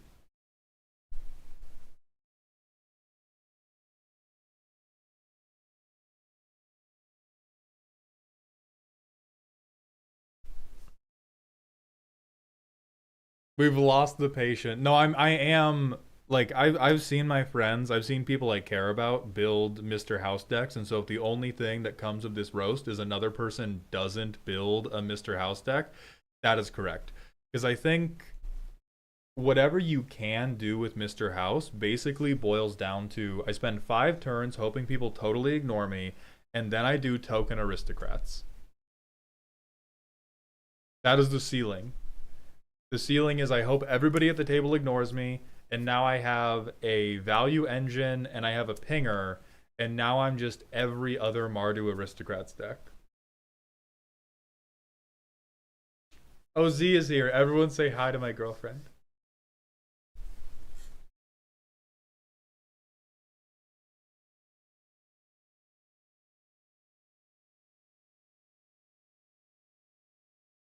That's kind of what has happened to make 3 robots then eat a collateral board wipe. Yeah, that is rough. I mean, like if you really like the gambling, the only other thing that I think would help is replacing some of this stuff that I put in here with more like big hand cycling. Either big hand cycling or tutors. Because you could do... God, a lot of the tutors that would be good for you are going to push you up into bracket 3, though. Because there's a couple cards in this deck that really turn the deck on for you. Like, if you have Chaos Dragon on the board when you play Mr. House, the deck doesn't look that bad. If you have Elspeth in your hand when you get your Mr. House thing online, the deck really doesn't look that bad. Like there's plenty of runouts for the deck that look. I don't mind being bracket 3. I just don't like tutors. Then you're low key fucked. Low key fucked.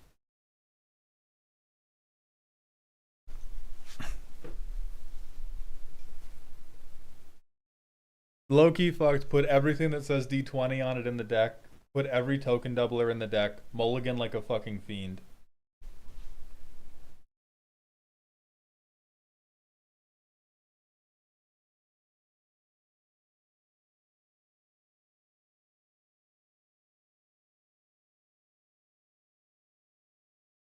Damn.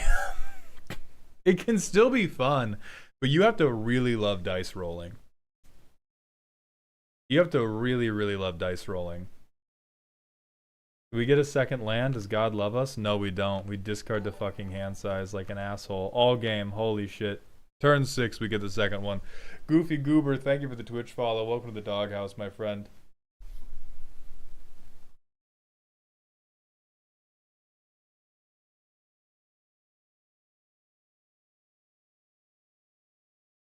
Okay, turn 2, we get Magda.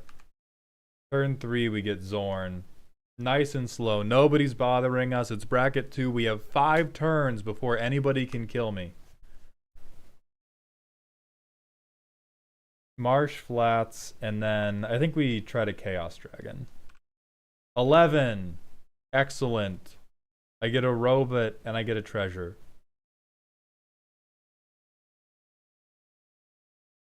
Now I Zorn. I roll a 20 token treasure. Huzzah!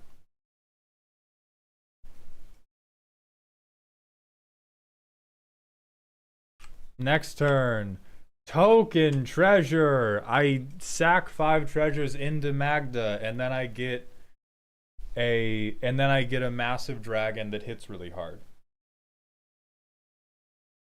And then I make 1,000,000 treasures and I get to roll 5 dice every turn. So it can happen. Or I spend it on O'Hare Talk, and Chaos Dragon makes me 3/3/3s every single turn. And then I Berserker's Frenzy and hope for the best. So the runouts are possible with this deck, but it is gambling. You could win big, or you could win absolutely nothing and get board wiped.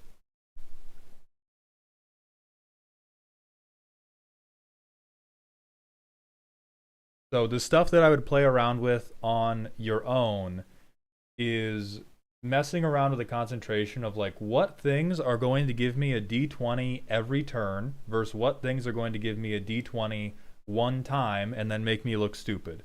Because if it's only giving you a d20 once and it costs more than like 3 mana, that is rough. Dance Macabre. Very rough to spend 5 mana to roll 1 d20. Vexing Puzzle Box, a free d20 every turn. Amazing. Wand of Wonder, 4 mana for a d20, but you get to steal something. We can survive it. But Chaos Dragon also, free d20 every single turn, and it's flying, so nothing's going to mess with it. Perfect. These are the ones we want to focus on. And if you either have like wheels, if you're not comfortable with tutors, or if we have another way to have really good card selection, and you can get these important people set up or important things set up with house, then you can have a good time. In every other situation, it is you playing with slightly melted Legos.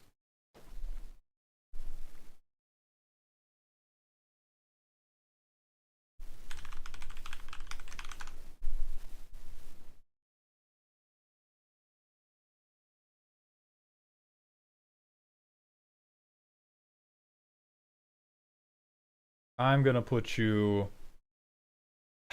I don't know which side to put you on, because it's YouTube short behavior, but it's also every single dice card behavior. I'm gonna put you dead in the middle, Boxy. Thank you very much for submitting. I hope this helped. That's gonna be the end of the stream for today. We will be live again tomorrow with Elk doing the custom card review. We're gonna find somebody to raid.